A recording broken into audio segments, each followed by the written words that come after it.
nneɛma bi betimi asi sei ni besi na me ma wote ase se ansa na wo behu se wadru ebre bi wo abrabɔ mu no ɛho behia se wo bɛn enkwa ahoden no ye wo ebre enra me kyerɛ mu se ye wo two different types of time anɔpɛi abononum apa ho sema aduonum enan no nsia bɛbɔ no nso bɛbɔ time eye a measure of moment efiri saa bere ekopim du ba ko ne mpɛ mu so no me bra me dia ma Utek FM afiduam anase Utek FM afidie we eye donhwere enum ani akire na wotwe bia okeka boma ebra me di no wo Utek FM fiduam ha se da bia me di donhwere enum a na wotwe no enanu num no me di donhwere aduonu enum 25 hours and I'm spending Utek enti emfie dudu a medini Utek FM ha sei no ne nyina no eye bre na mede ma sa adwuma we na eye bre na mede ma wo a wo so wotie me enu nti ebre eye ade ehu hia sika meji no Utek na eye bre a me spending ne ha ne de saa enu nti ne de saa enu dwuma me die nti no enu nti se me kasikasem a untimi nkasikasem abrawo nka ebre ho asem enu nti na broni ka se time is money na oba bibire mu ha ade ba ko nipa bibire embu eye bre enstronson ye da ko bibini ene akosi kokko hwene tenten entem eye sede yesi hu ebrefa ene ti wona watu kwan kwa broche meka cho se hade yemfa bre ni agro nanso ba bibire mu mam temu ha resource a yesai ni pa eye bre ene ti na otwi mu mekai wo se de wo nyina eye bre ena de wo ye no bre mu no eye investment a da achen wo betwa so aba enu nti se wo yusu bre yi a ebe tere de obenya frim enu nti se wadi mfie aduokono anase wadi mfie aduowotwe adufie aduoson anase fie aduosia ana fie aduonum a bebia waduru sesi a no eye the investment of your time ena de obeduru ha eniema wo li share wo bre ni mu no eno na de ekuta wo sesi na beka wonsa enu nti wontimi mfa brabon ho sobo mfa nkobo obia enu to mamu ha se wanhwe na mo bi sei wadaade a eye wonkwa eye wabrabo na wo sei no enu nti sabi enyame na me be kire wo se de wo sidi wo brebe ne mu me kai wo se ebre no de wo di ye no eso aba na obetwa wontimi mfa nsi obia na se wontimi mfa sobo no nkobo obia se odu di ebe ade a wo di wo bredi akire no enu na kire de obenya afrim obia ne de ode ne breye obi di ne de bresh obi di ne bre ehye adwumam obi di ne de so ebonsre hehe edin senkwa obi so gene de tenase eka manfo ho nsem obi so de ne bre tenase eplane adwene se de obi si atoto na brabo eni ti hye ne so se de wo ye bia no wo bre na wo di dwuma ade a wo de man gbanya kopon de ma asase we so ti ana me define time a broni be kase time is an extract of eternity that is given to you to write your history. Time eye mresante ho mpone ya pone ama wo se obra no fa be nante obrebo ne fa du dwuma na wonyame su no ende di wo atiasefo asase so eni ti hye ne so se efiri na akwe wo mfa wo brain di agro se wonu obi di nkomo a se oyonko na ne di nkomo a wo so hu se nkomo no e de anigye brewa na anigye susu ye infaso ye nya free kwan ye faso invest ye brem obi wo so na anigye ball ho okohwe bo ane ne age ono so betimi invest wo mu kakra obi so de mi invest in time odi suamu eniti wan kasa na obi design wo time recipe na say wo time menu no de wo de hwe ade age woni toda me hwe movie de onye abusua betan se di nkomo edu ba bia usua de a you don't entertain anything o ye business a business so opese o jiwani na watena se oni adofo watena se na o strengthen relationships se na ebe ya obefa damfo pa ne nyina no ewo ho eni ti hye ne so se de o ye bia no it's going to happen within the space of time ye bre enunti the quality of your life to some large extent wa brabo no se be ye kama ejina se de o situto bre enunti anopei mekaio se ebre eye the most important resource or the man kwanya kopon de amount ye kasa wonti ase bi ma na che se wo bra wo no afiri wonsa eniti bomodin so behwe ni entintane nipa wo mo sai bre endi nkomo enje entwim konua krosanse obi o sai wo bre no wa brabo na o sai no mami fansia na me sa na wase se anopai so wajibre na woneme atwetwe nkomo nyansapo yesane ne badwumba mami kai ho se ne yesa wo nhihye anase programs ya hihye ne ma bibiri kama ye de bro bobe no ngochi a ne ye ne dwumaku bibi hye se from road bond anase jemba solutions and nti bomodin se no ngochi fi no ngochi kono ne yebetena omo be kire kwan a dan ase no se de nsuo no num dan no mo nice product no no eboa na eso sa ade na no nti no ngochi kono ye no mo be hia na ye no mo twetwe nkomo sabe mi mamu so na asonaba ene ni nuanom de no sia kase bonaba yia Yuji Maradona de beko agoprama so bibi so a mesa betena se na afi nyansapo no ye de atoa mo so ene nti enyi wafidie ni free ha metwa me ho sema me ba sesia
Nsia adehye ebre aso ensemu bia ya boaboa no ya todi kase anopei ya de ba abehwemo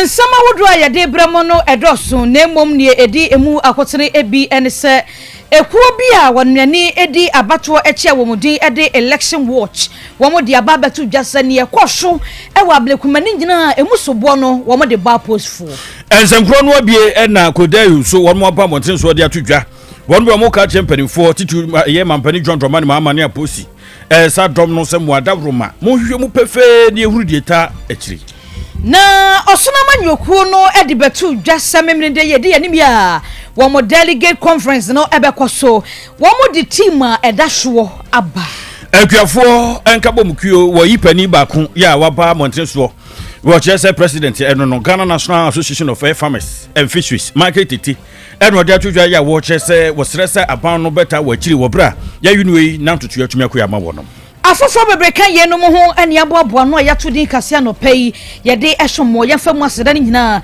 ema aboafo a wo pejaye ma ye mu ye duro na ensama hodro no ya kinkan kwadwo ko Royal Enterprise na ede krasini ye duro no aba okrasini ye duro ne de eye pa enu ana ebreko heba mesha no we usisi na ye oya honam ba bi ne tutuwo oba menses na sizi ema kora wonya bi beboa koko na afifiri o pressure kwofsoro infections no amaya de bebre no na hagwa medofo okrasini edro obu o se medie de asiatico bema o se maye mberebo mpem kwadwo breko Royal Enterprise edro na ba koko pebi nanom edro ye yenti ya chichem ni atwapete okwo promise be wo re promises wa enye na posake wo mro mapidanke ewo mrom misty ewo mom South Pharmacy ewo Boase Patase Block House wa o take fam hanso de ebu number no 024-777-9819 time FM Boase bi wo ho tachi my free FM bi wo ho sanso na edwoso Government Hospital nanim ho a ya de bia kwa kogu ho Freddy Mens ewo bi Dani Heba ewo bi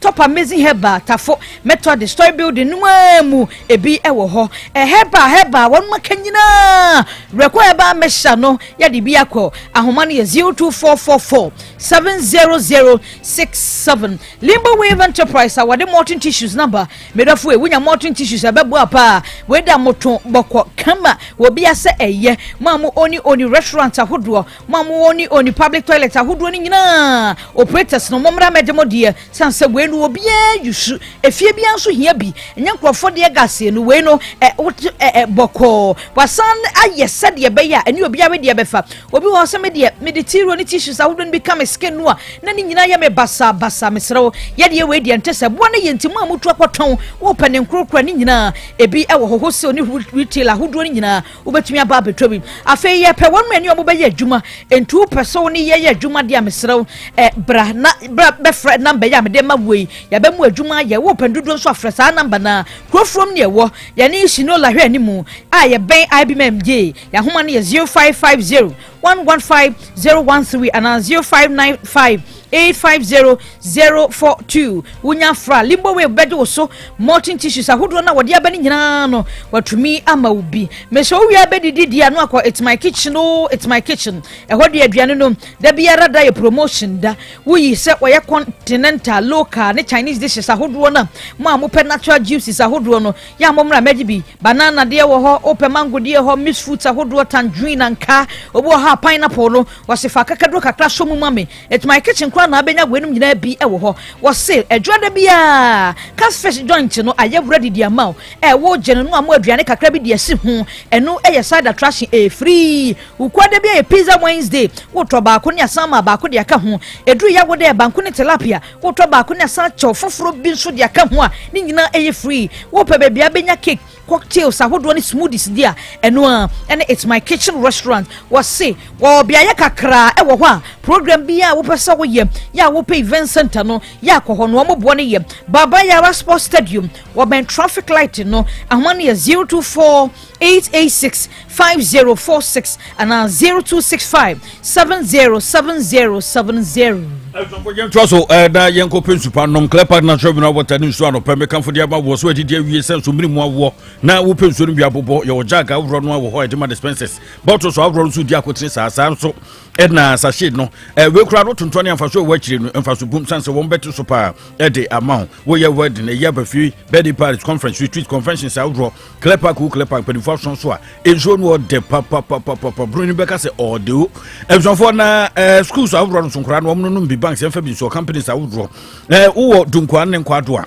wadawruma Let's Angel Ventures wo ho nan no ato kese kine ben ventures nso wo manso data no Samashwa Company Limited so for number be frema masandi so no 0244041913 and 0558001765 perfect series a woman one American for just na kajia to mo we trade you asen ase nkora no kenkan ya wo mo adwumu ekon kampa you English language basic one kosi free no o abo ho history of Ghana ho RM ho computing wo mo OKG kosi basic 6 no creative arts so e ho de ma basic one kosi 6 no science maths ni nyina die perfect de no e no na abre biara me guso apre wa battery se eye pa no ani akora no okenkan ya na just nanim kura no me ba cho preschool nkoda me kire na siri wine kosi KG2 no number wo ho de ma wonom language and literacy OWAP creative arts computing, coloring and writing. JHS one kosi free no English or social or science any RME Yesu kakra Muhammad kakra nanom pronso and so good de kan ho ni nyina na kura no sua do huru ditwemu computing and career technology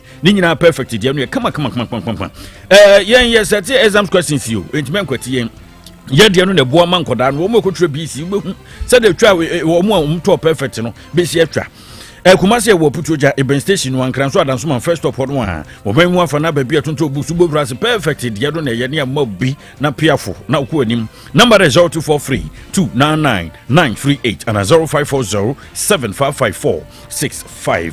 Dr. Mpoma Heba Research Center waba enro ene wode aba montin so de bo nipadua se wo person kwatote ye odi Mpoma bubu Heba kapo soso ebu adwuma menye edwonfo na system yaw postrate nu ni ade ebu adwuma participa no be ma pese wontintin ye adwuma pa de Mpoma bumpu me fra na Mpoma bumpa ebu adwuma bruta Mpoma Promix Heba powder no so bo adwuma pressure ne kese mro so no ate nyina afri mojan be de frusane se na openo e diamond ebe nipadua nkyina na kwaba so papa ema ekonkan yade bia etu ase na echa kwani ebu akwa makuru Dr. Mpoma Johnson wan kawe kwano so afri aso ase danso je bi over the counter hono wa ne Yusufia masala chini dia hwe number 0242625430 and Dr. Mpoma Nkasa obe friend 0245709965 and 0537533663 nane no ato keses ye SHS online ebusofo yen hye ne so we nkoda no nya fe no mkwakwa ne na makoba asesa wo babia sa we no fia na obesua de ye be chire de afantinta no so ene computer laptop se de ni no eno so sa programs abron de free finche mienu ne miensa ne nan so ni nyina da ene de gu apron so de ebo enkoda na chi dom ti memma enko ese megera sa da bi wonko campus bia no so tifie fufuo no bia no obedi kakra no obetena chire ni e chire no sa number 0599 022998 0599022998. Anyway, na bua so yasena ensama hodo ni nyina da no pe yakenkan de ma mosamfo ofa John entwi bosia kolabo asomfonum ne yemienum din mami adwoa nyanta tando meni asunaba ohene kwabena boaten afika se no emu ensam eni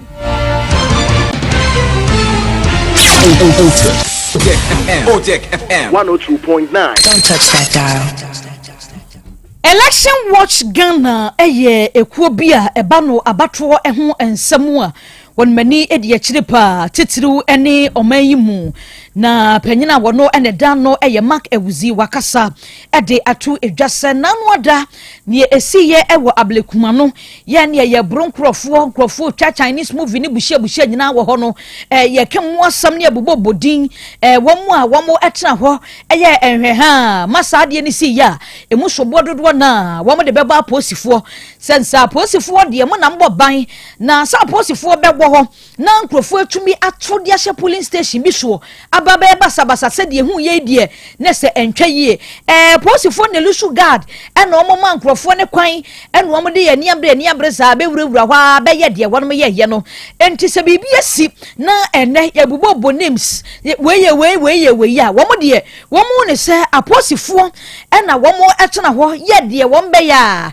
ema nkrofo etisi mu a na anwa da basabasa ya ente se eba ya batwo mu a womo kire se womo kasetia se Ghana ya batwo no kabi mamenka bidia na hu hiase abakwa batwo so na kire sem akoye bebre wabra ne kasa no ensam bia wode tudwa eni it will preempt say bibi betumi esina say nya nsia it adds up to one kasa wadwuma na waba abaye no. Unfortunately, the police I think did not preempt, and going forward into the Tiwa elections, I was a police for the way a case study said they should be able to preempt what challenge could happen. Said the bear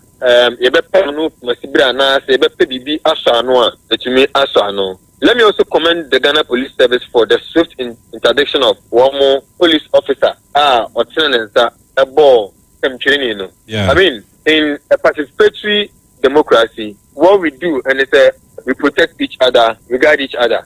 Never should we see a police officer or a bamboni so back to so are they born? They are journalists. I mean, it is never here nor there. So I will commend the Ghana Police Service for that swift intervention. No, we should be very mindful and very careful how we conduct ourselves in our elections. Ania yati ye Mark Ewuzi wono convener Election Watch Ghana eno adwabre mu so no ne ka he ebosa enkomoyi for na mpoano ayetie de na ejese adansa nwemu atie na mpoano kro no a na igina ene ese ye kro ya be no coalition of ye domestic election observers ko dayu wono so ababonten so ya wo de wo ka kire mpanimfo atwoburu apian komati tupa na Ghana mampani John Dramani Mahama His Excellency ena fe poster do mo ebo mu na ni nyina ta yasem a ye akoso no ewo eya brikuma no na wo mo akire se ebre no wedu se de koso mu yosem na ntwa yinti wo se wo mo pa wo abedwa kuobia ya wo mo de o mani kotu awisi de o maso beto fomu na wo tietie akire hunu de etwa mu papa sanse ensem fata o Mike Tiasma Ghana baby aye duri ye kwa bekọ abato so abato kakra bi mi amese half abato half pe ene ekro ye ne si de ne ko wie ni sa St Peter's Society Methodist asafo ya ekoto abawa brikuma hono akeke na wom chese wom de so bokro no abi nso no mde bo aposifo se mu wo ho se mu gina ho na mu hunu se nipa ba ho na mo ntumi anyo bribie na chese mode mu nsa gumu nsa bantumafunu why say a ogina yi no so hyan no ebasa ne hadwen pa say eye abutu senya wo mo kane ho eye mbrahye bedwane awakumsin say ne topem fomo an say pem fomo adwumi anwohwe amfamfa ho afin so abrikuma nof wo mo eye na na akua pipi dokucha mudi ma wo mo woron so sada odin sensem papa isantrofo kura de na bomi na abutuafo jese ho no de wo mchese ni nyina antwa yi Chris Lloyd ya we deputy national organizer admin pipi ameku wonon so saa samoa wo tete pentin kwa bia antikodayu wo mo ekrata tintin ya Joseph Oti Frempon ye coordinator wona ne nsatimu ase ya de krata akoto mpanifo wo mo aproso se mu hwemu na de ko so no entwa yi yempese biombe sienti ene ye besre se mampani jontoman mama posita sadom no wo be pa bedwakio bia wo be nya branya daje adroso nsemu ehunu ba bia asem no pomasibre ebe kwa akosie sa basa ya na ekoso no ye kasa etia na ye hye police fo ene omo edi e babo huduma se omo modin na omo enhwehwem na obi a ofata asotwen bia no omo emfa ema no de toso mienu ene se ebra ya to abade wie no ye party akasia mienu no MPP ni NDC no omo nsenkan ye bia omo keka edefa basa ya na si ye ewablekuma north no ya dia entwa hie ebi ne sen na omo kasa omo si omo yebo omo ni bi no na efata sa yebo omo efise emre bi atwa omo ye bi pen ene bi nso si omo amfa omo mrantia omo bo omo ban anko enti na yebo omo no na akwatia de omo bo modin na omo akeka omo ho abo sa ensem bi se no se omo tifo etietia emwa ema abato a aka eda yanim no obia entimi emfa asumdue enkom. For coalition of domestic election observers Kudeu warmo ne yete se odi chuba bro tudwa wo kire se ne yakoso abrikuma no fro de se bi bru se be nya do entwe ye de ne ho jim na July ne da etoso edu enkuno ya eye meminde ye de yanim ya osono amanyoku no aye won madwene se wo delegate conference no ebe hyehye so wo nkrapuni mantamu ene University of Ghana Legon Suapon no emu na etifia sama enura wo ede ababeto dwa se eda conference ne so no rebuilding together with our values enti sa rebuilding together with our values no eno ena NPP amanyoku no wo kwakọ gina so na party no niam bia enkoyie wo mama mra wode ye adwuma nsakra ye bebem ana niam bia party na hu ne se wo mudi ho nkomo ebeyeye na wo so no asan sori agina ho biem no eno ana manyoku na ye na adwene se memende ye da ye nim wo mo kwakọye na director of communications ede ema wonom Richard Ahiagba wakasa de nsem bi atudwase the party which would include the national or the annual National Delegate Conference, the National Congress, National Council, National Executive Committee, and the National Steering Committee of our party. The annual National Delegate Conference is the supreme governing body of our party. That's the apex of the decision-making body of our party. And according to Article 10(6), the National Annual Delegate Conference shall deliberate and make resolutions on matters such as deliberations on the National Chairman's statement to conference, the report of the General Secretary to conference, the statements of account of the National Treasurer of the party, and any other matter. And in this conference, very important assignment is before us, which includes very significant exercise to reform our constitution or to amend our constitution. Abusia eni ayekotie yi communications director Emma NPP Amanyoku no ora Richard Ahiagba memende ya da yanim ya wo delegate conference no baso die nti a wo ekohia eno aboni tofua de amayen Ghana National Association of Farmers and Fishermen ekudo Wormo Edna Sabro Makoto Abaya we panipa we president opeda wano Ura Mike Tete Equity na Tete Equity nsema bro teatro dwano about one course brofie du ye no eben kumase ne kwadro St. Martin Pentecost Convention Center hono ane koso ene asemti a wo de topon so no se ye keka akuafo apofo ye kan ho nyina tira pam ho se be ye beboa mo manya aduane adie na komo ne yen na wobra ene mensi roba hanu ne adusia ba ko Metropolitan Municipal District Assembly ene omu yi nipa dodo no afiri ho na mkokoto aba twetwo ni apia kuma nanum nyina atachiri na obra nkomoboko so owura market tete din sama brody tudwa na woka de akro se brano awedu wedu o tamperifo nyina ase yato aba amonyin mu awrichi mu ensa wosanso aba bio mu aba yadwuma no de osra ba no sa ba no brano so aso se woso de chita so nkoma yen awruka chechina na nkroma so wo mu ekwa aposo no wo mu omani nkoye wo no ya bibia mu hia bia wo sa ba no de hye wo mu adwumu ana so de hye wo mu mfurumu no mtimi gina na nkroma so se be ya ye no ebebo ma nnuane akoso mamu afi nnwuma nso be tretre sika sembe fantoma pa de afura so to aba no so no obi aba yadwuma yenti wura makre ye be sere aban se odi be boye ena ye sika sem enye kra enti se amanfo epese omuye large scale farming uko banka ye si fa collateral mra yesu ye ni sika eni collateral wo enti enu de ye be sere aban se ya bayi yani omu betranse na omu vie kon fa so a omu betumi aboa ekwafo challenges na ye wono enu na me maka ho asem say one of the challenges is financing. We don't have financial support, so we are appealing to government to, in fact, we have to engage them. We have to sit with government. We put our plans before them, and then they're good. They will get us to know that we move now forward. Call around.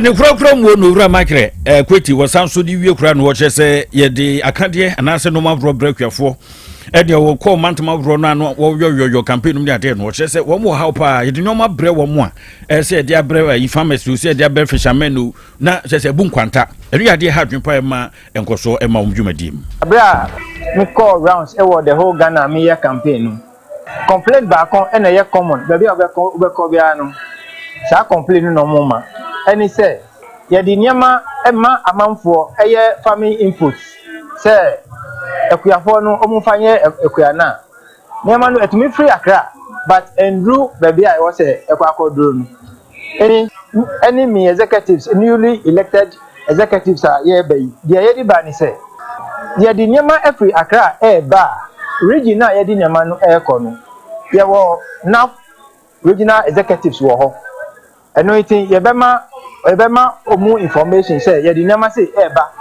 say de be ya omusu ni enoma no the particular district are aircon no musu ama now district officers musu omuaso ati ape ye bema regional naf no bema ye one person na district naf so ama ye one person ape na DC ye awo hosu wama ye one person na ya nya 3 member committee 3 member committee yi omu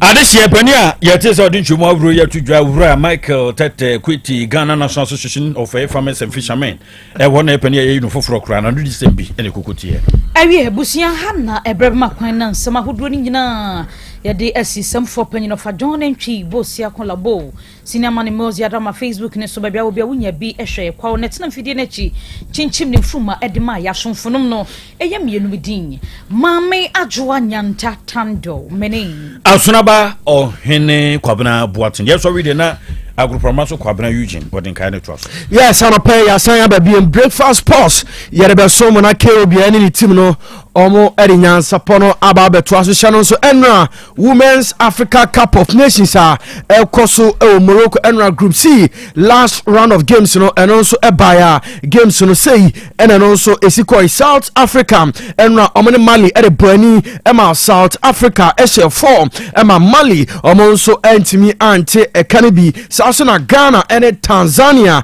game no ebewe na Ghana enso ashe 4 ema Tanzania ete kanimu bako Portia Adubia and unya first goal and the Black Queens of Ghana Alice Kusi and 2 Evelyn Bedu and a Chantal Boy Locker and 4 ama and Ghana first win competition and also a team Ebaya Bibia and so akoso kama man of the woman of the match yes we a woman of the match twice echoing Edema Chantal Boy Locker into Enra Ghana winner yenya abua ama quarter finals Africa Cup of Nations emane de Ghana enso etimi qualify enye Asem Ketwana game no ni mienu ebe say and group C table no and also esikoi South Africa omo edikan group C omo nya 7 points and Ghana enso etosu mienu yenya 4 points Mali etosu miensa enya 4 points by the difference between Ghana and Mali and it's a Ghana yenya +1 goal and a Mali so omunya -3 Tanzania etra to 1 point and amonso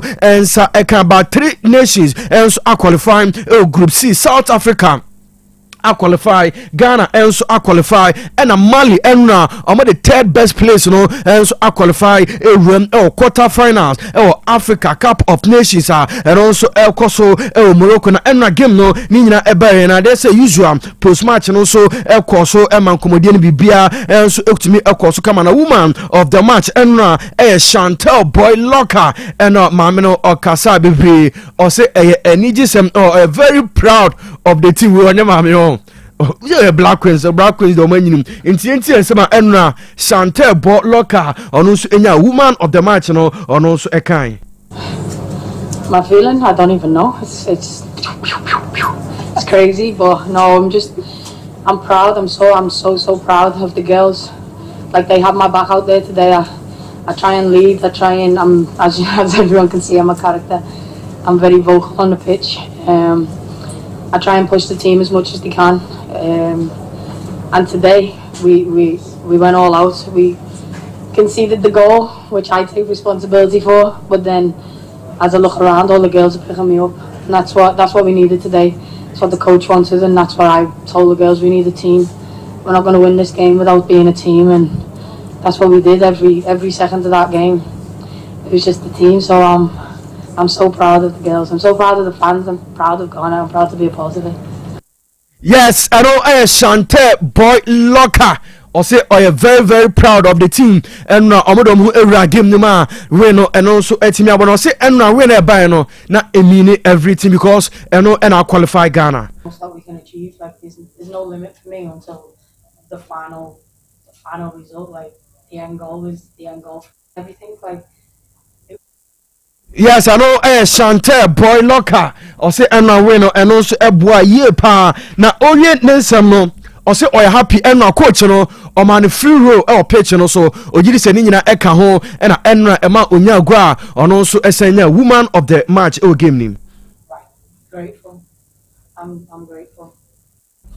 Yes, I know Chantel Boy Locker and enra Ghana eshe 4 Emma Tanzania omonso eti ekerimu bakosa ene no so eti ekwena enram efia bosu chirewa ononso midfielder edema the Black Queens of Ghana enna geno na nani agie pa enti esema ononso kan. It's big and it was the most important game we had since the start of the tournament, and we all knew that we can do it, and we proved it. It was late, but we proved it. It was really good. Yes, I know Efia Bonsu Chirewa Enra and also Esiakan Edema Black Queens of Ghana Weno and also a team Ebai. Now head coach Edema the Black Queens of Ghana came last Joe Kagrin or say Enra Nenije Papa. Right now I'm just really happy over the win. I mean the game finished just 15 minutes ago, so I think right now we need some hours before we go to bed and for the girls to sing and dance and just celebrate, and tomorrow is a new day when we start building for the quarterfinal. But here and now we need to take the opportunity to also smile a little bit and be happy. Okay, I know they have been stressful for at least some of the players, so I want them to give them this night to just enjoy this victory. And of course, like if we're talking about the game, it's important when the opponent score that you come back. But I think we handle the situation a little bit better, because that has been a weakness for us, that we stopped believe a little bit. And like Chantel said earlier, that sometimes we just try to kick it away instead to play football on the ground, and that's what we want to do. So I think we were following the game plan a little bit better today, and I think that was one of the reasons that we won today. Yes, I know I head coach Adman, the Black Queens of Ghana came last Joe Kagan and now I am very, very happy after Ghana. Yes, one Tanzania ebeteka by Yamboma mu yetwaso arenom, and also etimi aba no say good news no ni nyina is a qualification no, and also etimi aba Ghana yerum e quarter finals. I believe a lot in the work we are doing, and I believe a lot in the girls. So I said it before, I said it yesterday, we're going to win and we're going to play the quarterfinal, okay? And we are now doing it, okay? So that haven't actually been so stressful for me. I'm completely honest with that. But I mean, it's a big thing. Ghana, they missed one tournament, and the last time they played it, they didn't qualify for the playoffs, the second phase. So of course that has been a big goal for us to take it to the playoff. And we know, like now in the playoff, it's just one game and game by game, and all of the teams is super good. Everybody have been winning games, so of course, like, it's gonna be tough, but now is now, and then is later. Okay, so right now I'm just happy with the win today. Yes, I know I came last Joe Kagan or say qualification now, but say no Jumadeno ebetual because competition no afe and emu, and so yeah didn't say no quarter finals 8 nations are qualifying saying. And also Ethiopia, Nigeria, qualify Zambia, Morocco, Mali, Algeria, Ghana, South Africa, and Senegal. We any 8 nations are also qualifying the same and a quarter final games, you know, and also ABC question. So Nyame Adoma Friday 2 games, and so about 4:00 p.m. Big one. We are the biggest our quarter finals in Nigeria and Zambia. Game no emu be de papa is Nigeria man omuni bo Zambia man also eni mu bo eho and a former Black Queens coach on also a coach in Friday Nigeria and Zambia and so at a burn and then 7 p.m. Morocco and Mali game no, and also abaso Saturday Algeria and Ghana game no, and also a 4 p.m. then you 7 South Africa and Senegal and so game no abaso quarter finals way a women's AFCON and also gusua el koso Morocco emunsem and an pay yabo ama nyina also wetimi atimiti yefani nyina si emre no ko midin ede yujema do na samo kwa etere fide na chi echinchi ye ema also otede ekoso bia saso na Facebook and YouTube cinema na more pictures any videos a edise unya bi hwe no odetonso ema unya bi hwe ye di si ye twa ho and Tuesday. Yes, Nyansapono and some will be very, very charged on any team no or mobile to us. Mama. Yes, Junior. Papa na obey vitamin no or saiba. Oliver Twist. Aye, Papa Oliver Twist or saiba. Mommy go give me vitamin choco and a vitamin champ. In gumi school bag mu and yes sir. Befa command man. You come where? And you may do heavy. I could have penicillin. Daddy. Yes. Make offer vitamin 250 ml na. Udia ko sie empano asen. Na me manu bi. Everybody be here finishing. Enkoda sempadi. Me anso me duabo. Efine ekro. Metro vitamin soy milk drink. Vitamin energy. Cafe ni artificial coloring bia enemy. Vitamin choco. Vitamin banana. Vitamin strawberry. And now vitamin 250 ml. Abremonso. Ye per vitamin no ye nim ni fruit no a. Ye per original vitamin. Na me vitamin ye nim fruit no. E do da me no mo. Vitamin. E me e bre bia. Any baby. FDA aje edwedwe nkrato yato. Opani, Mashusha watch, sir, perfect series books here. Oh, mamma, go to be mamma, mano. Oh, Jajai, Abua Wamo say what to making kind kama, what cabro for. Wow, now conta walk ready, a Jajai. Wonderful. Mr. Ghana for GIJ perfect series. At 2 months, dear, Jai, no, dear, in the and a chair woman, Pia, our crutch, nursery, any KG, books, PAB, and our science, creative arts, maths, RME, history, coloring, computing, OWAP, Nina, a free basic 1, equals basic 6, English, a free basic 1, equals junior high school, near Banner combined store, or Nina, English, nom, and maths, nom, me say, books to be anywhere, perfect series, any B, Nagias, and Naka, and so I'm a prover, into a batter Pian Kotobi Maneba. And that's a way, dear, so could be crab to me, I could chew, I could tongue, how many students who now, and look at dear, what tip one to say, she almost has a mock exams, terminal exams, and a midterm exams at the master kuswa, a here one more, at to form put to a station wa, and crying down so mine. First up, and your mama beer, your tonto books beer, from 0243 2999 38 and a 0540 755 465. Perfect series. Your worst future is secured. Odei. No kwasem pa ba ko ne se nipadua ne kanea ene yeni enti na wo se wani ku wani kosua ho no bibia fa wani ho de emfa ni agro ti wani so hyehyew wani so kekaw ewowo eprusuo aseswa ye wisi ene wu bia book mu kra se wo kan ya wu ni ya Mr. Bra by Grace Eye Clinic mayen hwem fama abofra ne so de bia wo bo ne se na disua wo fem e bia na wo no blackboard ni so ye o ti fa ne bra by Grace my yenhwe nani fama no eni kosua no ehwo asem ka no yemfa ni agro ti wani ho ha obia ye hwe wanim ewo by Grace Medical Center ayaresabia wa bibia ni a yenkasa 0244 97 68 05 by Grace ewo Kumasi Bremai DVL ni nchempe osekwadwo area wa ema renfio nipadua ne kanea eni yeni Jerinas Herbal Mixture. Jerinas Herbal Mixture. Jerinas Herbal Mixture. Hey, na ejuma be na Jerinas Herbal Mixture ya mamwa. Mumbo di zano. Na ya yembre pa. Ya poswa go yenumu ato. Eni yekoye test ya malaria mu awa bi wo mu. Wo ma yen Jerinas Herbal Mixture no ya. Eni na nsa hwem.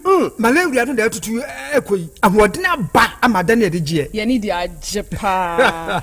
Eni wukuna ni saba be gibio. Wojam Jerinas Vico Mixture yusuka ho. Jerinas Vico Mixture. Ani for waist pain and vitality. Abano. Eni abano.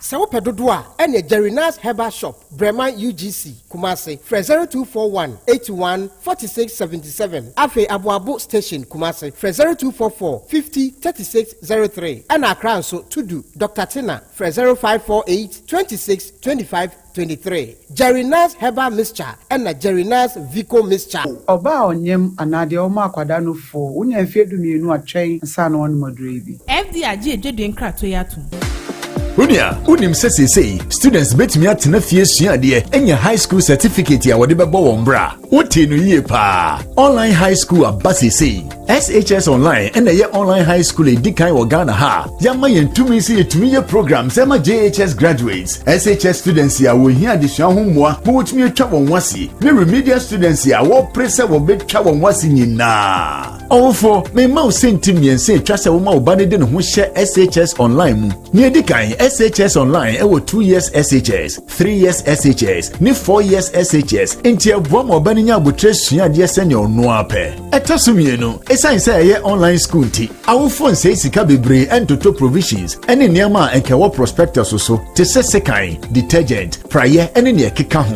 Tuition fee per ena abetua. Etosumiensa, akyerɛkyerɛfo ewo online SHS nyina eye PhD, doctorate ene MPhil holders nkoa. Ni enwo hia ode besua de o SHS online eye laptop computer, internet, opepa ye disua de ena enkankan ahohyeso. Admission course CCA. Call shsonline.edu.gh and after 0599 022 998. Nama obani fan ho nhye mu ne ya.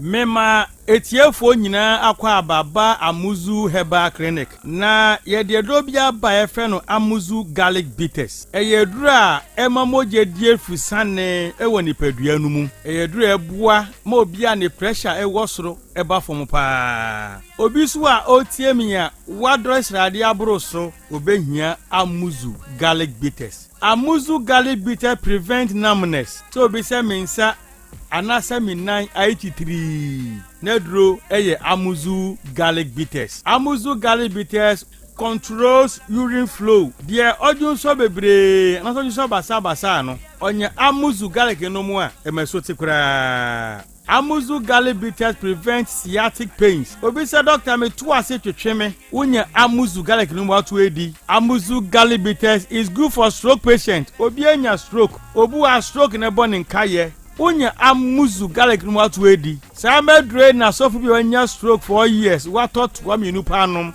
I na wetimi asori ananti waka. Amuzu garlic bitters boost the immune system and fight infections. Say utie me na say uyo chembewu yare biya ba bekrawa. Kopa amuzu garlic no mu en ne mo ho ye dene. Na kutie nyarewa. Amuzu garlic bitters prevent body weakness. Obu ha ahomre woni so. Amuzu garlic bitters dilate the arteries ebiabia intinimu mamoja ediefusani yie pa. Amuzu garlic bitters support the pancreas. Amuzu garlic no pancreas no ya de ne modidi a ekotwetwe sugar na glucose na mu no me so te mass sugar eba normal. Amuzu garlic bitters improves vision. Obu ohwa ni pressure was with man de hunu wo form. Onya amuzu garlic no mo bua ma friends woni na eye wisi no we hu ade yie pa. Amuzu garlic bitters prevent palpitation. Nipa bia home ban sese home no e wasuru bebre sa kope amuzu garlic nenom. Amuzu garlic bitters prevent insomnia. Obu ha obre panse wada ye fradi basic any sulfur e ye rich amuzu garlic mu ye kogu mu a na my body ne home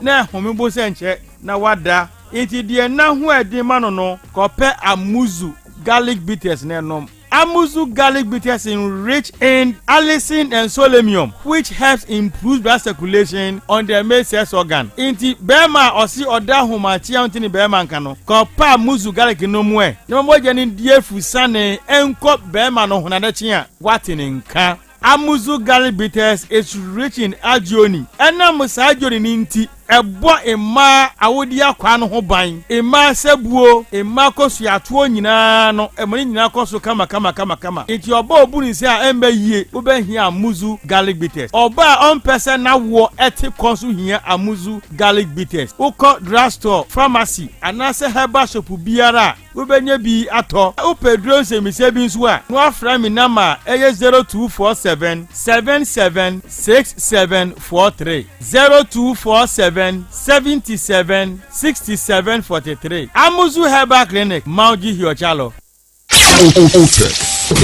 OTEC FM 102.9. Don't touch that dial. Setting the trends that others can only follow. OTEC 102.9 FM. OTEC 102.9 FM.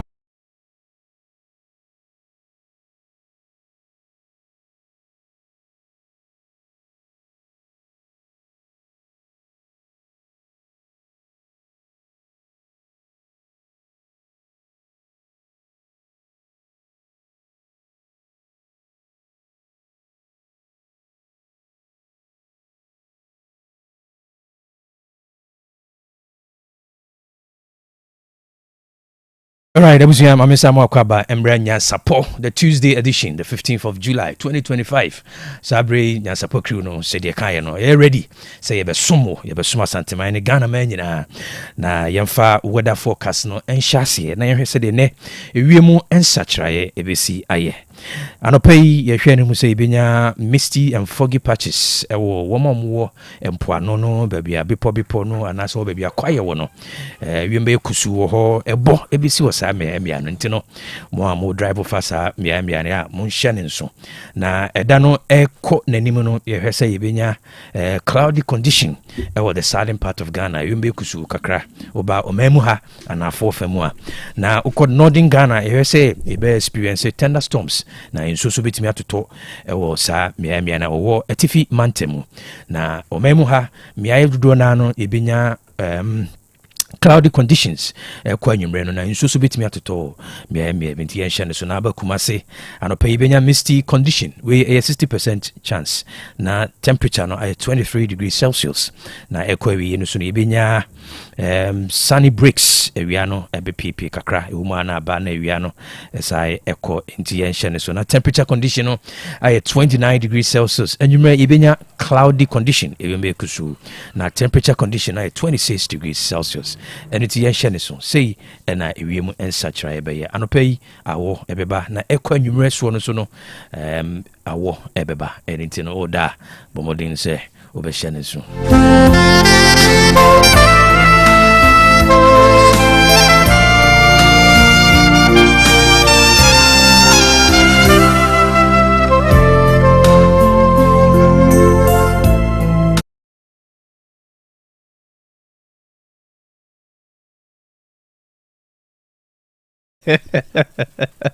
I do business segments. Enra, me no can research one some shed a trending to no utia. Na I very careful now the wide DHD. Na city make an mission crying say, or memoir and penny for a yomu dear, will be any dear. Na yes so and I say I'm crank no. I was a will be a any dear. Na Enra me no can research me ma ye. Na enra hwe kwame ajenim kokoto kra na a church awade fa awade ho no. Or the quality and answer the importance of research in se obewadia enunti ade bia obeye bia wo memo hano se wo pa adwuma me say the quality of your research and ebetire you can researcher no enye suku nko na research se wo pese odidwuma bi na wo ye wadwen se wo penhwehwemu na wate ase na watimi make the right decisions and their friends research enunti se wo uni adwuma sesie ya adwuma no a problem mount into the bar academic researcher lack of job no a problem statement mount and it tenase nebusa ho say adwuma pay na me pese me ye information a me wo ema efa sa adwuma no a sen na ansa na obenya the quality of information no you need to do research e bebe hia say bi wo ha woni enipa bi dim komo I was say ujibre na oni consultants edin komo Ghana ha yempe consultants use yempe mentors use nane ehun se TikTok o ana so bi approach na ne edin komo enunti information a wo pe no eto de bi we kutani pa bi me kai enanu bi abamu bi ana wo kira de oyo cheche me penasempa sesi amno kase me sure se bi a wo jare chede but minim no de no yo kire ni na ohunu se ade kire na wo kire no enya de kire nko na obeye na mo so pe bibidi ka ho esan say you need to get multiple source of income na adwuma no odie nie krofrom na owo shop kesia wafa de pamfo be 20 kra na okoje contract e wo school private schools na waba no mapama ma wo afi so no ta akoje aban contract ni bi enunti e wo mu a no akɔhye baby o kira de ne kakra e wo mu so a no waba back na enam ne yire so na ma mini ni share because me ye conference bi early 2017-2016 one o baby na o introduce me to nikuno no enti na du baby no o ma ne workers na ba ma me ye training ma o mo na I say aban sesaye mu hon adwuma ne be ye de because na ne contract no sika ni bia kekemu ni ade ana o ye de be o dane ne nsa sa pay nim de foforo ene me du wura ne factory show a factory that is employing no less than 20 people. Wo produce nyama members me bo adekronidi but say wo wura ha woni ba jikeke. Enuti na ni tambia me show nkran say abrabɔ no ebie ni abre e de kɔ. Enuti say wo pese wo di dwuma me say wo pese wo di dwuma na ba me nkyɛn na wo yobi a wo tabubu a mepam because sa abubu no sunsun bɔne a etani pase. Anytime bian you wadwen say ope solution una ye wadwen say ope solution oni padua kwa ne nyina ene ahonhom atwa wiase nyina eboa wo na se wo betena se na de bia wo de wasu de bia na wo ba bubuo de bia na me de menye sei ene sei ya se nipa no me makwan ma wo kra meme eti se wo pa adwuma pa wo de ontwehye mo hu se wo pa adwuma me sei pe quality information ebi wo ha e wo se wo sua ne me bi ka ho ene people are investing so much in their businesses omu pe nkofo mu kuta value and be fit their positions. They are not looking for people with just mere certificates. They can bring value to the corporate space. Enipa wonu wura wona di you say we or the value be abeka. That is what businesses are looking for.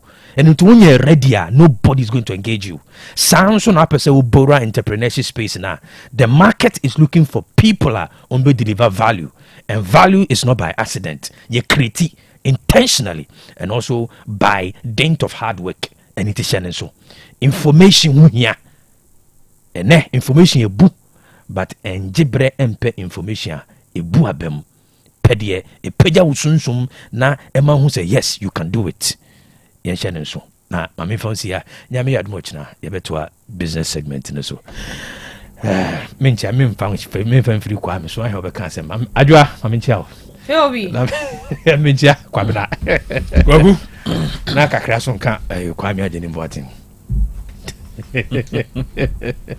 ntia fadi enyi so ntia fadi ntia ne fa ati kakra nka ho ntia fa ntino me chia ayi adwa pa ne kwabena pa na kakra so nka majo so kakra so aje so majo so kakra kakra ne so kewu ana kamde ba so suena mi suena rompe ele ma osika kewu kra no pe wale bro anyway no one cares you ene bina me unze interior minister say omo ye no o mehwehwe no machi omo kwame kewu what is interior minister say omo kudi enyambra nsem o sa police station no omdo mendu machi pa no omdo ma famra kwa so ana hu ni say sa se mu unze nsuo ma na say yeah, come ya sume de oh say because a bosh de and I say that chance am de bro ma ya wontimi million pi enti yem kwem ne hwani a ombeye say omobeye anamonto bi ni omusunu mba be dead pv say ampo kan no ni wa ye binti be nya gigi so obeye okay for nanu aka enti yehwe de be di akira ba de be kire say obeye ana onye enti hunsu so nyen enwere na odo de na no odo oh say 2 minutes you also betimi aye okay nti se pepa no ho de a okay we ya de obetimi aye no aye simple kra anyway all right ebusia Facebook mama wakwa aba na Francis Dusi good morning Yaw Asante also say good morning tech Kojo Derry also watching you live from Berema also Kojo Palace from Fantino Town Benji in Fancy share was I'm listening to you live. Mustafa Said was watching you live from Bremai Abusia Krua. God bless you all.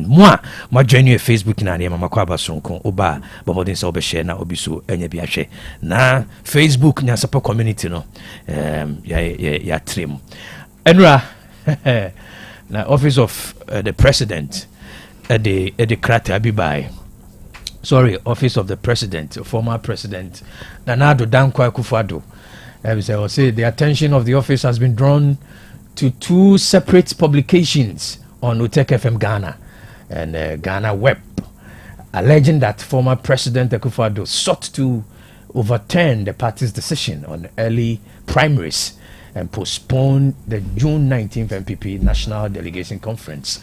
For the avoidance of doubt, we wish to state emphatically that the reports are completely false. President Akufo-Addo, who has been out of the jurisdiction for some time now, has not made any such requests on the party, either by petition or any other means, and he does not have any such intentions. Clearly, those behind these publications have an agenda of their own, which has nothing to do with improving the fortunes of the new patriotic party MPP. Hence, signed Office of His Excellency Nana-Addo Dankwa Akufo-Addo, former President of the Republic. Adwa.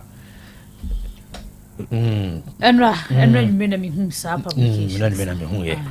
Say Nana-Addo Nankasa page. Any other MPP for platform bi so no na omo share story no. And say Enra Nankasa no. I don't think say Nana-Addo de no kwa ne ba. I think say publications being so crowded na Yerakofo.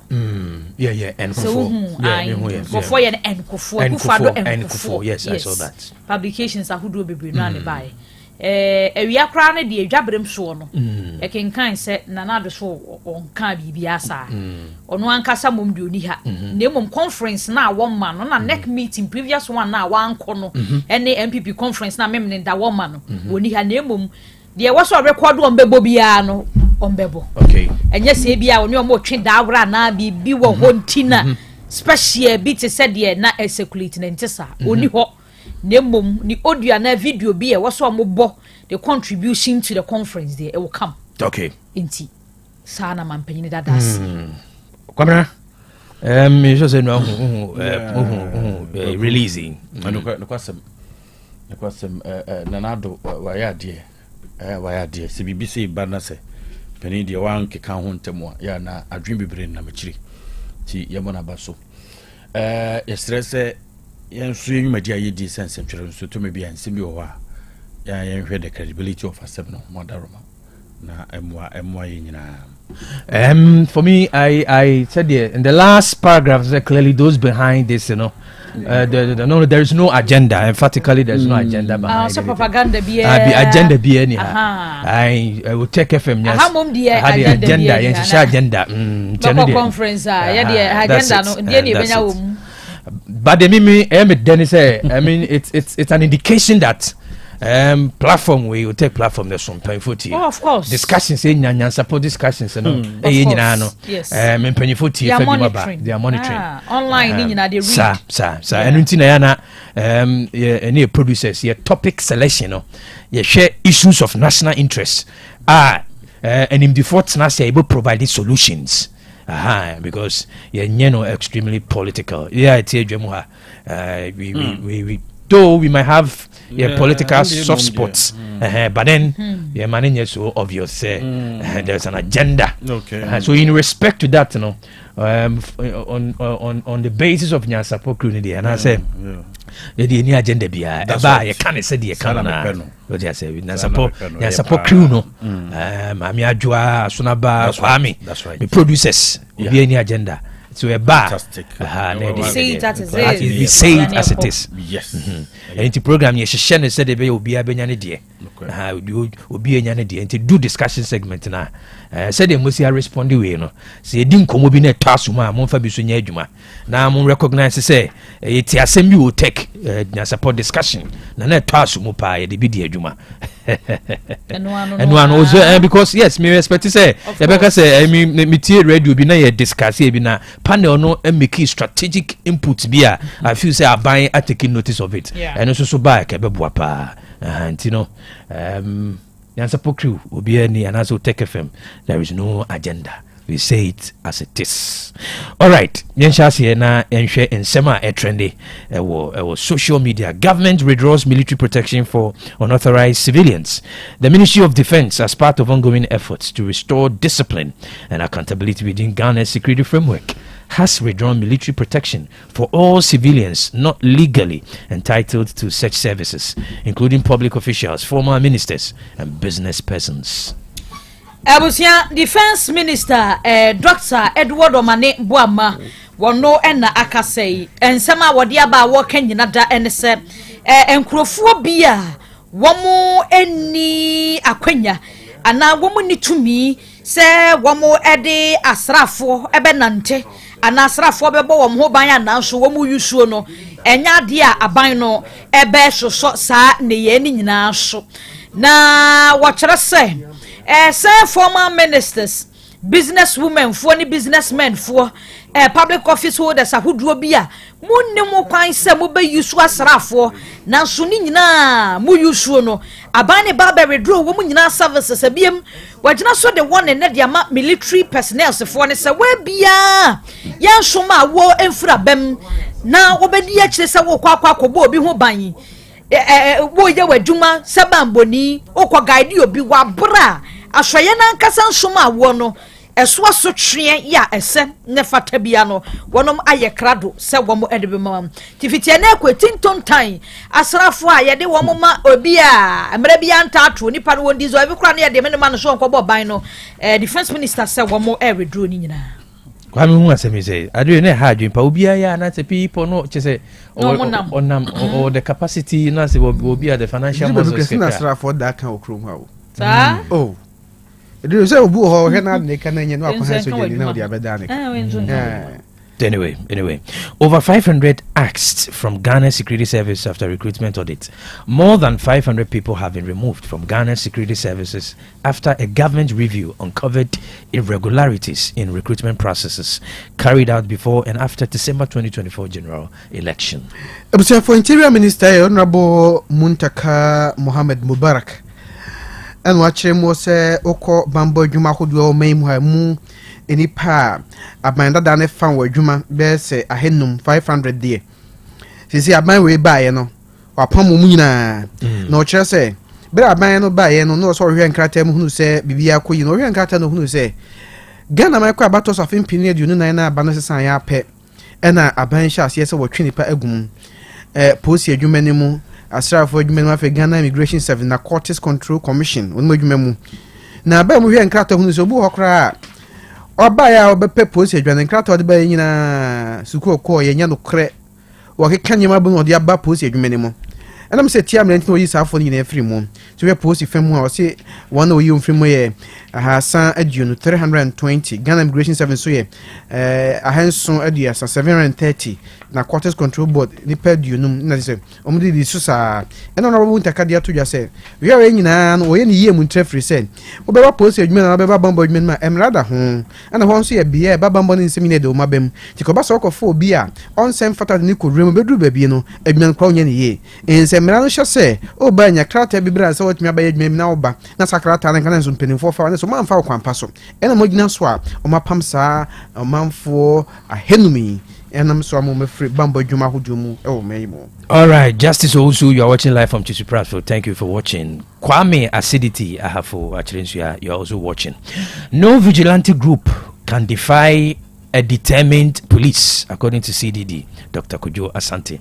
The Director of Policy Engagement and Partnership at the Center for Democratic Governance, CDD Ghana, says the Ghana Police Service has no excuse to cower in the face of political violence. And you know, saying a break manot about 1 person. One hour to about Korea said Danema, but Humlanti and Kintina Wabia. For you now do about Monteso, what Twasha Benusu Dumopa.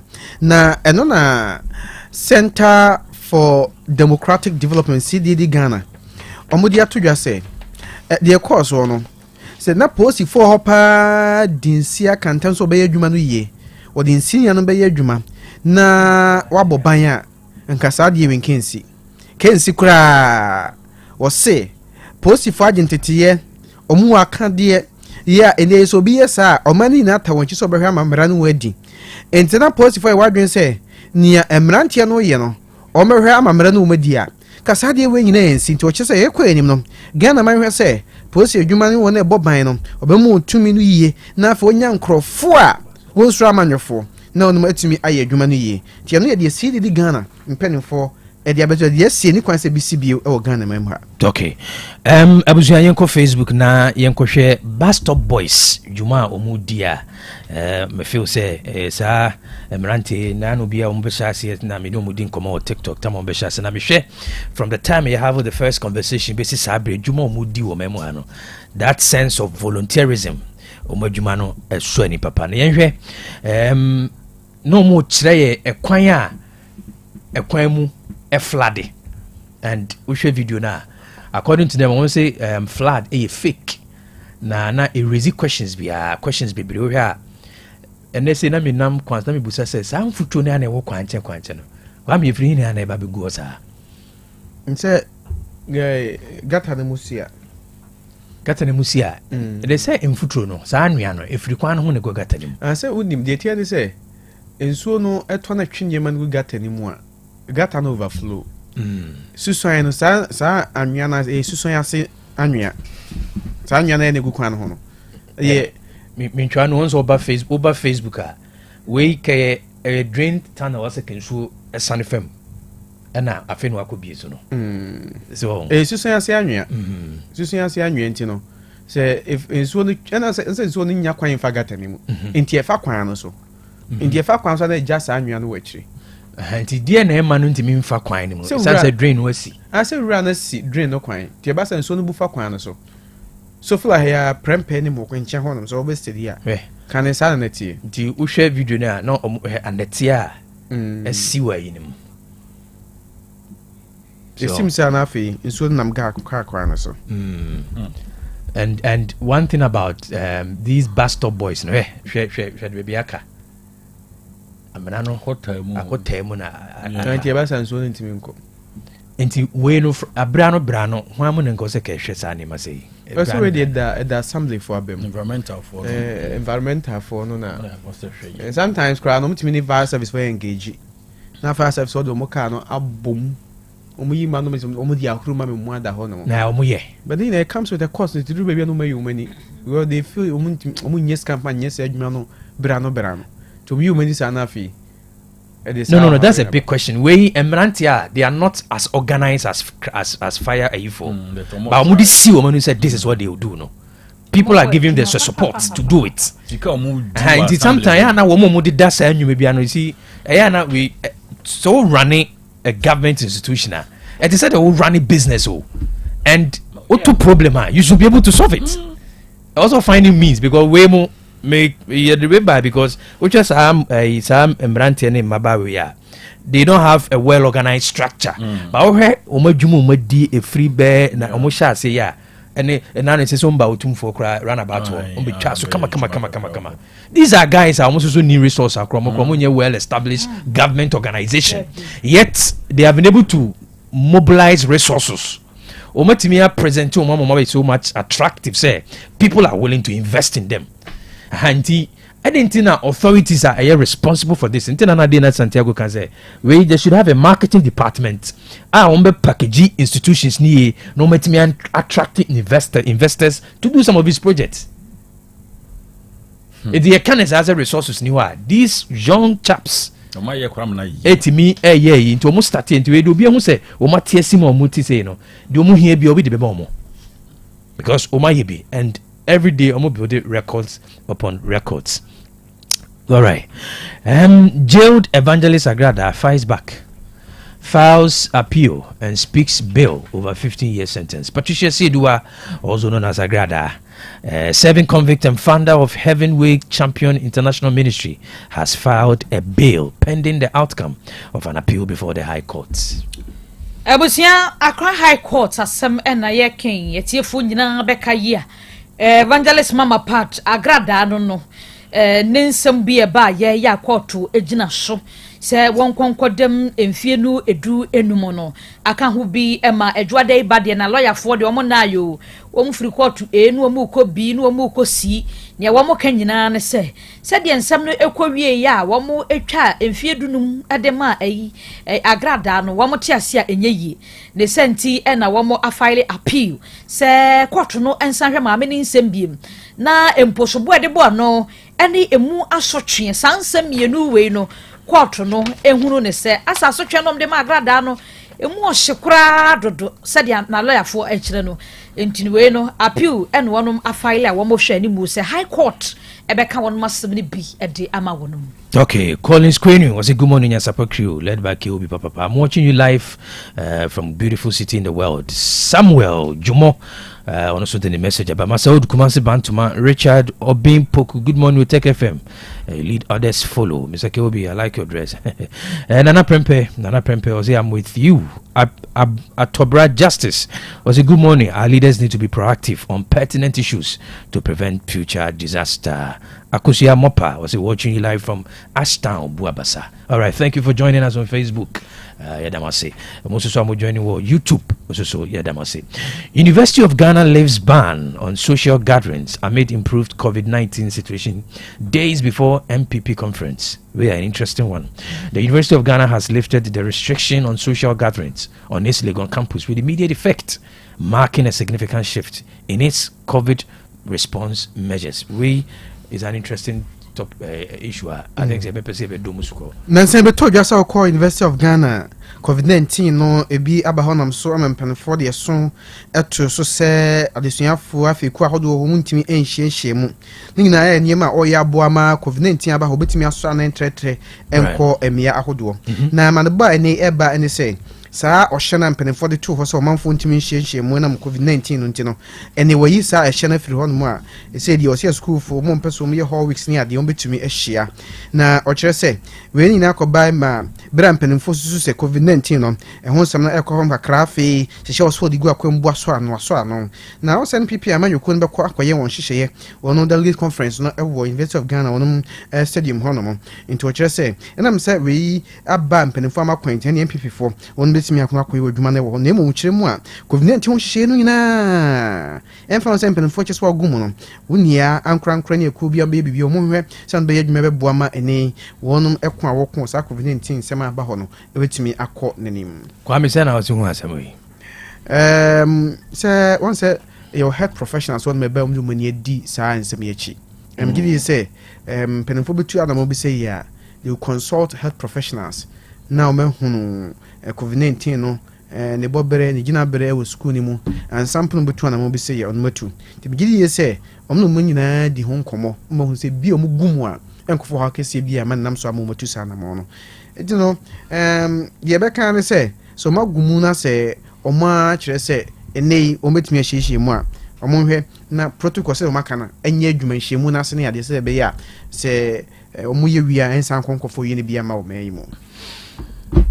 Anyway, okay, I mean, reserve make comments and let me reserve my comment because Chima soon be ahead of now immediate release, you know. Yes. And I'm also asking myself, say Hong Kong beat me at a conference, you know, and don't we have other options that we can explore? Looking at Sedio Musikai, you know, ahead of Sedio Musikai, I didn't Brad any man honosono. Nah. As with immediate effect. Well, anyway, I think let's leave it into the air. That is as okay. Anyway, let's see. All right. Government agrees to pay 2 allowances demanded by nurses, midwives. The government has granted 2 of the allowances demanded by the Ghana Registered Nurses and Midwives Association, GRNMA. Abusiafo Ghana Nurses and Midwives Association. Etiefo beka ya fiwe mo makeka won ho e de akere Ghana ban se alawala wa bi wo hono ma wo ne aban na kwantiase apan mu ananke wo se ehyasie aban de betu dwa se sede afiwe no wonfo mo nka budget ne ho no wo hyasie se wo tue saa alaware yi ni niama no wo mo pene de ama wono mo a enye yie na no na aba betu dwa se wo mo mpanyimfo ene parliamentary select committee on health akwakohia ema aba betu dwa se afie media budget review ne beba nyame ya doma ya wada no womo de nurses no niama bia no mo hwesa ba ne de be ma wonom ne emumienu ebeka ho we uniform and a fuel allowance in the nurse for no emumienu ba ya wada ya media budget review ebeba no womo ehwe ni mu se niama womo leste ya no womo gie fra ban ne ho no emumienu die aban no ebeye na ne edidi di ho ni nyina da afefofra ye be hyase no wonom atumi ahwe edi so eno nti parliamentary select committee de ato won manim se sadiom ne mu hia ya wo mo gitu mu no a sa na ban no ebehwe na media budget ebebei wodi mienu na kwaka ho na wo mo nsatumi aka enkaye no afie besi mu wonum atumi aka ho asem. All right, anope we pese a celebrity one young student or Department of Art or University of Education Winneba why ye portrait you know or you see buttons in quantity one of the way mosaic and you know it's very nice it's you know a trendy or social media pa nemfa na juma no ento social media na amafo enya binhwe amafo enya binhwe a young talented student or the art department or University of Education Winneba why a portrait of Dr. Kwame Despite we all the buttons name to get it closer we have the music yeah to get it closer we visual art very music it's an old draw on you so old draw no pair objects a bit my papers but when you use buttons the buttons that they share and you know over Facebook yes celebrity this young talents I wore University of Education Winneba or the year Ira Kwame despite in Funyini. Effort, effort. No, artists, we hear neither, we say. And then from Funyini could say, I mean, say, I don't need the attention, Beba. Yeah, I'm making. Yeah. Oh, Muton ones will be out to your boy any dinner. Strategic, very nice. Very nice. Very nice. Buttons. And all they are share. Wow. Very nice. It's, you know, we are celebrating this Ghanaian talent. Oh yeah, dear pa. Oh yeah, dear. On the artist beauty. Oh, I express it. And that music, you know, and you make it all. So we share buttons pa. With the buttons. In this upper color red and upper buttons red, upper color green and upper buttons green. I feel they share creative image, you know. Very, very, very nice. Or trendy or social media. Yes. It's very, very nice. So no strategic. Yeah, I say we were despite. No, I appreciate it. All right. Befi, also the Bus Stop Boys are real change makers. Nana Kojo Ba, also good morning to you and your industrious crew. Ajua Asunaba and Kwame. Asuna Kwame Fusu, also Kwame go say a very good morning to Tech. In fact, you guys are doing a great job. Yeah, that's it. Let's celebrate this. Another young talent, also demonstrating the masterpiece. Eugene, and I say MCR. Everybody now Kwapa. The talent video Kwapa. It's at the acrobatics for no. It's from acrobatics. We know they are catching me by surprise, pal. And also coin or quite. Only also show the talent. Also baby. Almost an in your between. Yes. I was about Facebook Live this one. Abranti crutches and what no the crutches no good from no near my way in the form honor. More moon crack crutches grabbing to me. So we're putting it to. Oh, I had dear. We only presume will be for same moment. Oh, one year everybody say. I'm from quite better America Got Talent to cry. Benyeska. And the office away a talent that you have to celebrate because them say American talent and be Once another jurisdiction. Training in obey entertainer for others, for be inviting for programs, a means of surviving. And the other jurisdiction was uncle for Musoro. It was a pure talent. Asasa na gay idea correct copy British Got Talent. Afronita. And I think the BBC no so no. We one fan could not concert sebi or the stress. Ade bi anya media dum bia we use ne physically challenge no the year acrobatics. I think say also I was say celebrating no and it's very interesting. And I am call the last but one and also you show humanity.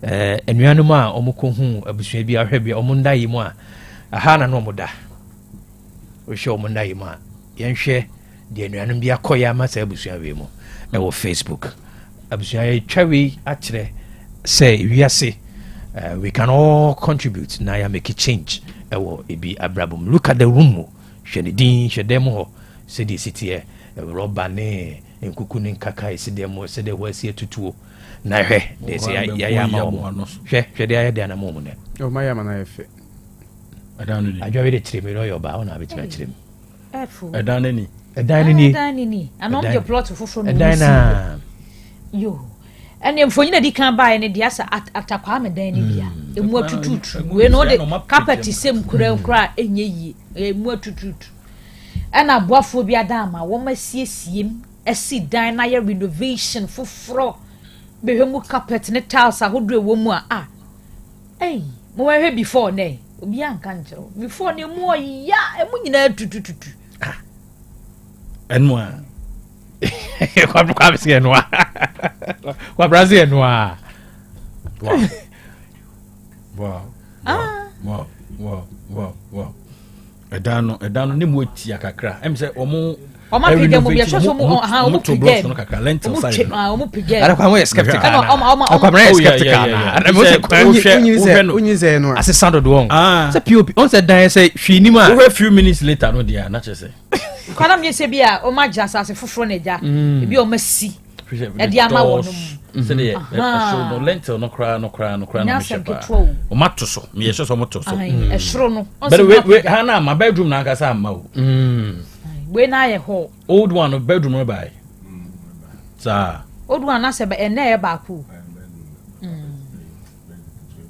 We have veranda. Mami ata so na dware ba one time no mu no. Bedroom na kasa ni. To the other side no way. Yes. That questions na. And maybe so. Anyway. Yeah. Eti down option for down that debut. And na wo mo asie. And na down no kra no sebi uhu a manu susumira so tumi se kurunkuma nkura se dan sa na aye. Tokua no ade no eye bibia wo ho. And na wo mo madan no I said alatafo movies ya na mo hwe no. Wo say they are no mu sit down no hwe mu fefef. Sa pep say sa assistant completely. Kwa assistant kra o. Yeah. One hwe ya. So be jatum say da na be hu pa. So be jatum be den dia ma. All right. That's me pesa we ni scalpers you know hono kakra na. Hono kakra no. Hono watchum aye no hola na. Omo bubu dan na see ni foforo. Omo say na. But at least it was a philanthropic gesture. I say ayeye dia. Obi say bia nipa no akire any ade. So the element ni say yen so homo. The main the main say yen so that's it. But if it's in Africa, we don't appreciate talent. Indeed, disability is not inability. I'm responding to the previous video no. Kimpi, or say good morning to your crew. I am watching you live from Sakrawono. Jabadu, or say take lead, others follow. Paul, I say good morning to you. You are doing a great job. Especially the business segment. Samuel Kojo Susu, say good morning. I'm really enjoying your show. I highly recommend. On so I can was the chat to Yanko Abepo Junction, Ejebia Atofi man so nya asem keto akra. Na and so trendy social media and also trendy. Abepo Junction. Sad scenes. If ya say Eja Atom Eugene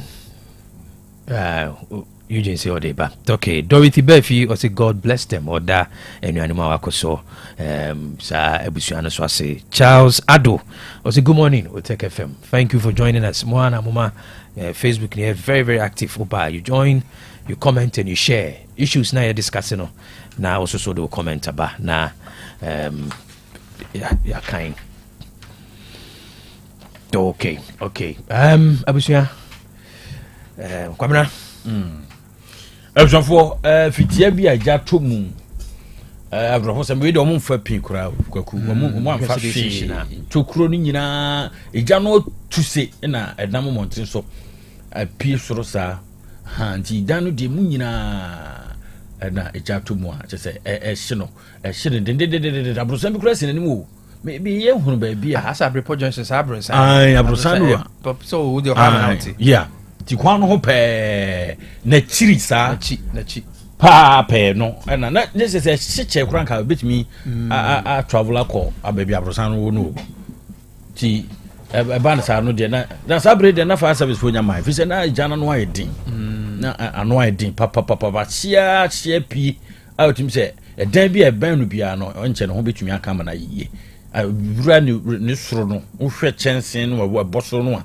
ewura mu a jana ni nam chensen no eso te manfo su jira nchenchen a wormu twa megiri se sabre nya mo free fire service right dum janu nya mai na ye fa so atuatie for sabre no yenye careful ade bia ye highly inflammable bia kettle ne sa nema no that's it ye shene so na omemu ha no fair service no omo issues entino one hwe na oyini bisia answer no bodro na me say onema bibia kache omo bomodin so do na no but omo resources ntimi nkoba ni nyina esua entino your security no first wo yan kasa yensem yes stress ya yenye very very careful na yenhwe okay all right abusuan sabre ye betwa esuopo na yakọ amanhodo so na yakọfa ehoso ensema trend no na ye dia ba MP charged for accusing Lesotho king of signing over country to South Africa. Lesotho MP is facing criminal charges after he accused the country's monarch and government of signing over control of Lesotho to its much larger neighbor South Africa. Elzofo yankro na yentra suo bosompo na fi South Africa na se Lesotho manumu na yekro do na sabre dipa ba ko aja wo yebrahye betwani won tisu bio mu de den soso wasore de agina tintintin de etia mpanimfo awormo ho ahemfo ne aban no mu mpanimfo aworo no na wasore de etia awormo na wo nso ade ko adu aworo de abono a omde no akodi nsenseme mu ne edin pa Dr. Chepo Lifolo sana ndino etie ya ko adu a de bono position no enye asimkuma akura de nyina ne se bono nsusu ebu no hunu sempanimfo awormo Lesotho no omre ma no fan bi de akwa akɔhye South African sa ya wo kyerɛ sɛ enye no kwa mukura na kwadu bi so omre bono so no anso wa fama bi ahye ne saso hene Basuto land wafa de abonbo ya waje boso di adwoada ednoa no kopi mu ya posifo wo mo atena ye ko yesen ka be di kura no ko betumi achi na wo kura ye ntumi antentam amfa ema no wo kyerɛ nsemi do beto akoso aka sanse Lesotho man no fa kakra no ma tinchine twan wo hene no ode akwakohye South African semu no wo hwa abakose mu a entene sakura na wo kyerɛ me ahuro bi kura wo a wo South Africa eno Lesotho man no mu mpanimfo bi ene te ho mu ade hye ne te ho ne sidai ene agyae ede ama wodom wo kyerɛ sɛ Northern Cape eka ho bi ena Mpumalanga eno so ka ho Eastern Cape na KwaZulu Natal honso eka ho ho no de wo se Lesotho fo nko a ye from se Basuto no wo mo na agege ho de afa ya ki ye kan pa nkasa ho no kura no wo se nkekodi Lesotho fo wo mo ensemo sanse beka ya abrofo a wo mo ba ye ebedi ebibreman abroso no ho no na wo mo nyina omko age ho boso a ene Lesotho fo no wo mko kosom ye na akoba ne sa na kwadu ombo ye BBC mu nyina ba mu sentwefo nyina ba mu a ene ye kan wo mche se ken lachi ye otoso miensa ne aba no na wo mo edi papa yi akogina mara no a wo mo etwena so de ano odin sanse aso sore ye no wo sore bia o kan semu a ayensimfin edi tiamperimfo no edo ne nam so akopi se memu a odi.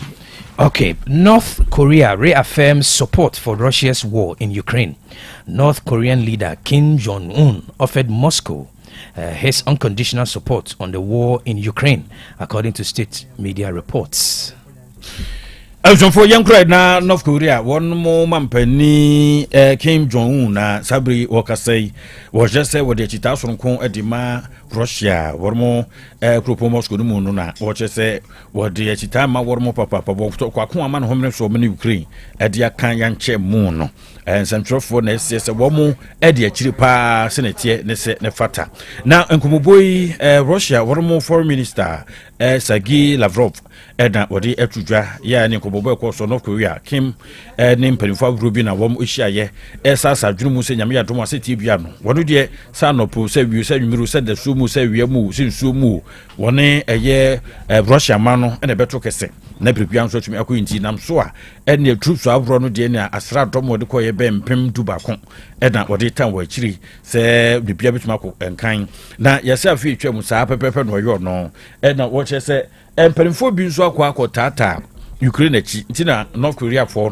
ananse North Korea man nso asori pinhwam aborom eyo na Vladimir Putin yebeka ya wonso lanche no mafoforo kura na se kodiawo no bi mu asra dom a wode ekon edi etia Ukraine yebeka February boso me de tozo dunu miedu no na wo yen san hyehyeye no ai ba betu twa ti Kim so de ne de akota eto se tintintintin no so bebo ma bibia akofa nkyama no na US mampani Donald Trump nso adwonfo boronso ekota Ukraine chi tintintintin di mu atin se onso bebo abo mu akodian famu ama wo mu anam ntuo no ne wonum ewie nyina no tumi akọ enkan sanse wo hwe ne din ne se ne mpamro ya Russia man edi Ukraine no a wo so no so de pinpampa na wori bibie ne tumi ebu anti se de we kota we achi we kota we achi nam so ma no Korea man no akota Russia chi tintintin se bebo ama okon a wonum ahwai ewo Ukraine so no atumi adimu. I'm disappointed but not done with Putin, Trump tells BBC. Donald Trump has said that he is disappointed but not done with Vladimir Putin in an exclusive phone call with the BBC. For young crowd na penny mampani dima America mano aye Donald ye Kwaku Trump na Donald Trump for wono na wodi atudwa woni BBC ne bon komo no BBC komo bo en watch say any bisa nkra say over Donald Trump wadavroma wone wadamfo Vladimir Putin ma wi kura na no say wono kura de odi yaw pa wafa Vladimir Putin ho say that say why chinchine twan no it odi ho yaw pa ene wo mo frɛ no yaw matrofo manu so bi na aduna tambo de nchemu abroad twitwa ya woche se ibisa no se anyin bia wo gini padi ana no woche se we wono no te ase no kura nwade a wo gini pa bibre bia ana se ni pa fita bia enso edi wonyu obiara eni erunti eno de babetu dwa ya woche se ene wode akode awro kwata Ukraine akiri eno ye se wo beboa se be ye adwoma ebetumi akonkan woche se ade mu ntumu nso wono Russia and NBC ni pa senka wo hwe kwan senka Russia nefo abadu mu a wode ama senka wo mu fa kodie emu ho tu nkwatwere ne atwere na nka somdua boa yinyira ntumi no ano ya woche se wo mu ano no ene nam so wo ye se adwumadi nyina na ekomobo ya eno so ekoso ena woche se wono de wo bon na tofo no abaso se ne ekoso nyina nso akita so nko a wo mu atoto nyoma no eyara ya ebo amankonudi atumi abenti nkomobo a BBC ene Donald Trump boy ne military no ba adu no ena wo mu ebo nkomo a wode atudwa se de enoma esi ekro no de wono de Vladimir Putin wono no wie kura fe kura na agro no ba be de wono no de ebe yere so akantam so na de hia fata bia no wode ata Ukraine achi amotumi akọ enkanti NATO chief Mark Rutte wono so White House okopi ho ena komobo ya oni ministers awro awormo ho ebobo nkoma no so echese we no ono so edi yaw kakra Russian akandifo ni nyina ojo mo ho yaw sanse ki ehwesa atemdi betumi aba nenso kyena si ne sei ade a ekoso a emoa enti Donald Trump so mo a ode boa no so ono so boda ba so se ode boa Ukraine. All right, for Yenjina Donald Trump or Omapeni Vladimir Putin or Mount Sensa and the trends no in Siha. Now, Sanabakaji Abuafon Krato, Kamo say, if you know what you call Yane Jamba Solutions, a bit chicken como, and it's Bomodin say, over Shannon Sona, Uni, or Fidiano, and Fria. So for the wood so any chirama koto sanse a prune ye friends who take a prono yon papa kwan na de biara da etaso anopai ye de ni e bohwam na fe yakọ Osbel Butus any nyoma bro diaba e shan no de wo krukra ya wo diaba papa be pacho wo fa bi wo ma me bi abusuani bi no de mekrakas as wonya botre na ye wo bu Ghana ha waje bre de kas awura ba e bo wo fom ho ye beboa no intimane ha no ho e wo bi wo so nyame tro me nyan fofofo na de beba bedru mamu na bonu so ding nemu wo mamu dia Osbel Mutos na wodwani a kire ho Honda cars ahodo no odiaba Toyota cars ahodo nyina odiaba Honda cars no Civic ene Accord CRV Integra HRV Breeze ni nyina no ko na kopimo Osbel Mutos a wono no to kese obemo bi pa Toyota cars ahodo no so odiaba Venza ho latest model ho na hybrid model ni nyina Venza cars no odiaba Frontlander Wildlander Highlander Tundra latest model ho Land Cruiser Jeep no nyade ni nyina tam se wo pe ba bia cars boofo na cars abeto achama wo djuma bia be so didi bia tumi de dia Osbel Mutos akache na no pe mekan fo dia mawo da kodwom no wo woni despite dan no edia no hwe da kodwom hodo a number is 0244377612 0244377612 now ni Charles Bala to kese Osbel Limited si wotwa blocks papa we contractor for my wadawroma wo so woda so o dansi mu so besi dan kama no wadawroma Osbel Limited benya bre the amount ajim na fee wotwa blocks abron wode afidie kudam ne dia baba bibremu ato emamu awro no a ebusanfo afidie ne emienu pe na Osbel kuta ba kon wode hwitwa blocks a Ghana for wasma basa me baba somo blocks awro bia no a opese won saka no won no eto kesa be ma bi na so tumi adimo ne concrete pavers awro ni nyina mo amoya akwan awro no monko ho na mo no ento kesa asphalt pavers ni nyina wode aba ya wode eboa na bosamo a wode twa blocks papa no bio wode twa blocks no tim say yes what a block we twa blocks no mo wanka wuru a na huru se woni agi we de somo padapem enjima baba to no bia sense gasam no so hunu toto a wo so ofa blocks no so utwa ne tentem so nyamfe na ebeje bre blocks nko an to bi dan wo ntumi wi sense obi agi aboso ko ba boso so metwa oboa body mrade sa ru ntwa hwe erunche me pacho pese kontem edema na adwuma no enso bia enkobu dan no se no ntem so dia na wakọ na ne Osbel atokese wo Kase bridge no wa na no mujimi for dan wo ho no mujimi dan wa ho no wa wo hye ho ya wodi djuma number no emi no ebia wo befre bia mu no entem so no be bon komo ama ne wo hwehwe no wonsa etumi aka number is 0244 377 612 and 0244 043 805 na wode no ato kese Latus and frefre dom nhyɛ no so an Latus home was PVC pipes awro no daba bend and fittings awro ni nyina na ka ti ubenya bi take ya pran no apapa no ya kronfro mfo no munya beduru sei kukuro na ohunu sei we ye yamofa apron bi on and ye mu nkompo na yenko ye nya nwia menwan yi akronfo yenko na paint awro nso bia ba color bia ohwe bia paint Latus makofa ba chandelier light wall light awro no for ni nyina da ebi ewo electrical cable so ahoro no so ese ekro ya ye ba no ne ade nyina no eda no emu fan kese pa agina saa no ma no wanhwe na ukoto fon ede mafie no anhwe na de amanenya na akɔwie fie no enti ne kura kɔwiem anase kɔpiem ewo Latus home na no entumi nto kese director mo fase mabi ma pronto ho tu bi obabi amene to kese what the kitchen sinks ahodo de aba taps different pipe no or the bi aba tiles ahodo and also the biaba WC no so awro pi no afefe kama the electronics no ni nyina so the bi aba normal bar boot no pumping machines usese wa dry yakopiem nyoma odi aba no echenkura ebjonfo na telephone shower set no and also the bi aba complete shower no obi bath taps jacuzzi basin shower glass corner bath na ne pan toilet holder name hwehwehwehwa hodo no odi aba water heater afufro kura no a ohunu bi da ya okura na abehunu say yes say nyoma wo Latus super mpa ebjonfo na forget AC no fun say wo hwe na AC 7 no ayeyi na ne to no ayedin a ene tete nyoma so akakra o to ade bum prekope etu kwa no kope fan no bi ebebo pa no so bot say AC no apepepe ya na ne no ato kese ewo adum Aseda house kwa no so hono na behu Latus home hoda wodi no djuma soronko number is 0242616585 0242616585 Abapa mo seniam papa na ba ntibrana beje wodie TV na wo pe blender na kettle na washing machine no sound system bufesa hodo ede na wo pe sodum niama hodo ni nyina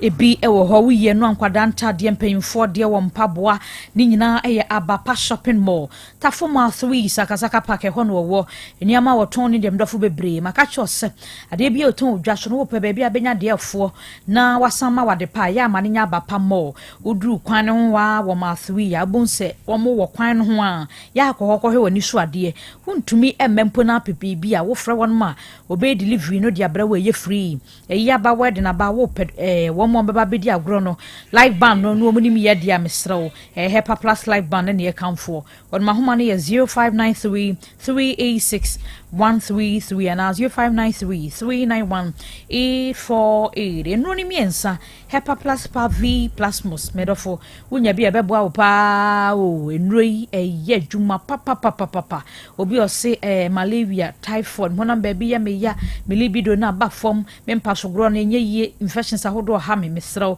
ya ma immune system ni general well-being no ehia wa bibia be kɔ ye dia ma enroi nso anya na baby ya so ntwa bibidro ni abrofo duro ya bowra ho na kokɔgye wodie ahoma ni nie 0542778572 0542778572 and 0542807907 and 0591367898 Donima State Complex hona akɔgye dansi ho niema ya kama busia kroma de hwa ana contracted favorite one resident developers obia eno ndika so ma Donima Steel Complex ugina fa kwa dansi ho niema nyina ho nsa beka oso pedi odebebo danso abefo kwan so na dia baibia tropical long span roofing sheets no obi won mu ahodo bia opebia strips ibia step tackle bia opebia obetwa edia maw and all tropical alloys so ho odi no to nchen ya galvanized standard size sheets no plain and colored na opa bra Donima say obeye ho adwuma edia maw de ma Donima danso ene say odru say oboard na ne so a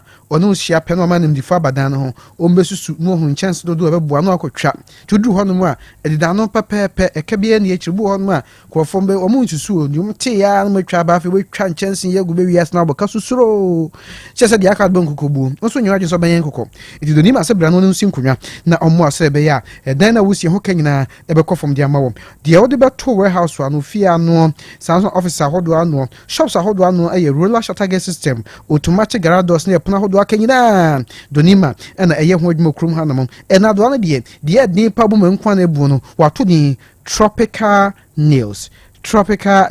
When a carpenter for jet to carpenter's choice. Carpenter for hey, Mr. Kroma dear, open band was near Roswa. Nina Donima Hona boss sako, contract Sakasia crew domina, Donima ho, anomina, Edi Barishia Cotoniama, Busa Emmanuel Boache Fapem CEO, Fapem Construction Lunia Dancing Show. Donima so bomb free technical services and advice. Medican can want some dada. Now per boss paper products Nibia Kudum.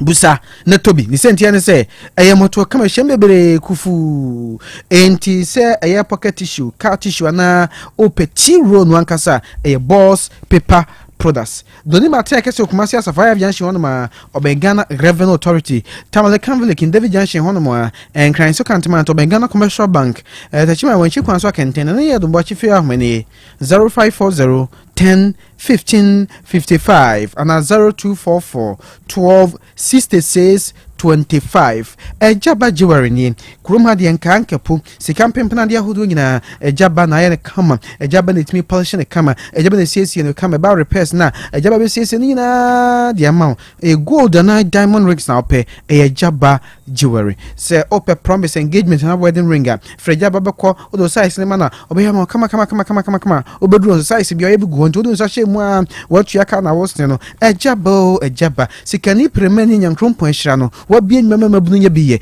ejaba biya wo biya no pe uteka famsi chia me so pe gold ring diamond ring fancy ring necklace waist chains baby sets lady sets men chains and anklets ejaba jewelry Prempesken Street Masiadum menshia traffic light ofra ba hembo boano no ejaba family house ho eni penifoni kaso bo mahon so 03220 26708 and 0277 10 44 88. Tank experts aba mesro tank ne wo fie no elikia na anase akrake ni nyina tank expert abai wo be bibia bi ede amaw won madwuma ne nso de wo de machines ye enti no professionally wo de machines ne be bibia kama the machines ne nso de enye net badie ne bia we no abefo de pa aba na tank experts wo be isu ede wudwuma no ede amaw ne senti wo simi misal se wo de no kra no o plastic fuel tanker akrake ni nyina o repair we no nyina ede amaw afope obi oba be installations ahodro ni nyina mabua tank experts and ye kamfo or say what high quality tanks sizes ahodro ne color bia wo pe bia wo bi e wo ho na mo ene mo ye fish farming no obetumi aye bidia ma wabetumi dia fish pond wo backyard fie e simple kra tank expert eno no na wo fo awofo nyina muntie ye nkwadan be ko school na ne kra ntwo boss no de ne ade nua ye no wo meja ato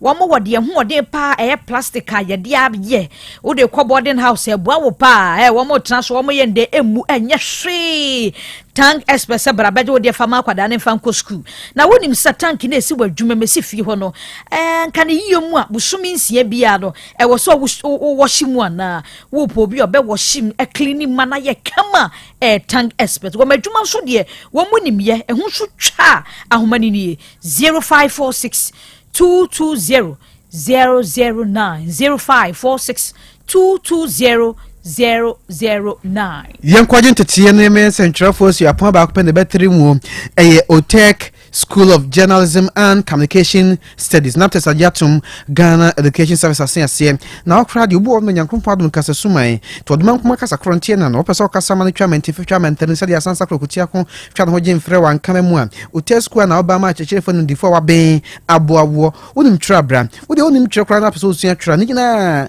kwa ba faso ne domadin kita ho Otek School sia pwen obechiro kama enti Otek kasa fadie kasa fo nyini ho do so akasa o chiro so export so kan news ana de uye bia host program bra na otesku enchrew marketing public relations media law and ethics ni na ochrew na opel vlogging and blogging ho adisuasun ha na oba graphic design audio and video editing me si achechire fo abin wadwumani mu na eboawo obekwa bonten wo so osoro finhia mi no wi a be your national service na wo mu hu a wo sua de na wo industrial attachment to be wi no na o tia bobi odwuma bi yago bia no omanfo eso osoro siapon atete adisuafo pi hwe menkwa akiri ba ko to GTV CCC a the nation's television a o kan ni so free hand man straight to GTV a o yedwuma won na chese enya sam na akro feature me na kama pa enti ukreses ya na wasi abra wanye uko A level so a udem finhia de no mu kronso no mature so ba ojew o take from here na school no we can say radio university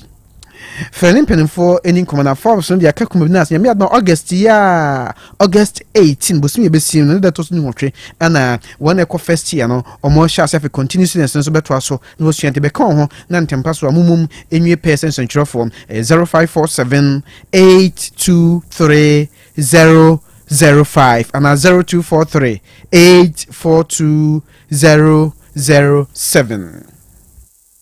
Setting the trends that others can only follow. OTEC 102.9 FM, the pride of Ashanti. Apomode mapadie enoane hepa plus mixture. Apomode mapadie enoane hepa plus mixture. Unia, Pavi, and the Black Smokes Mr. No, Malaria Dronana. Annie, say an answer. Who be the same wife, you know, you're tested positive. I am no. Says a cool malaria morning, you know. I'm in negative. Adia, 1 hour, Hepa plus mixer, and what do you swabber? Cynthia, I was so immune system, a strong debia. Anti Pavi, a support to immune system, no. Not plus smokes, no, so to malaria, no good. Malaria symptoms, at a say, etipaye, I fear, one more tour, and 1 meranomsa. Achakura 4 days, not Pavi, and the plasmox mixer, 1 nominal, 2 malaria, and asakura. And yes, I dear doctor. For 0542 778572 and 0542 807907. My dear Grady Pa Pavi Plasmox. And Hepa Plus Nina. A pen for about or more manufo, and Quada will infuse you come. Our pharmacist and her bar shop. FDA aje Jordan Cratway. Ah, Mammy Money Juma, would I ye fed? Mira me da say. Na somewhere no nako. I know the anina home, mammy. I had Danya, ya boss of Fefe Nina. A Donima C complex, I will say. A toda, and we are ye the boy dance one. A town, and as a emuta quokwa, a bassa, not Danny, and to the DSL. Are losing steel trusses and Nadia ye do go down swaba and then bia utum di goso F4 and then you're not saying and this how the DSL are losing steel trusses e go down so we are now the Donima NMK premium roofing sheets and chancing a boswaka oh natures of humanist na NMK premium roofing sheets and chancing a Donima diabe yo mahodo yo NMK law span are losing and the governance IBR and NMK nails e mupia so unisika Donima e mo tria ne kakran Wenum ye latest producer Donima Diaba Abeka Dadane. Entimin kwahe. Kwasafu YF Johnson Obenjiari Anafre 0244 126625 and 0540 101 555. Donima Steel Complex. Bebia at the power F no. Mami pharmacist, memoir. Hey, where be him? Unyanguye. Betiasi. Heba malaria draw lepequeno. Mami 10 cartons. Nimoja draw lepetone. And also mami 10 cartons. Na time for the draw and tarafa ready. Mami 20 cartons. Papa, ade. What's the time for ni malaria ni biom? Anase se otu nroton. Debi mwa tomi dada. E free mra menum lepequin. Ene lepetone. Malaria na amama ye hojo. Menum no nyono. Wona mre joint pains, fever, tipaye. Enya woni nyina akọ. Wedi Mama sorry for malaria the time for the how mopa mo mese kwa suadi lipiquin any lipitone one dance na malaria ha man for do typhoid the draw entra 5 no so saa na man for di one dance o mese enye entra 5 a anke ekutwa menso no typhoid nti eya dokutafo a wasua he ba wo KNUST and aye researches ronko edi nro yi abadwa so yanto ho nchia entra na wa wo hwe ebibidro pa ne packaging edi no kwa ne kumi lipiquin lipitone any entra 5 yi e wo pharmacy ni heba shop bi Apemfo emma wo mo manufo nkwada wo nimfie dumie de won ka ho atufo fra 0244 827228. Obi a me drum no match me na for say be me wedding papa bi. She ring basa bi a wakoto. Tatnya but I don't sweet as mama bas sometimes so am dear but we jam. Wo ka bia mama ana so. Be ka bia ma. The wife here can dey the crew. Sa we ring so dey papo. Monko ejaba jewelry. E hon we di pure gold. E ya gudie bia.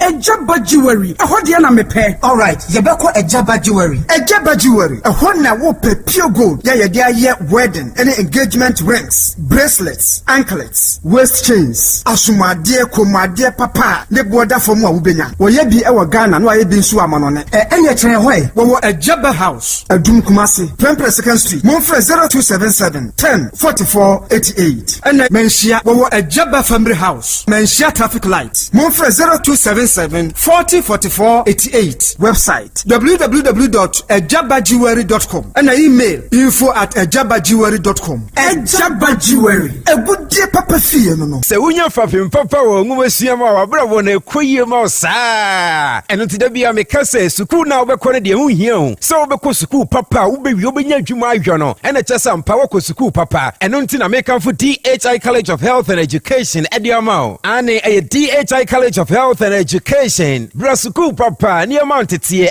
early childhood education. E affiliated to University of Education Winneba. Sounds ni amount tie e diploma in education mu ema one person trade na qualification e degree and HND holders nkwa. Kaisa we no afeba ko pepe no wie your regular and your evening classes. Kaisa certificate we University of Education Winneba and edemau ni Mompon campus and akabom. Enya no nkwa ye mantity pa e certificate in sign language. And also twemu e be mantity e medicine counter assistant meche MCA. Na fe opeso be top up also e dispensary technician 2 and 3 so a and also ye be mantity wo papa bi. We were DHI College of Health and Education actually kwan e Kumasi Patasi. Ye ben Dr. KJC Sunyane Sehi Debiso ene kadezo so no ye podwuma dikadika wo ho. From 0244 213 187 0244 213 187.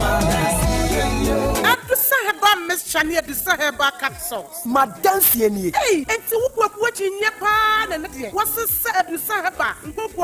What is Sasa? Mendia, wouldn't be.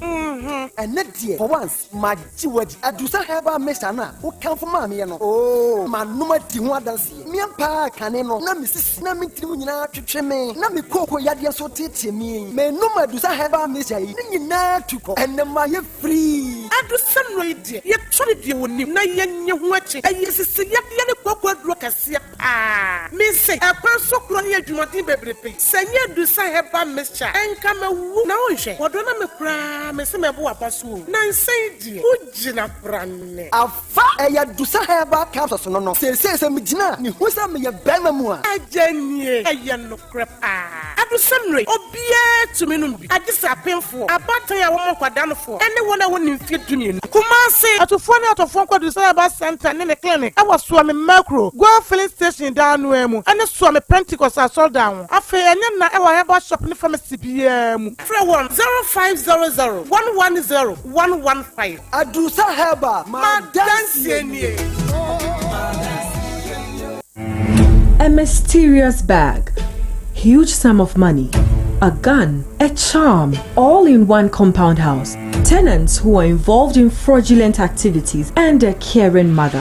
Sika Bottle, a new epic drama series on Aquaba Magic, DSTV channel 150 and Go TV channel 102, premiering 23rd July at 8:30 p.m. Get your DSTV decoder at 89 Ghana cedis and Go TV decoder at 399 Ghana cedis today. Aquaba Magic, Ghana's most loved storyteller.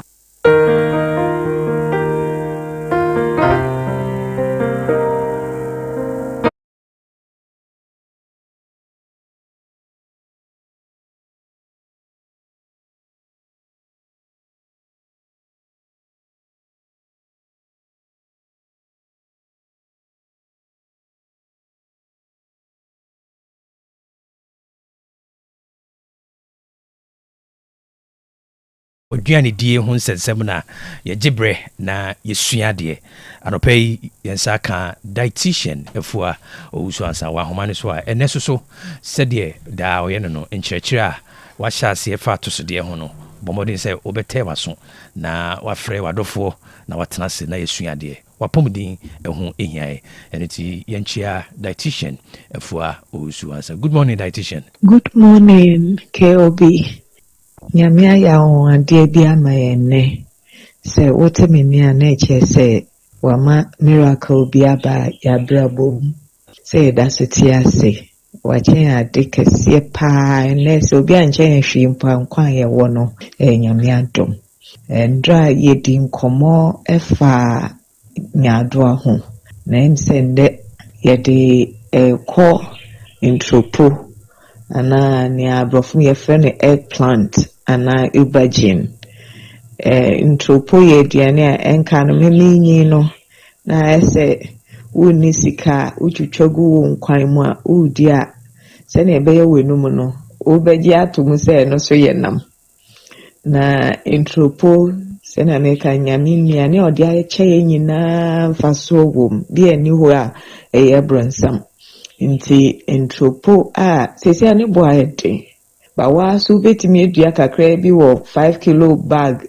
rice bag ya yɛto twene betimi asesa ahwe gu me adua bi na ntropo ne mfasoɔ no bi wɔ hɔ anyado ani nea ɔne nyadoa ɛyɛ pɛ ɛyɛ ntɛtɛ a ɛwom ntɛtɛ yɛnim ne mfasoɔ ansa sɛ ɔmo tie nenne no ɛsɛ ntɛtɛ boa ma oyam ntim boa ma kokram yare bi mpo ɛmma wakwam colorectal cancer etimi boa ma control wo mogya mu esikyire ansa etimi boa so even in blood cholesterol ebe regulate normal yenim so sɛ ɛwɔ vitamin B1 B6 folate magnesium potassium nyina ntropo ɛwɔ bi nti nye ehiafo aduane sesi ampo enye ehiafo sa esikafo because last time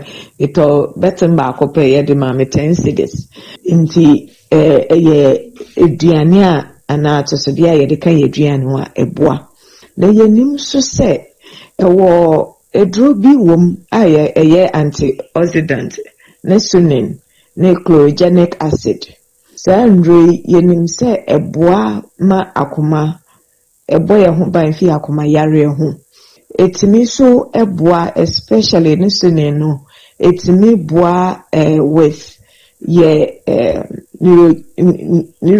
neuroprotective na kyerɛ sɛ ɛboa yɛ nerves titiri yadwen nti woyɛ obi a woyɛ abɛnkwan woyɛ nkwan bi wetwitwa ntropo egum a kyerɛ sɛ wobɛnya saa nnuro no a ɛbɔ wadwen ne wakoma ho ban na potassium is yenim sɛ ɛbɛ regulate wo blood sugar na yɛde yɛ nneɛma bebree ɛm sɛ wokɔ eastern African country a ɔmo nya nkwan pɛ ana still pɛ na ɔmo twitwa gum ɔmo timi eyi abane film ɔmo rere film na ɔmo ayɛ te sɛ abrodwuma yi a mekan ana potato yi na ɔmo anyam ɛde spices afa ɔmo de nam afra asan yɛ affect ɛde egu saa ntropo no mu na ɔmo ato no kama ɛyɛ aduane mua nti na kyerɛ sɛ ntropo no na ayɛ ɔmo plate ana ɔmo baking sheet a ɔmo de aduane na egum na ɔmo ebake ɛna ayɛ kama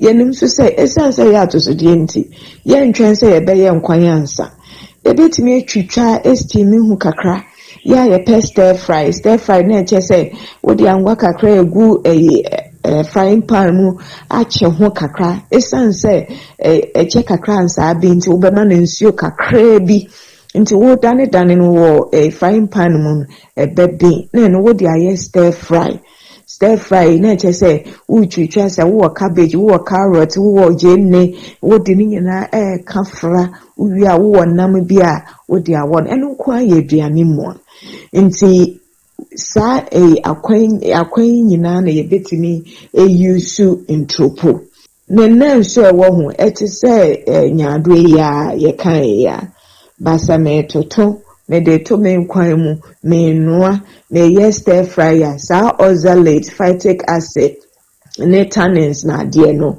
emba me nipadrem because me nyina be yira in the process of nya mede ye wo meduane mi nti ende se wudi intro menim se obi wonpo ndi bi da nkofo bebe o meba hospital na EY health no ubi so mo intro ba se no ne de o describe me hu odwa so me ndi bi da pacho the next time I will be ko dwomo no try say obeto ntropo na wodi aka wonua ne ho bi wo ho a ne chi ya nyon kakra ba wonu a enyo ne timi ba fam ba enyo no so ka homa wutimi de ye aduane yi a eno so complement ma aduane ne ye de ntenne ye kodi ntropo na ye nya ho ahode atosodie ya eno na ye nim say yenyi no yedi ne dodo a ebeboa ma yenya apomudi yenya ahode nyame de yenkwa akyanye bio yendidi ye na yenhye na asori fi ahonde yema na ahonde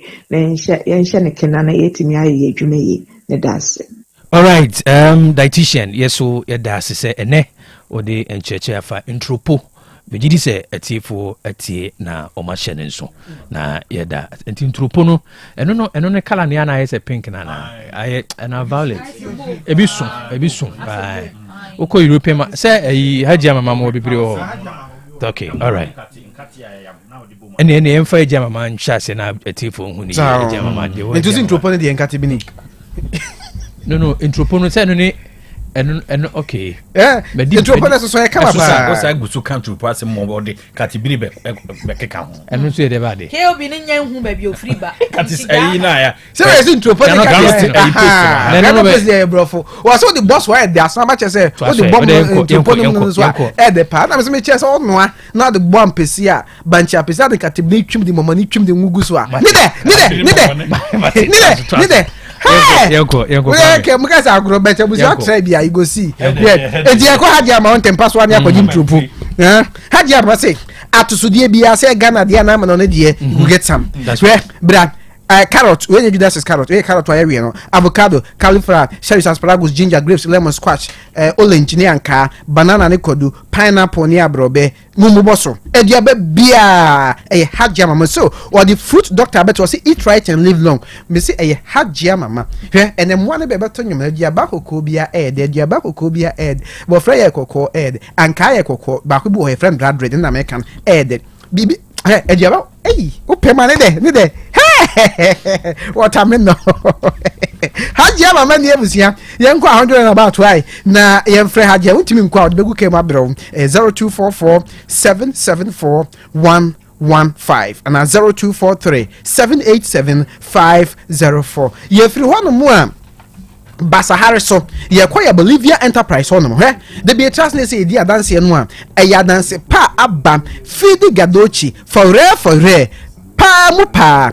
ye Bolivia Enterprise the future smart food number we eniaba atusudie mu ahode ne ha ma ho adwa twi nyina na ode yesa eniane ahodoe na wodi a ti se de wonu ma dro pepe nso de na wodi eye future life smart food your future your life wo eniani pa ya de bia tichu bia kwa wodi ya na wosne no 23 vitamins and minerals 19 amino acids omega 3 inulin selenium high energy protein and dietary fiber or future life zero future life oats future life protein future smart fiber and a mortar bella odru hona no mdi nkwa be nya be dia ma ho aba wo so for alignment ya woni motum no di hwe ma hwene 0246 010150 and 0242 878 090 enso ne ye Klepak natural mineral water wo pe bia bomodian sell be fresh and max wo so wo pe dispensers no yemfa ja ne nka ho a ya de bebro do bottle such as ye nyina Klepak natural mineral water ne ye kenie wedding bia be ye bia ba companies ahodo mu hiensu a ye bebre mu bi do bia pese customized ya twede mfonya hodo bi bobo ho a wenum nyina ye bi eno nti ya afre ye ne emfa bi emro na quality angels ventures adudu nkwa wone bamboo sports ne hwe ne mu kineben ewo manso data nti mammo manso ne nyina da ya momra data do sanmax ahomani edudu mu 0244 041913 and 0558 001765 530 catering services aduane ene shofo mu anapai sanse anusu de wo pe green t-shirt no enye na emu nuane no plain rice jollof na akokwa na fish de beto so de ama banku no ene tilapia ene nkruma froye ni nyina da ye bi ewo ho fufuo tintintintim nkwan ban ye bia ewo ho anopa nondumpa mu kosi anwumere nondumpa mu wotofa ho bia nuane no benya bia di no se program bia eda wanim no a wo po bi mana ye aduane ama wo medofo ya fa bedano baby bia kama tech junction oben foot bridge no ahoma ne ye 0243 463365 0243 463365 for handsome and for the happy home promotion no etiaba Anyoma wura wakurukra dia bade so ni so ka kire ye ko na ensa kan fufu blender machine odiaba washing machine sound system gas cookers and blenders juices cylinders fridges ahoro any TV no brands ahoro nyina no odi bi odiaba modern cookware ahoro nyina da handsome na akofo odiaba mpacho asodum nyoma no de botwi kwa breman ekosi microwaves so ni nyina odiaba fan de gina ho di butu o de konkon ho ni nyina ko hanso mu a ebo no wo fomu enura me de mani kwahwe opa na nyasem kuma kra rice cooker no so papa bi de enye de wo no amo no na mo no mene na rice cooker no mu abene rice cooker papa ana mama hana wode aba sonko kwan so wona kacho wode air fryer and special blender no dia pampa air fryer no se nam se fish se die de wo pese otutu bia me yeyi bia no we won fa ayi bi nka wanwa bi nka ho eno ana de atum na aye adwuma se ne fata afi special air blender no so nuaba bro pese o blend nyina nwa de nsu bi bo no cho na anko wiachi na yo soro he aha na afi ne se ejofo adum na obehunu hansum wo bo adwuma pa kwa nyo ma papa de aba Nyoma pa Open Prudential Plaza Noa Yanwa Fred Mama Hana or 0550-348-212 0550-348-212 Light Work Company Limited or dissolved toilet facility no but yaba me patrol we nyama ho simbia majasa sibia moso se de ana kan ho ye ne ye boy ya ne no man hu pa na se ye ba be yadwumagum the so for we no etwam ye de dissolve the yaba ye the pressure machine kitu e bi san de asefo mama e beji bia kuma enye be digester enye be gas enye cement asem enye blocks asem enye iron rods asem light was ubenya bra ya ma ubo take fm fidium ha ya yubi e wa ha pramso hin na jampotu otoso mienu wa bi wona kache ho sanso na nama fo apre last upon one na usu macro edwom ho no matters of Uganda Joblisco one more bi Reverend Isaac Amankwaso kubu aman obambromem ho no Franco Krobonso Ozu and Evelyn one so one more you be ho Santa Korean baby krawija wo kona kachi sisi ameka say yeah one so why you be on a year and pottery farm ho St Gregory for so ayubi Nisaka Yebi Christ the Teacher College of Education Pempe Assembly Hall one more you be a general na so e be di apem e dia ma en konko boka bi anu ne nkoya asase yantam bia ne nkoya sem ko bof ayi manhood dabi atwam na che kwani ene Light World Company Limited into me ento okese e so for wo Asera House Kesben FM opposite hodwa na be wo hwa kwan se wona wo mto kese obeboa ama wo so atumi adimu wo toilet insense mu e so number no is 0244 591 861 and 0597 522 839 0597 522 839 Kogu Kwamra Champia Yewie all right abuzia yenda mami adwa nyanta tando asunaba ohene kwabena boatin and akwame ajeni boatin the first segment and I said the first part of nyasapono aba awie yenda omase na said medi kan no yensaka Jemba Solutions ewo efidiem ase ntino contractor for building contractor for road contractors munyina montwe emme efidie no na yewo enipa edimamo Jemba Solutions yani omobetwitwe nkomo sesie ye hyene so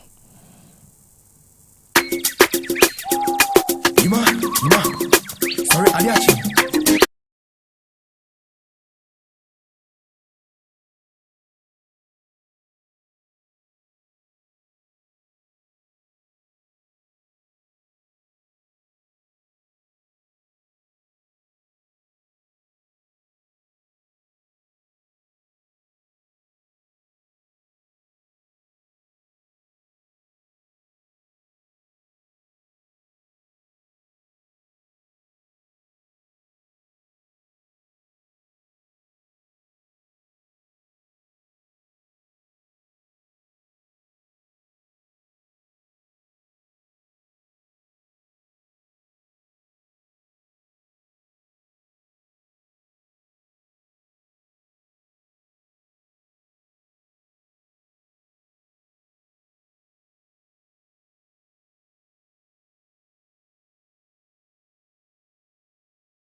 sɛdeɛ medi ka ka no ahomakye no ɛnɛ yɛne Jemba Solutions ɛna ɛbɛtwetwe nkɔmmɔ ɛno nti contractor for mu kurom nyinaa, road contractor, building contractors, obia wosi dan ho efiewurafoɔ mo commercial properties, obia mo den sɛ mo betema so na nkɔmmɔ no a yɛbɛdi no ɛfa mo ho nhyɛ ne nso na Jemba Solutions yɛnsa ka mo fidie mu a the marketing operations manager wa ha sanso na managing director Dr. Emmanuel Owusu and operations manager Mark Sampene.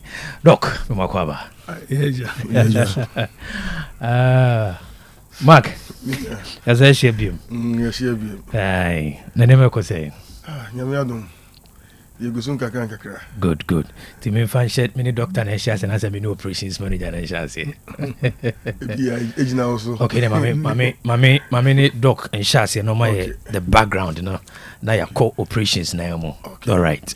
They will for them no Jemba Solutions. The adansi for if you are for commercial property owners will be any entna na mejidi senkomo yi ebebom doc. Jemba Solutions for asotwetwe Jemba Solutions ombeso mu adekro openi yedo ase se otie for so ATA right na anope yedo se yaba Jemba Solutions yati company no 2017 okay yene abanya ye adwuma okay na yene efiefo nso aye adwuma okay na the woman say enoma minu na eduro no aye use no your friend road bond okay the road bond is from America all right aye noma minu yede ye ekwan and esade ye efia uhu se ho afrofro edan ye ho afrofro okay ebi nso mu afrofro eno akra ko ho ebi wodin abirim okay emu ene echire enyina awawai yen yedro no ene ebetimi asamo okay enti ye ba se ye beye na omanfo nyina ate ase okay na emmo bi a omuhia no yetimi de abo omu contractors a esidan yetibetimi mo akasa wo mo a ewo fie ya ye bi nso wokumase abebre right wo mo so ewo fie ya problem no so sa wo no yebetimi omaka ya chechire mu okay edono na bekoso bete adwenkyere no de yenye ohwe okay ana etwa kwan so free kran aba behwe ade cross wa yen charge okay ntina ede ewo mu no na ye no maminu ekwan ene edan okay abjafo said emoti Dr. Emmanuel Owusu Jemba Solutions since 2017 oni buying any ankrankre any top contractors adijuma o maimwa na product wade aba no efe no road bond said they watch no yede yakwan ene sade ya dan hojuma sa wo dan ho frofro road bond no ebetimi aboa enunti se wo hu se wo dan ho frofro we contractor wo major project na afi ya sha se frofro wo betimi no modin komo na afi said they waka no consultations ni free also mba no be assessment no mutu komo no din komo and so no on your capre anything yen shane so yene operations manager me amenu Mark yebebo remna yabusa dientia sa because ema problem neba because em say a problem a dan bibiri ay basa entino obechire mu dientia man ba ne dientia road bond no ebetimi aso ano on say yammo mu ha no most of yansas no bibiri na no ensuo okay and they been so ben ensuo ho and say problem no major ayipa about 90% asase ensuo wo mu no any baby a ben ensuo okay enti wo be sit down na yes yanya assessment okay wono nya na asase no an say wonya nsika kakra akofa ni medicine for no mu here onkofa any soil engineer bia say oh be hwe asase ma me na advise me how meet me esimi dan ya minya problem okay in future no I feel later we there no na what's some cancer problems no into Jamba solution road bond so what's our issue now if you see road bond edit treaty mawa we have a problem for more than 25 years and the two say oh best started I feel best started dying no na say ensure our assassin ube hu Jamba solution you better have more technical advice with your road bond to your bar with your technical advice with road bond now you best start the basement no with road bond. Good. Over Facebook problem I can ho asemi e bi na ohun no Facebook yi se be bia wo bu on se dan no emotion ase e furufuru ase wodun saka na ehunu gu fam e bi na wo Facebook de o kan ho asemi ni nti wo kire mu a the major cause ne se asase no insu asase ni okay nti ye do no so no etwi insuo no okay etwi insuo no free asase no mu nti udi ye plastering and as all the trap blocks and as all the concrete for starting and as we see down every year that's why I encounter this program and on your why old plastering now ye ni na okay ya to block no okay now you use road bond Eddie a new mortar okay Eddie a plastering amount and for more than 25 years we have a problem ni.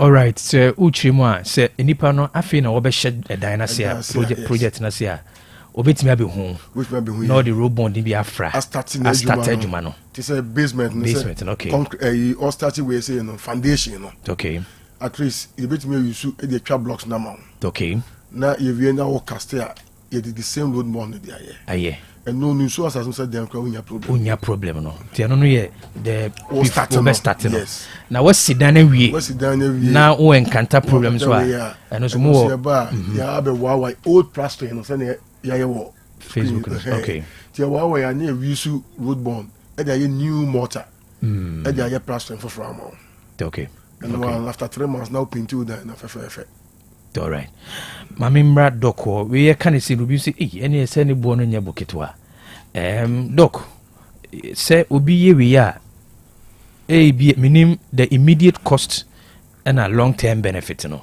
obetimi a chechim ka gonzo bu ha wo dwene ne sikanza de ne boarding eso so e wo mu a obekwa koye ne basabasa bia 2 years na ba no asa diska koye 2 years no ba no asa diska koye but we know the immediate cost and long term benefit no who has something to say I have the past ubusa question we the edikai road bond no you use 1 liter say you na top petrol okay you bubu liter ubu 1 liter e dey no e nsuo ubu 1 liter now the nsuo 100 liters a frame okay and son now they are at the crowd there e wo adan ho okay car kwan so na o ya uhia 200 liters okay of water and all they are yen share sen 1800 Ghana cedis yasa dollar kofom cedi abafom okay until no yaso yate so about 1300 okay yato so 500 okay ya pese abusuafo ehoto wo mu right until yate so ana yen so ebeba bigina ho ahwe amese amon if we say what the 1 liter 100 liters of water edewura no baka so kwabna ada na onfa 150 liters of water okay enfrem say ni nyina ebe yi da bi ye pese ni che entino yen be ba begina ho amexe amon ani ye next ho eka obebo no but obato cement nso afrem o the cement be frem cement anwea na eduro no okay yeah into road bond in liquid form as nsuo wo de be fra nsuo ade be adwuma no na de account cement na da no okay I think the last time ni abusuafo normally se me din komo se ana me pe practical evidence me di operations manager chi at visit 1 or 2 projects me hu how omunya abotre ye assess dan no I think say about your pending project we will say we share na good the assessment no ono aba be hwe enye se bi a o gina de akoma o mesi bi na otena se na ono ankasa debi se unyehu se dynasty star se frufru na eba bomodin se oni road bond and se jemba ebedi nkomo baby edu bia no oba be assessment amount omuni Kumasi de omo nkran so from they will drive to Kumasi, they will do the assessment, not umachre or niema a coin before so abayeno. From start to finish, omunyamo bia nyane basa. Way I can testify. Mark, for the past few years, major projects are we chief of say, we be nyanko for bini akofo abasa umejiska. Mo track record, major projects are my own memoir, both road construction, any adaya edidimwa, mono maye jumawo, or memoir say. Okay, that's it. He started from road. Okay. Road, the any contractor, Joe Shop. Okay. I use my baby. Mancranso to Bechim Road. Road born near the area. No, okay. And Anyan Quanta. Also the road near here. Okay. And the road born. And Kumewu. Road no. We are also a road born and you see here. Okay. And other places. Right. And I use other contractors so and I'll buy a dance so I was on rare estate minimum East Legon. You know my juma, especially septic tank. Okay. No septic tank, they no our form. All right. And it's a utua could do in Suna and check na yama. Then so na betemu. Okay. Na estate company be over East Legon. About 11-story building. Okay. No septic tank no so pa. Omo pshetolet na Indi wa mat kwa na sa yema. Eno mbe hu ye. Ya kokoshe ya komo advice na ye twini mi na fu me use road bond e the concrete no for floor no. Say more than year. Omo yi safety na nyama biam. And there were other estate companies so no more ye njuma e Kumasi. Mr. Komnakase Kesben. Ni fie bi no me water no so. Okay. Yakoye ma no. And e bi nso asokore mampon. Any tech kote in the air you might be you bet my testify say yes, you do no. Okay. All right, Mamimra Dr. Onafe emfa number na enchecha kodok. Normally once a product biano. The signs are attached no. Nimdie attached. Nipa omo a share chire yenhwehwemu attached no and a chire product na holding. The source of a product determines the quality of a product. Road bond no.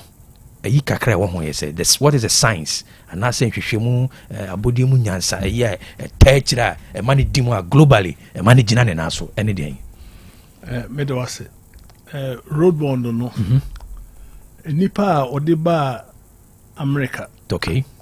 Me ma chira sebina me banker. Okay. Na nipa kro no aye me customer. Ano invent road bond. Okay. 1985. Wow. And we invented.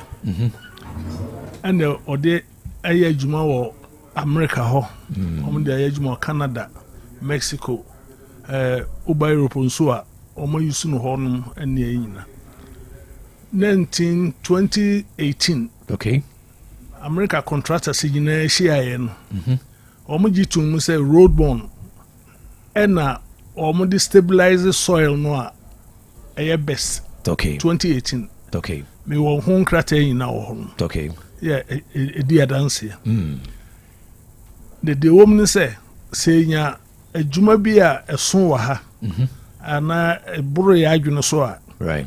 Ye frɛ manufacturer no pɛ ofra America beba. Okay. Adi nani abehwɛ am advice say dey see no. Nti the techire no na yen ya ye wa ha no so no. Ye wo highway engineers ya o mo kan ho. Nti no o mo so direct affairs. Emi hu say na wo ye no be yi, say na wo ye no be yi. Nti no ye nkrofo teta echi. Ene yen ya so ye sua bi afrim. Okay. Kakra ene Mr. Komnakase dia okay. Eda no eye 9. Eda ya kese 9 wota no so. Ene ye ni na ma no. Okay. Scorman podium no so eda kese. Nti ye gu so. De pese ye nyina o mani na jitum say said the okay no enye e ka obebobo no afi bia na mfie menu bia no na wo hwe e ho ka obebo nsesei ne se wasum beto efri mfie du enunum ekọ a ye no eye chen say every 2 years bia wo bedi hu ayi wo be kire wo okay nti no de ade a ye tum no say yen beta kire na umfa ensuo emuru de ye kire no so enkoye okay nti na yen ba be mesimo okay wo mu say eboye ka say e betwa kwan aba ba bia wo ne yi nyina so yekọ right yekọ asokore yekọ agogo yekọ baby bebre eko bo no ne say de okay nti no nchechemu a ekuta don. All right, for me sure say what a background no. Today no me ka say me tena fidwe mu ano. Me business oriented. About finance and business I don't joke with it. You know. The edin ba betena fidwe mu bia me ne be di business unko bia no. You should be assured say the background checks and as a background work you know. Solid. Aha. Said the share said what ya kan ya. Baby a product ni free ba.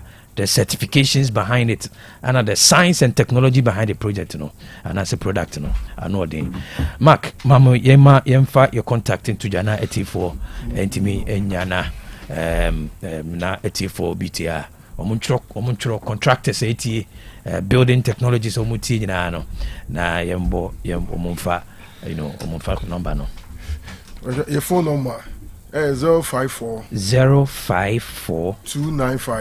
295 5528 5528. That's your WhatsApp. Okay. The message is 054 295 5528. Abuja for Mrs. Subium. Opesa one Jemba Solutions. Kasa na owo hawa ya bobo so ibia. Our money is 0542 955 528. 0542 955 528. Ofro mo a baby wo bia obeba no abehwe no aye assessment amount. About your final words. Madam Asiminia. As that can see also come Utek FM. Right. Yes lemo. Ye ni mushamo.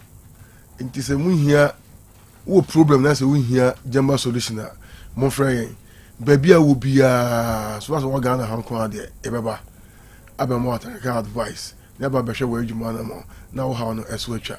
Tiebe that here for you and swasi. Okay, doc. And no can and all right.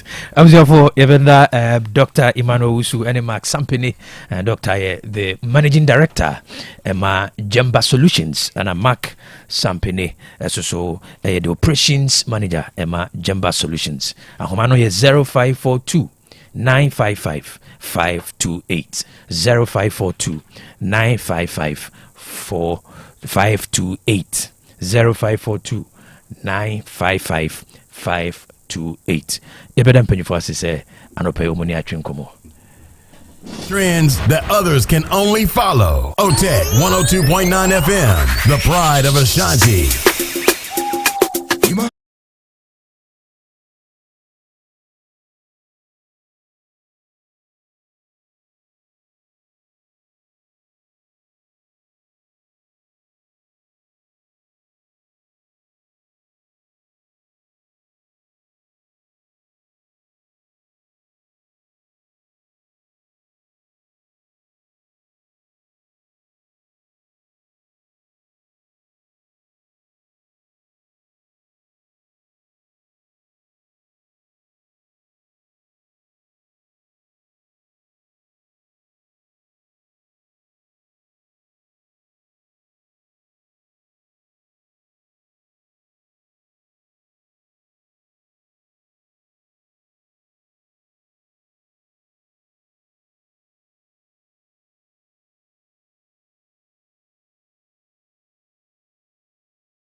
Pavi plus mox, Hepa plus mixer, to malaria and asecra. Sweet darling, my beautiful baby. Hepa plus mixture ye busia no mama hodia ba. Busumi pini mentia siemedo. Tie, Hepa plus mixer, and your juma ebe ye woni peduan mono. Afia kra na ebe ye nwanwa mo. Eduro ye ma general well-being. Ebusua pom mudin hia me yie. Esni bibia.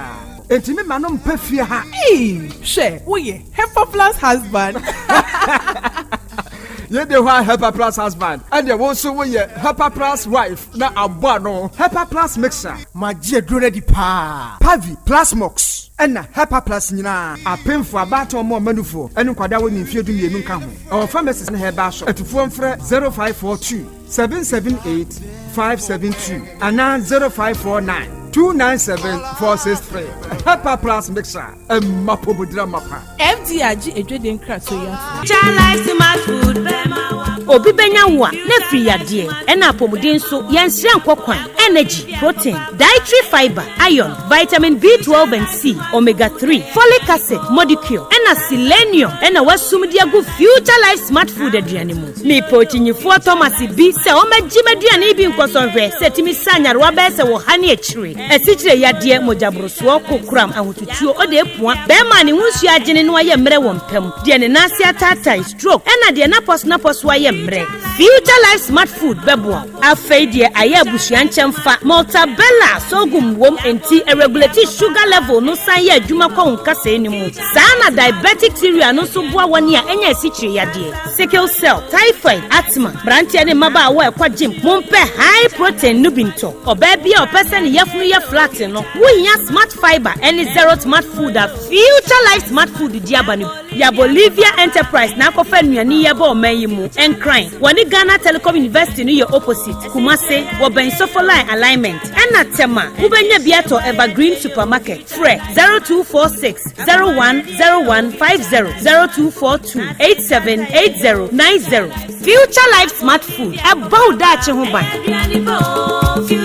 odofo utwitwi wosia eya moja fi wanu mo ba na unum nsu a enwuna wosi ekikime ana ahyemese eya na niam bi hyehyehye sentem mfifi ho se bi hyehyehye ho eya na enka efiri wanum ba ti wo kaso bi ho na otwetwe ni ti konachi ana wo se bi abu ana etu ya pese wusi na pese wusi gold silver ana mpo opese odi braces egu se so ana se wo de ne ye wo faase a opese yiyi efiri ho de ma by Grace Dental Services ewo ho de ma eti fa wanum ho nyina bra by Grace Dental Services by Grace ewo Kumase Breman DVL ne nchen pe Osekwadwo area wa bibia ni amienkasa 0244 97 68 05 0244 97 68 05 Yedamase. If you have 250 Ghana cedis right now, it can do wonders for you. Chairman, Fabeji, it could turn your tears into joy in the Access Bank Fakitwa Beji Kesiye promo. Madam, Fabeji, it could get you up to 50,000 Ghana cedis cash prize. Business owner, Fabeji. As a student, make transactions with your Access Bank card, and that could get you Spotify and Netflix subscriptions, PS5, iPhone 16 Pro Max, and more. This be out of class senso. Fabeji, you see what 250 Ghana cedis can do for you? And Gasakra. Fabeji, it's the Access Bank Fakitwa Beji Kesiye promo. Deposit a minimum of 250 Ghana cedis and its multiples in your new or existing account and be on your way to winning a share of the 580,000 Ghana cedis in cash prizes and other amazing rewards. The more you deposit, the more your chances of winning. Promo runs from now to September 2025. This promo is in partnership with NLA on the Caritas Lottery platform. Terms and conditions apply. Access Bank, more than banking.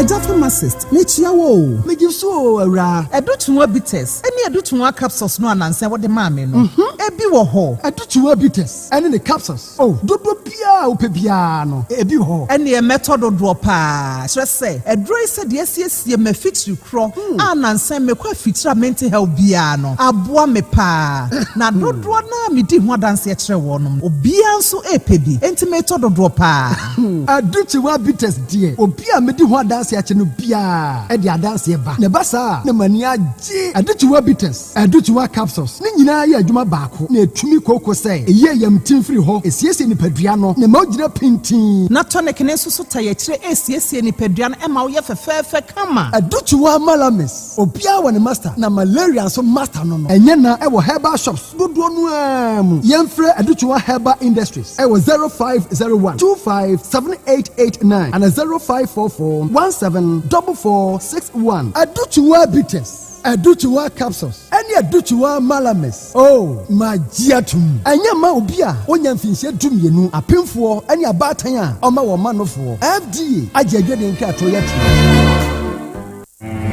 A mysterious bag, huge sum of money, a gun, a charm, all in one compound house. Tenants who are involved in fraudulent activities and a caring mother. Sika Bottle, a new epic drama series on Aquaba Magic, DSTV channel 150 and Go TV channel 102, premiering 23rd July at 8:30 p.m. Get your DSTV decoder at 89 Ghana cedis and Go TV decoder at 399 Ghana cedis today. Aquaba Magic, Ghana's most loved storyteller. Alright, for yes, about studio Sabri the support discussion no be shisha so Dr. Barnabas Amanfo aye crowd studio ha ye no ebetwetwe nkomo ene ye be hwe o man sidi situto enema o man ha na ma remfi se nkomo ya na ye di no ye didi se mpanyifo tie na ya na ye nka ne keke na se ye kasa keke ai eno said anope muti TV report by ne chese mpanyifo tie pa na ye hopu se enema na ye ne animdifo tena se ne ye ka ho asem no so mo to fa bia o me hu se de mo kan yeso ya fa bi enti anope ye de enkomo no ebe hyehyɛ so na ye kan mo se adusa herbal center asoya sene o ka se adusa herbal center o se madansie enie se o yobi a o sisi taye o ya pa anase koko adwoni pedwana boso wo ye be ma wabo adabrijo hunam ya na hunam taye o ya pa hunam tutu ana oba afichi kro no so hun sensem nyina no bomodin se hunsa beka aduchuwa heba mixture adusa heba mixture adusa heba mixture na adusa heba capsules na aboa hyene so adusa heba mixture na adusa heba capsules koko sisi yade be ma wabo adabrijo afi hunam yaw anase hunam tutu na afi wa fichiri kro hun sem nyina no ma usaka bi na eba malaria etridi na oyobi so a woni matopa so anase hunam rea ma usaka adusa malahep no so ebeboawo na waposo yo ya joint pains na sasabro rheumatism ewo so na hunamani sansa nyina no ma usaka adusa heba ointment no so ebeboawo Kumase Okofrediments, Colinac, Osons Pharmacy, Costa Pharmacy, Danny Heba, PFA Pharmacy, na pharmacy shops so memu nyina no onsa ebetumi akabi. Na ope Edusa Heba Center and Clinic achira kwanya ko Kumase Swami Macro, Goi filling station dynamo rema obehu Edusa Heba. Na ope so ne mami Edusa kasa na homa no 0500 110 115 0500 110 115 and at 055 700 9824 055 700 9824 Adusa Heba Center or say madansie enie ye kai wo say o phone ekuta no enye for calls nko a and enye for WhatsApp message a business tool a marketplace dwedi bia kase we abapamo na amasa akonya ne se obetimi akọ Play Store ana App Store na what download abapamo no ato phone so ana obekọ www.abapamo.com unya ko ha edie be na apese oto say electrical appliances phone laptops fan TV air conditioners and a portable washing machine 399 Ghana cedi no sanso ne jade ne nyina fashion ntade mpaboa edie na apese oto eba furniture bibia apese oto bia no Bomoden so beko abapamo app no so anaso beko abapa mo what website no unya ko ha sa ne me ka nyina osa ebetimi aka bi na eni gisem ne say babia wo ma mu bia so wo akra so wo hin so wo ma so mpatase ehinfa so unya to free nationwide delivery baby will be at the bebra on your capre and simple or the bebra kwa within 24 hours now saka on yemano na mo tafo ne nkwa no betimi akota fo 3 miles or saka park no free one 0593 386 133 0593386133 and 0593391848 nani abapomo enkasa osaso de Hepa Plus live band abapomo nim say eduru weekends adofo tenase edofo kwa yie ebi ko weddings ni ade na mope live band papa obebo enwuma baby ni instruments nso muso dedededa eno ane Hepa Plus live band say ye mope awrechechire enwuma obebo ama adadem hip life and a high life no bebama say your wedding so bebama so so ye crusade na mbonyu fa nyinya nkopon ya ni nyina no Hepa Plus live band obebo ama from 0593 386 133 0593 391 848 jumakoi anyone e kan ho adaroma and I dey nya support discussions no ehye so mamema Dr. Stephen Techi na afeso Dr. Barnabas Akwaba Emra Studio doc me wa munyina Akwaba yeah so KOB isi a cheno de yehu doctor yehu nse na adwuma di no doso but on the most serious news doc adwuma ye di ne ha no ekwa akiri mpanyufo tie and we was inspired submissions ye nyina no kwa akiri ebi wa ha o mu nhye danka on se wi ase de akoye se cars e konkran no 99 cars be kwa akra ni mu de hwe ase ne be ka asem anti nanu enu ye publication bi Office of the former president responded to that publication to that effect. Or you see a website that is an indication say and pennyfooty, you know, shame cry say submissions, you know, it's not going any waste of time, doc. Well, and I would doubt one how they were. And then submission, yeah, it may not be a waste of time for some individuals. But a bad governance there. When you need to touch me. Or the I don't pay me reflection. No, okay. Go back. Now, quick one on a doctor. So I'm saying so along the line, no, obe sekwan na. No. So no. Mami man the flow na. On yena wi na abesim. Doc crowd me you crank kamaka ko dan meti. But you need there main you need there I may begin with the friend saying me submission on the no, yeah, what I be first one. A big issue. Okay. But a bad substantive, no, I met Dr. Techia and Sana. On say, okay. Do I have prepared in a certain way? No matter. But then the only leader because say a key planning. Want to me who topic now say wow. Yeah. So normally no. Yeah, me who say Monday topic no. If no. It's normally me tie planning no on Mondays. But I no me who say abaha say good. Okay. And I on record Yana Tuesday in education is sana ma who no the link no. Tiana Tiana. It will become. Yeah, Kobe. And on say you ain't not to today sinidin.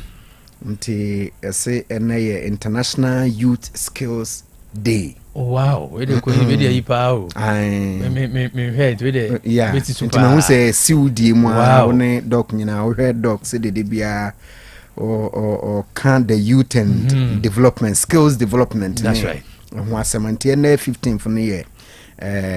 World Youth Skills Day. Okay. Or more purpose nyina ne say yem fani yem kwemu and develop youth no mabunu no. Okay. Na omo improve on their skills. Okay. So that omo betimi abaye their friend functional. And I say useful, but the proper way to functional. They'll be able to function baby bia omo. Okay. Nti obebi sa ho say asoman no ye niema ye de agu akwam ema youth no etesen. Right. Na keobi se washa se idru election penia wanya 65 years also ye youth. Idru election ana obi align no ho to the youth. GSS Ghana Statistical Service data actually said the youth it key the higher percentage in terms of their friend demographics. Okay. The population. Until say we your maya. Yena namo kure bu baby say empenimfo heto san ke komrantie diem. Until sebi empenimfo ne ko na mrantie ne take over. Right. Until as a country or mine ne chechere se beko yie se nko yie no nka wase youth policies. Okay. Na enye policy de sa keke se gunkrata so. Me question ade bia ya me bisa say be a politician we say my bi we say my si we say my si then me hwani me no nyina ke obi no me bisa question say what is the effect? Right. My we no me hu say Ghana generally ye politics, ye management of the country, it is taking the box in leadership administrations and your friend taking the box. Okay. Me ka se me ye no answer what take ye do yaba but ye go to the next level. Okay. Say ye be evaluation, assessment, appraiser. Me use words in money or pebia na wafa. Say policy way no. A soon no anything. The policy evaluation, policy assessment, impact assessment. You krum hayenye. Enti no one say take a box no, ye manifesto a womb, ye manifesto way womb, ye manifesto way womb. And so the impact on the youth no you enti enne eye International World Youth Skills Day. Enye youth day o. Eye youth skills. Okay. Se omunyansa no djuma timidi omonsa aye bibi. Sayna ete. Right. Enti ye besre aban ne na pamfo. Ye di jawane ye di asoa. Okay. Omo ma emebunu no. Edadwene nye omo dadwene ne so hwe ba bia ye mabunu ne kona. Eni daso nim. Chese eni daso pa ebi nim. Na ye kekama funu nso ne ye kekama dampan. Yen youth no. Se wo hwe etoda ke obi meka se wontimi mfa wo hwe brain nyina nhye politicians. Okay. Or sometimes you take our destiny into our hands. You fire shebre, shayensa, ni drive your shebre. Okay. Emfa honi abanye beba ubi ebedi ye because wa hye ne niema. Independent of government policies. Enye easy sa but so obeye. But I quite to say as a youth na debia ye hwe abaya. Okot na da abaya. Obedan aban de bia. But I was a toda also as youth no. Ka obi yenhwe. Ye youth wo oman mu ha. Say political violence beba. Hwan beba wo hu nkokrafo wo mu. Enye mabru ya na de ye. Right. Ti wo ye babuna na politician anase obi nya politician kwa. But ubi say ko di dwuma bia ensem fata na obusa oni ko ne se na oba we na wo fa se owen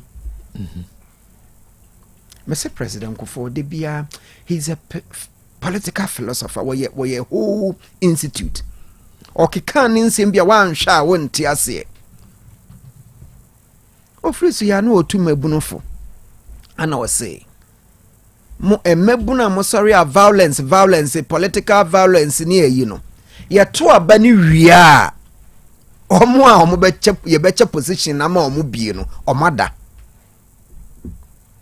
na wo na mabonten wo nam ayawaso west wagon ana wo nam ablikuma north ana wo toto twede omo a ye to aba ni wia and agese krom ha no omo tie and yenim so omo tie de beka yenim sadi omoche o menim se ukọ nkurase yen etena kurase no ukọ ye chenecheno ne ba enwanam no enam no mudwa na ya pudio enti we tubi na apia tubi na afia tubi na ke obi atu na Dr. Techi atu na we atu na obi atu tututu ya to abawie a positions na sa na eche no ya hwe said Dr. Techi contribution ni afra o say ministry mienu bi wo ho nti pe nipa bra na o medi nti odidi ano ama obi adi na say KOB won so say na wo ye wo state institutions enterprise mienu bi pe nkofo bra CEOs tani ye cheche no sa na omo cheche no they know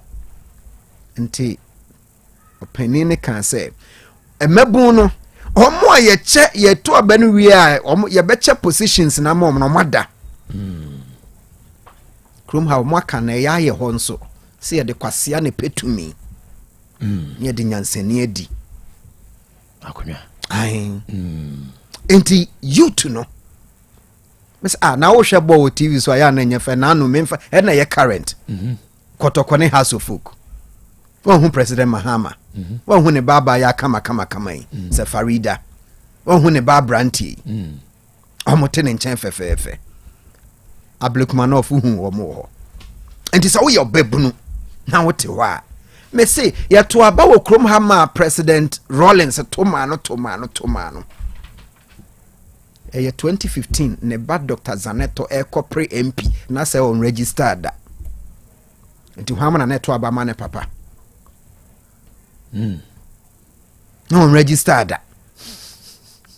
man Asem is on record ekudi court ekudi say ye ho nsensem bebre me say what ho now your bebuna dwen wo ho ebi kwaji degree omon practice some de papa din and politics they have no work experience and people are even projecting some of these as presidential candidates for the future omon need work experience share odesi anko akwa odwane we your bebuna enne ye international youth skills day busa won say skills be na me wo oh me to me bisa me am say senkanya adechira now this is say lecturing ni ho biem e de ni metumi aye no den camera po musu keme itiri ga with me rapo oh me rapo kaba ode one set stage bisa am skills be na betumi aye me offer me chia offer say man some patase okay obi a woni me no wone carpentry siduase me we kurase no me pon school na me gina ne nche ke obi e back carpentry ni man ketenkete I'm telling you I'm saying it on record man some patase patience ye bonko nyane chibu ni ade a empa ba obi me life na ye yo me si etire ke obi upa ye si ani ho amafia e metena se na me nyiniti wallahi I tell you secondary school military university I mean, this is Casford home colleagues in be omo tia now jiwo mo na de chomo free me in charge of official but e dey obetu susu wow e dey obetu susu yes but na lucrative business for SS na school mo yeah de na ha dwen pa na say Mother Roseville house wada na obi abenwa no say be yi ni timano and de me bubefu abaiden a obeyi on say boys share obedi atem kra kan say o akwagwa kenyeti enyeti ya nka so be na wo mfa so obenya say obeyi mimiti we say e bodan na obeja wasi ho bodan na obeja half no oja oko ba ke obi ye ka the point is wo ye youth baby a wo gina bia baby a wo tia uti uteke fem ene anope no bisa ho say skills be na me wo ene ye international world youth skills day great I didn't metime de mensaye edien na metumi ye cognitive knowledge ne de fato nchen but sa cognitive knowledge no edien na nsunsuanso be na enya wo nsa ene wonan so enti ye besre say ne me de ye important pa ma me ye mabun no say yem fa ye hyebrɛ nhye yensa na ma yem fa ye hyebrɛ nhye politicians yem ku fa ye tinkɔgye akyerema ma politicians ba wenim wo nti ke obi kakra betime ne atiefo akyela no pɛ no all right say bibi ya dase Dr. Techi Big one. My big one, a reflection, and I think maybe Dr. Coy. I'm happy. I say, Anna, yes, and Saniaba, but will be and should be notes. But the dog kind of, but me TSM no. Them friend normalizing chaos. Okay. Na my brand here back. I'm saying me bag Ghana for fro. Or one of the first years me encouraging a man to call Canada. Okay. Then he used 4 years. Ura Canada me no. Uza dan nam ye debate be say educational system or educational system. Dog Ura Canada me or the 4 years. And a master's and a PhD. Okay. 4 years in one of the top universities, straight from undergraduate program now or planning no. Na waba. Na no ana me ne chat. Nze no ana me ye me ne chat. No say dog. Se men tu kwan kan ye bi wo ha me hu ni say normal. Ba me kobae no. Me hu ni say your problem. Doctor, the mature normalizing chaos no. Me de cut ye see wa ye waso. Any DSC tete no. Yeah, build a point. Now fi me the responsibility of governance. Go tefu ntie ni ye. Na ebi a mo felice ebi a na ebi a papa na ado na ebi a yem pena asema. Obi a wasua de ebi a hu se. Once ye the authority a se wonsa. No edi insese Dr. Obebo o mine ho ban. Yeah, ye betena as policy makers. As technical experts, ye tax in more position. Okay. And my position with the Nanado government is the same as the position may have with President Mohammed's government. Okay. It be a nipa bi or be mentie. A chance and I'll be commenting on the Ebekano. Go and listen to your philosophical background. Whatever happened, I will Ablekumano. Kilby, a show say we are a nation and you're ready to develop. Kilby then an year quiet. Run for 19 police station. One an year, lawmaker. Lawmaker. Okay. It's you are using chaos to select a lawmaker. Kilby am accent. One make reservation am your parliament in Obi a wobɛhyɛ mmara ma ne pepepe no ni ye koyi no de basabasa de chaos okay and yi no and the meyam shame ho I the Facebooks of post of some people MPP forward your moka NDC forward moka na men or chief for especially menim say academics tie pa when chaos come confusion come extreme partisanship come. Yes, you could have Doctor of Philosophy, Masters of Philosophy, Bachelor of Science. Yen was here the clarity ba. Say yes, ye chitim me NDC into me jena. The MPP do o mayan nesafa. Kilby, I believe that to the ruling government. Say BBC na bu o mayan embraswa. Omo was here di omujina court. Yen form nyina court. Unless you need court or my will. Am I very clear on this? Very clear. Fam running so some now can't say NRC into me yebi. The MPP paid for it. Some of us told them they did not listen and they made them send an APM wa a check. A chassis on your kind. So they campaign say we are for my seeker. We are you see. Kill be faniko jina court. Now running di. If after 2 years nipa na kaso afọ man sika na ya tu abama ono or that so nam ho na that so complain so you corrupter. What is the evidence that the person is corrupt? Kobe, we are managing a civilized society, not a chaotic society. But the AAD I'm paying for ankamonimo nyama ya the destiny of the nation be semonsano. If this is how we are selecting some paying for there, Kilby are not paid. That is why I disagreed with you. Say, how does the future of this nation look like? How does the future look like? I think that to the NDC, whatever happened at our Ayawason, the report is still there. Recommendation on now you have the power. And some of us said, say, you're disgraceful. And yet, and Very, very barbaric. KOB now opposition. Now you have the governor. The report is still there. How do you use Yaw Asante and Nusinti? Mr. Mekoyi. Oh, look, man, just one second. Na me fetchem. Ebusia for voice note no, and I'm fetchem say ache na ye jina sase me so de busia say omre mra adwuma. E ho na me be call. 0505225578. Omai etimo no. Mra adwuma. We enye politics. Say tie na say wo di obi. Ka say de wa adwene sitie. Omra adwuma omaimu a ani my reasons intia. There be my reason. 0505225578. Wadaroma odu adwunkyere ebefa your WhatsApp line so. Doc yento aso. Minimum democracy a democracy now you're practicing. It's not a working democracy. Sir. It's not a working. You see, people do not know, say, your types of democracy. Your working democracy and a flawed democracy.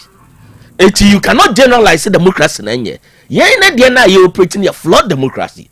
It's flawed because if election are the MP, a chaotic. Why not? Why not? And you're here for. And yet the way we are banching and they are watching at home. Let me also build my argument from here. Say, yeah, Kobon Payenche.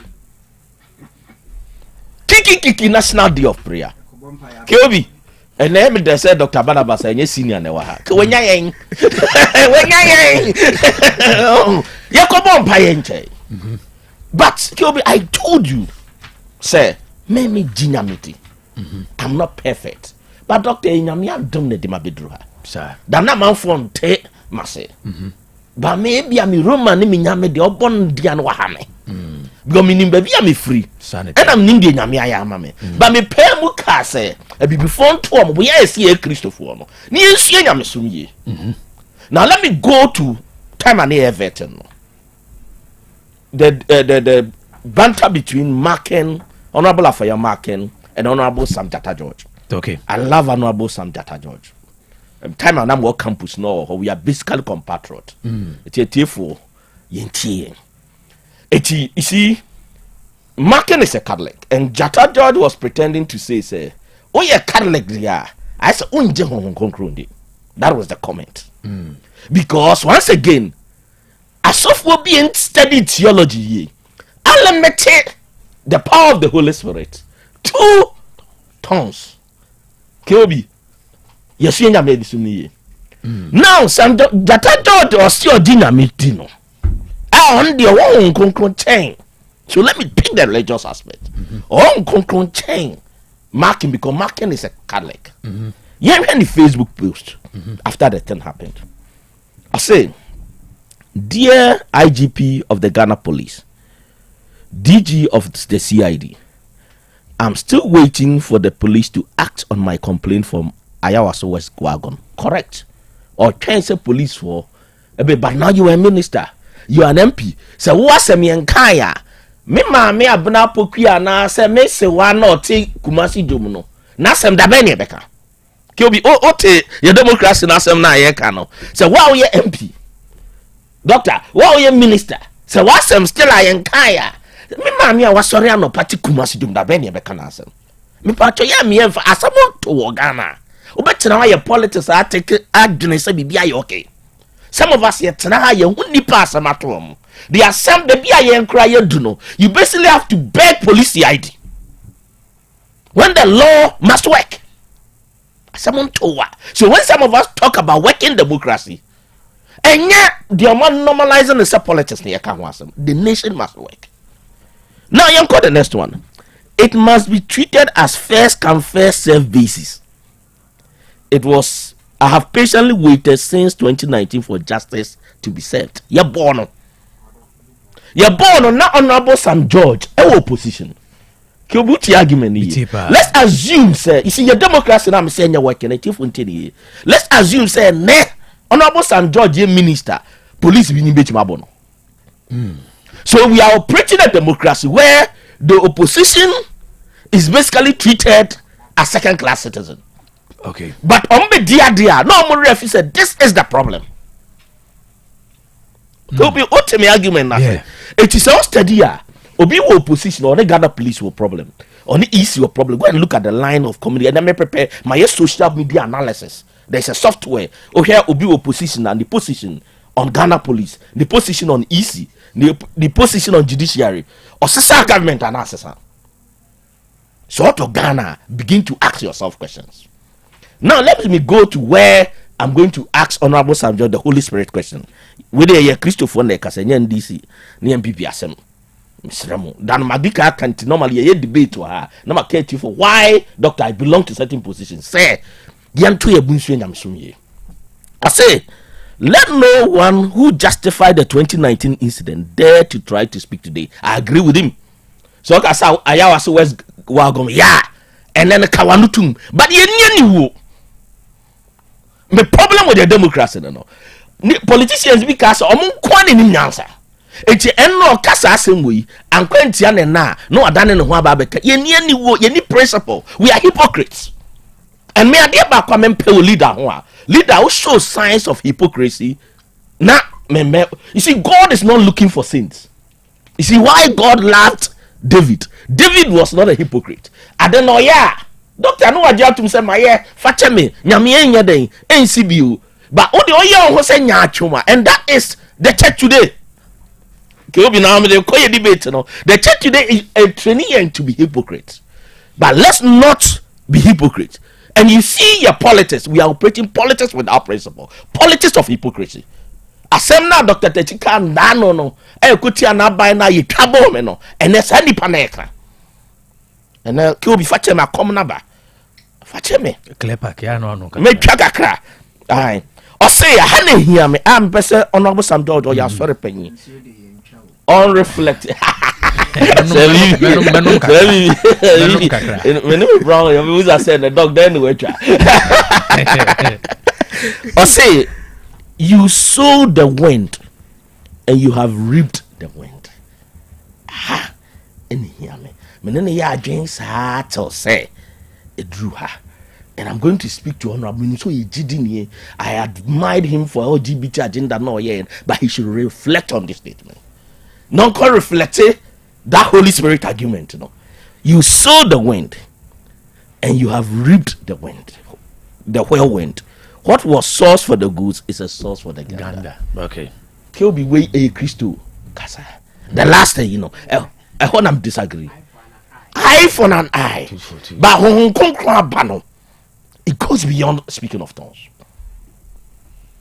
Kill be say a Christopher the word ni yaw. What is happening in our society will not happen. It's in a ban, not doctor me pious of watch out. Your problem is understanding the word. You see, oh, your room and don't Hong Kong because you could sell your buttons and no Hong Kong. So when Timan Faboniancha, let the Lord deal with the person. Tidano, my student big Sam sociology of development about grad. I was like, let the Lord deal with him, but Emanenya would it. See a deal be a could you feel be a friend of piety and Hong Kong no. Abba say, oh, ye Christian, you know, when you are disobey a call, Bonimua is not depicting Christo now, or then, oh, yeah, no, kill be a one and a mate. Who's a minute I agree, I tell the theological bit. I make honorable say, the air, no Pamonco Bompire 100 years. We cannot use prayers to solve engineering problems. Mm-hmm. We cannot use prayers to solve entrepreneurial problems. Mm-hmm. We cannot use prayers to solve medical problems. Right. Neither can we use prayers to solve technological problems. Right. But there is prayer. Mm-hmm. There is power in the word of God. Mm. And your problem need be high. We need to work on ourselves. Dear me who yane dear. Me who nation na. Omo dear destiny asho monsano. They are operating with social deviance. Let me use the word. Yeah.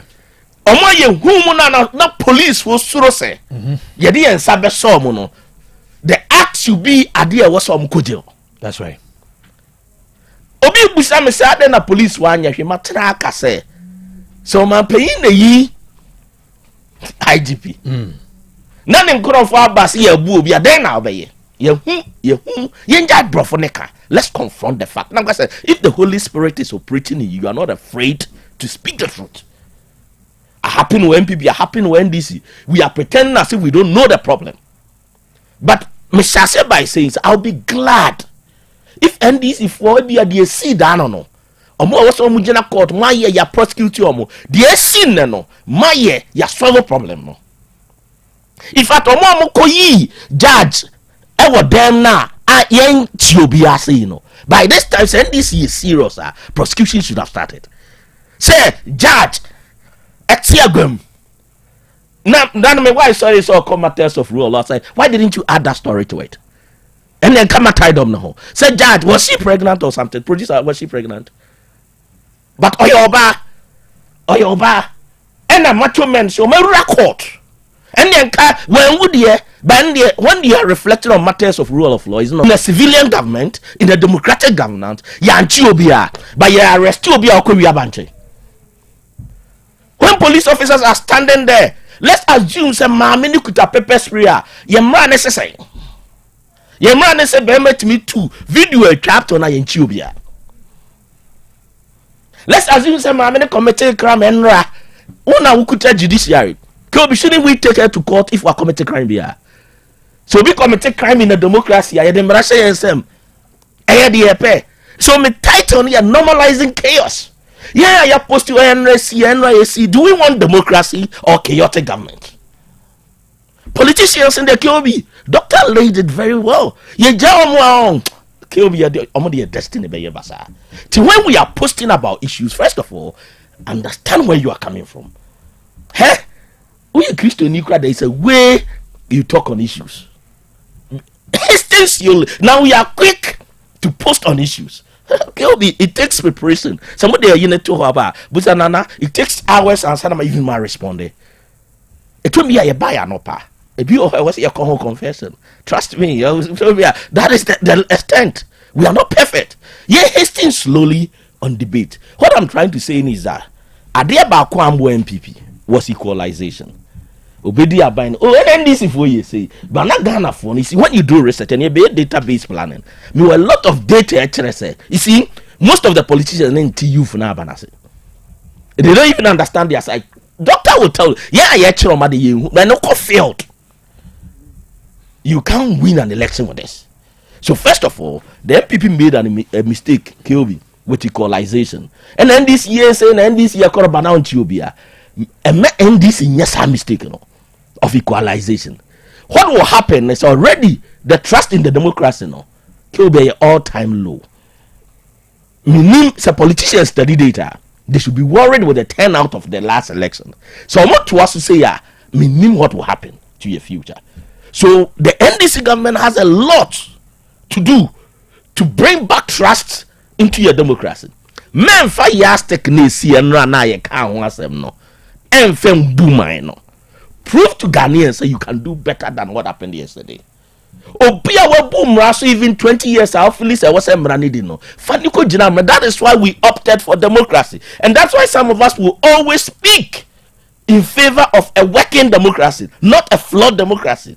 It's ebia ye mame hana Kumsen and ebia or treat you and I'm not interested in you putting pictures of the person there. Take the person to court. So often not by no omni and prosecuting and there. Obi or how you think you can get judgment. Take I was West Wagon white paper. Doctor, is it not there? Are we don't we have a government in power? What is the position of the government on it? 30 months out. And yes, soldier phone the quiet I don't know. Is it not Dr. Maneboma who is the Minister of Defense? Or by why identify officers say yes, I don't know. Why are we referencing that as the basis to cause further conflict? Not a DSC, no. And I'm because a court at the end of the day. See, I'm prosecuting Bia Kuruima. It's not a program, I'm messing. Never you see some of us have trust in our democracy. It's just there. So be a court. It's a coup d'etat. It's a coup d'etat. And GBA doesn't take this serious. Do you know how it affects the trust? It's unya position, doctor. Nasa nema we in a one prosecute. Nasa the baby catch them saying we see, am I interested in that? You need to build my confidence in our democracy. What happened is chaotic and it's shameful. It's just 19 polling stations. And it doesn't put trust in our parliament. You select leaders through chaos. I'm not interested in the NDC position. I'm not interested in the MPP position. We opted for democracy. We did not opt for military rule. make sure the rules work, or else we'll continue to see chaos. Go to our mining site, chaos. Go to our cities, chaos. Are we operating a democracy or chaos? Let's not normalize chaos. Thank you, KOB. Good morning. All right, thank you, Dr. Techi. Good morning. For Dr. Hitiano paper. Good. You come say the first some three. Upper plus Pavi plasmos. That's what we are saying. This discussion. Because you can say ne. Your discussion. You are looking at data and then the urgent need for data and evidence-based development planning in Ghana. And the issue was empty. Shannon so said the chaos at Dr. Kenyani and somebody Kenyano. What look at that security? Yes, doctor the violence there and me no be din komo and if I crown openly then that is the hypocrisy. That's right. Not or condemn but behind the scene we or say cancer for fraud. I say nipa na yen san we deserve it. Yeah. I mean, radio me ba suna me throughout my life. Radio me ba suna make politicians as well. Because me who say for me, per me principle no. Whatever you speak about to be and it expands. In quantum physics. Adebia will come once in Biano. Anything I said, yes, will be one case was wada. He will not speak about it. A comedy was money movie bindi. He was an action man. What study theology now? Oh, I'm a theologian. Okay. Christian service. Theology. Who say, the Bible no more. When some people blame Christianity on your development, they don't understand. You know, Ujano. Today, Hepa plus Pavi plasmos. Yeah, did you make the boy? See, we know Tassa. The fearsome trait. Top is immune system. No, here, denote to me, the word DSC only pedioma. But more than say, on Sabe can be share. Your health system, you should be your home to promoting, so we'll be taking preventive medication. Ye, Hepa plus a bois, one and the word DSC, no, and one year ding. No, Timia soya, diabetes, stroke, diabetes, hypertension. Excess fat, malaria, typhoid fever, body pains, low libido, sexual weakness, infections. Now, a bois, one man in the DSC, and Timon Sanka, the fearsome three, Hepa plus Pavi, and a plasmos. Say, Opesone Dr. Ibn Kasana, how many 0542778572. 0542778572 and a 05913678898 05913678898 mua monene no mo frɛ Dr. Eben it was 0542807907 0542807907 for your general well-being. Yes, you go for Hepa plus Pavi and a plasmos.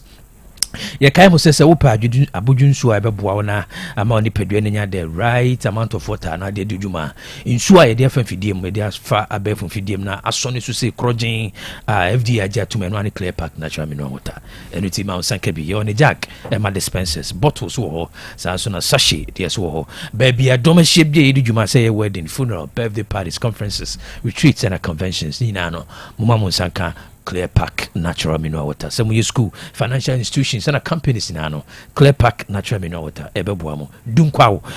Munko Little Angel Ventures. Opposite the Bamboo Spot. Muswa Mwa Manso da Tano. Kinebe Ventures. So I crowd so Bemobi. Name to a distributor, wholesaler, and a retailer.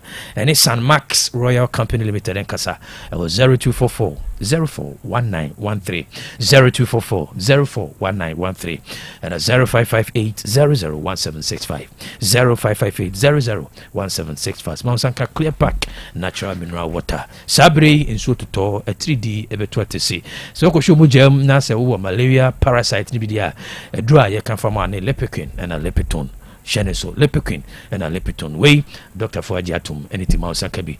Nemum Ushe, Wajana Muna, Simonella Typhi, and Quamano the typhoid fever, anybody, Dibituasie, enter a 5 mixture. Sasuna, who I am crow, which has stomach ulcer, and also enter a 5 mixture, Betuasi, deku. Will be a war heartburn, so potash show, Ujun Sotia Wasia, Ninano, Mausanka, enter a 5 mixture, na Ebebo, a memo have pharmacy shop, Heba. Chemical shop ya twapete obenye bi ato shane so say malaria fever lepequin and a lepetone say typhoid stomach ulcer and a lower abdominal pain when urinating can enter 5 opesone Dr. Dapalon Kasa friend was 0244 827228 0244 827228 2A. Doc. Yes, I'm right. But Keobi, let me last conclusion be a man kawa. Okay. So that the chief of who me position on this very well. Yeah, to Abamawa, Ghana for safety and security shawonsa. Right. So whenever there is chaos, is the IGP and the government that has held accountable. Monkai side. And the next one, so politicians use who I call social deviants. Okay. If you didn't see and told that will be true. That's right. Say some mema kesiye na omoye di omo pe police for hwe. It mean how people see things. So when you sue omo for that they are placed above the law. That's right. Etikeobi, for example, Makofa boys ni be the aya de me winning power. So some no so omo ye more like an entity omo ye other business. That's right. It omo ko commit crime bi omo si yache na ye free politicians no. Now if you are more friend law authorities the yenjai Sankrof. That's right. And it affects the legal system. That's right. Now within this month, nipa sign immigration officer this kind of call no. One yes it is all Mimune said we are so selfish, say. And you feel it. That's right. It's your government, doc. No infiltrate had pain no somebody on feel it or both position or no feeling. That's right. And that is why I said there's something fundamentally wrong with our worship. That's right. And the corresponding crowd. Say, oh, Philip, Dr. Tiwe, na me bibi na me feel. Some of us didn't hear you feeling this. Me kaita me MPP or the biana me kai mon kai o mbeti ba opposition o. Ebi mo see empower na say, Doctor ni. Obi ka the voice message ba. No ma ka ma dia chen. Mon kai o mbeti mo se samra no. Debi amika say me GDHS and Dr. Techimeti, I'm not sure of tomorrow. That is the fate of a Christian. Unama, you live as if today is your last day. That's right. It's to tone yema. That's right. You can't say so, China, me ba be then you are not a good Christian. Yeah.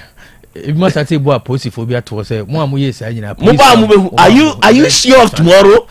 And I know in net so kwasi amejo nkwa anumre. Sanity. It's young toyable. All we need to do is to make sure say ye Christopher, the humanity bet must come. That's right. Before the law. That's right. They be a make a chair text. Me say before a law could have been. Now see you sooner. Yes, what I'm seeing is now me what power natural. You can also go into opposition.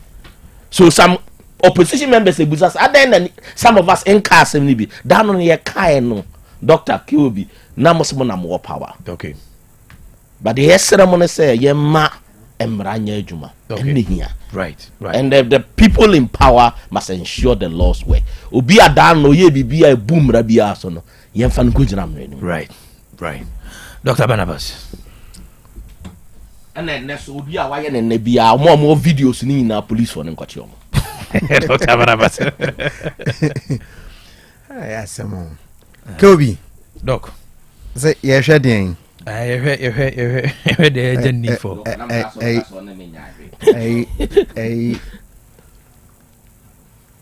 Say yeah tiesima. Tiesima. Enti yese kakranium pon. Papa wina. Danlati. And journalist ebisa no question. No, yeah, thank you for your question. We are saying the question again. It is a one to cry. Data driven planning and as a development planning as a mine. Oshe chapter 6 of your constitution na will be a war akwenya bia o redia. Okay.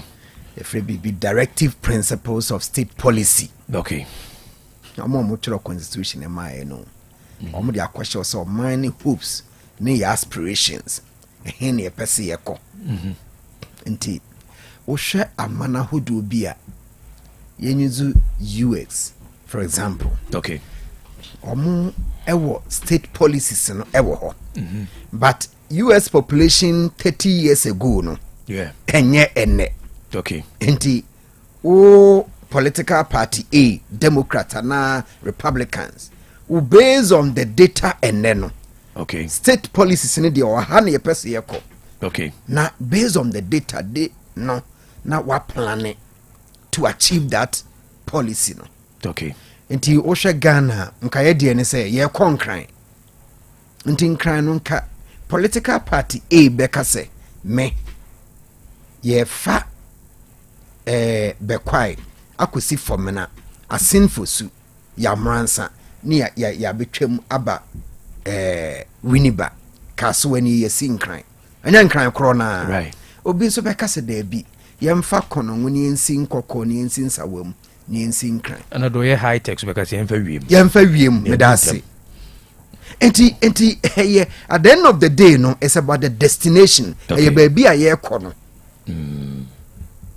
and ni obeka so obefa nkran obefa bekwa ya kwesi fomena no e wo se wo speaking with data okay sa ha kwan no wo free ha kwesi ha na ye chen ha aha nso kwesi ha e wo so ma we so beka se da bi wo hwa e kwan we no accident e wo so no esua sesese no ama na afi ye ekọ enti ke obi se e kan data sem ena meka se bia ye underestimate no na the question is say den na yinya data it's about research to ko aman ahodo mo developing na o mo fa research eni agro right na normally mature research that na you see class idea medical can say research drives policy okay research ni generate data na a drive policy and you ko broni kromo ko developed country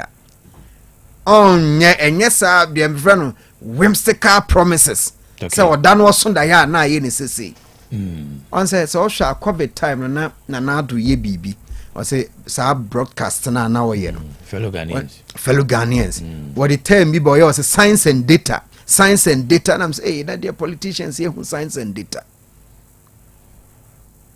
just say research data and a driving policy into policy biara aban even yankasa yabeka see ye no it should be driven by data okay na yesa ebe wa anya ne say friend bosire muka na obekwa akopem tieka data driven development planning na important I'm happy say Dr. Techiwa sawoba ye education mu others be from Gulich and Orange ana obi ko bi say o mo say na chief executive no na dwuma ne sen nti no mo ka say bi o mo be ka bi tin bi obi na no an was chief executive na dwuma ye post corp POSDCORB post corp a acronym I say na post corp there ye den o say P no ye planning chief executive wadwuma di kan wo wiase ye planning the P no say o no ye organizing you organize the organization and an institution and I say esen ye den staffing o fa nipa o developing nipa staffing and I say na dini ye don say dini ye directing o directing no say na CEO no do say coordinate and coordinating no say na arne was say arne you reporting you report to the subordinates you report to the authorities no say na ka bi no say you budgeting but me this morning me interested in the extreme ends no planning and budgeting only data or planning there only data I don't know about me planning. You say be away me crew me patase me from crofasters who's the magicians na never hono. Maybe omo uye bia. Okay. And now bet me a plan without data. Unye bia dia na uye me. Te se me a unhia data. Okay. What me a planning. It is a post no. The first no you must have that vision and based on data say net here I had to say nka was say ye na say net say na die ni hia na tumi aye say de was say ye no data na betchero right na last one no I friend of budgeting no you can't budgeting in a vacuum won't me bibia ni ho and the lawyer say you can't give what you don't have. Exactly. You need data. And send way to me a budget. And Kelby ye krom ha obebisa wo ho se saadi eye adwuma Kelby nti wo bebre ye fra concept bi infrastructural mapping okay data driven development agenda na se planning agenda bia ade ba kwa we free mo enye ye concept en fra no infrastructural mapping na yenhwe menim se wo hu bi da me de me hu utimi duru kru bi so na kru ni akosi market na market na kawirem kru mo fo so mo ni hodwa edien na ubesi market na obe share bo no edien na wo hu ye what data no necessary e ka kire wo se kru mo fo ni ba bi o mu digwa na data na e kire wo se o mo pe market ana the politician na so na dae no hu se we na wo hia no akofa abro without data to be market sad and they are very common normally outskirts of the town kroni tiano ni akosi market na kawrem na krom fonda so di omudwa wo kroni mfimfin baabi just data ankasa hwe schools no every be category A, category B, category C, category D. Infrastructural mapping. Sa no penki ye chedan ya. E what say ye hwe. Ye hwe you know MIS no e be kire. Say suku we hia dan e chen suku B. Suku we hia dormitory, but suku we hia bus. Suku we hia library, school we hia dining hall. But washa suku si na edikan no omoa na ekoso edikan ti anope ye che basasa mi nkobo school bi di na akofa asem but ye bemma suku su bi na me mansoman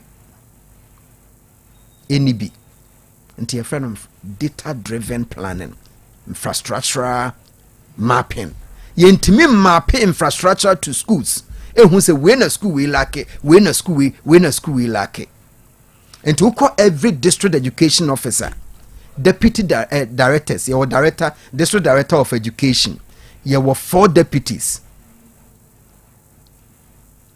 na ba ko a oka ho no a friend director in charge of statistics data supervisor you know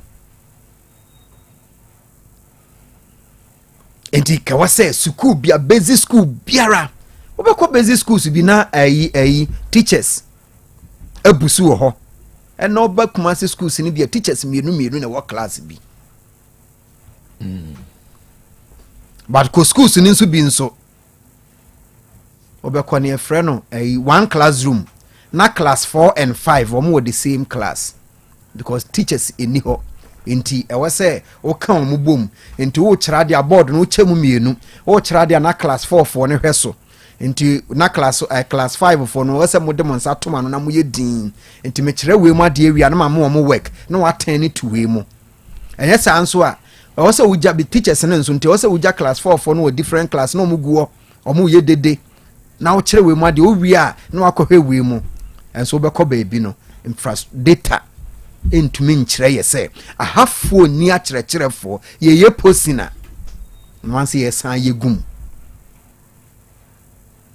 nti obi timi yetimi post obi ko school bi mu wo ko school ye post wo ko school a awase head teacher no giw tum egiw na yi head teacher bi timi ye bold ka kire obi a ya post na ba se madam afia mpacho ye staff yi aye ma ya request for teacher nti Mr. Osako district education office now say ya ye ma o de letter no ko ya na afro head teacher no wo na obetu ya neka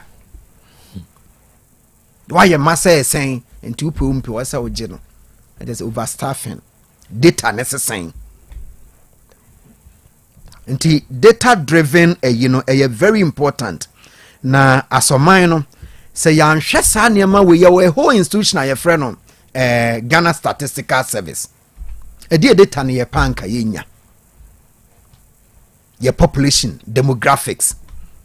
Yenim say below 15, you will say. Yenim say youth no you will say yenim say aged no you will say yenim say emaye say yenim say mema ye say yenim say Christians ye this percentage, yenim say Muslims this percentage. Yenim say teachers ye will say, and yenim say nurses ye will say, yenim say unemployment rate ye say. Nti enka make us access to data enka ke obi nki anyhow, but bisa ho say politician no or the data na ye den krom ha ye decision making na esha politicians and on fa ho ne the data no eka ni ono ebe man votes nti ye policies ni nyina ye populist ebe ma votes ebe ma we edu ne hia sa ha mo na mo ma me vote mu hia dan kra eba be si amamo yede damase enye data no eti Kelby wo manya this is ye development agenda focus and I said trajectory say we free how abeye say we mu abeye say we mu no abeye say ana yen hwe data yen hwe research yen fa research enya asema sa o man no nia ubehu ana ye hu enti for me this 21st century and I said 2025 me nya sure say wo hia obi na obeka kire say wo ye development so mo choro bibi akwaji bibi wa IMF a ko hwe data o mo de ko o mo kwaji bibi wo World Bank ko ya hwe World Bank report na IMF report no ko hwe data o mo de ko enti data ne dey for me make say e ni hu how e wo ho but okwaji ba wia wo no aha ne maami free ha also kosi dan ho aha ne papa free ha aha na ase also kwaji bibi ho okoye bibi ho. It is not about the data obedu krum ha on fa data ne nyehwe enti say ye wo man say ya Kelby meka say ha dwen ma ye planning ma ye development enti ubehwa the rural urban divide hwe baby kwa na ekoso sana baby hwe ye northern part of Ghana senya 2022 thereabout anka the friend interchange kra the whole of northern part development no na akoye bibi ho enti Kelby you don't need see abeka kire politicians say data ho hia ye hia say abeka kire mo say research and a driving policy me gidi say they know but their friend political will no so mo de be adwuma you shibu ada enti krom ha remeti me again a lot of the times data be so we are sitting on this data then you take this decision sometimes you nye bibia ni nim to that you come across a certain else enti ye wo we wa na then ye say no be say ho say policy no a drive and I say data and drive policy bay for me your policies be bread die so or sundaye or that sundaye na ade chi ana ye ne say it's always against the next election. Your development, your policies, your programs always against the next election. And on my side, no, your development, no, and sure, a beshi will be bottom, the beshi will be sumi or better son a better. When I research a war, ye osenki to me the Dijuma Kelby. All right. I was your for yenda Dr. Banabasasi or tight schedule na so wajibre.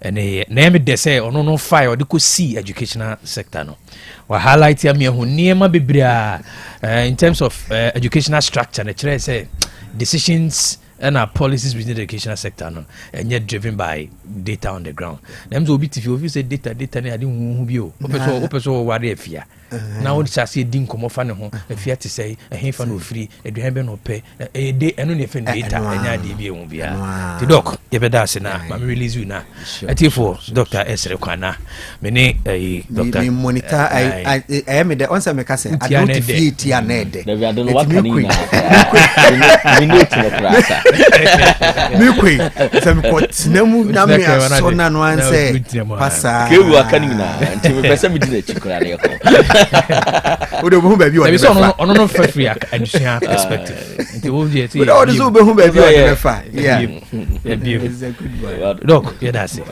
all right you will answer na mechia Archbishop Gabriel Justice Anochi. Archbishop Gabriel Justice Anochi. All right, Archbishop. On the Archbishop of the Kumasi Archdiocese. Oh, okay. On in a budget, Vicar General, Monsignor Father Dr. Louis Kufitofo. Louis Tufo so no or Merkle on far Utek in the Dr. Tufai, Meminium. With it, Monsignor, yet Yaw and Asante Bishop Sapon, of Utek in the agro. All right. And to do something cancerous say. Illegal mine that I'm quite hearing about last year or so 2 ago. Say illegal mine Asem the young man in Ray. Danakuma, see a chairman of pay. Okay. But I don't know where to start from because you're complex. Very complex. Nah, my background no.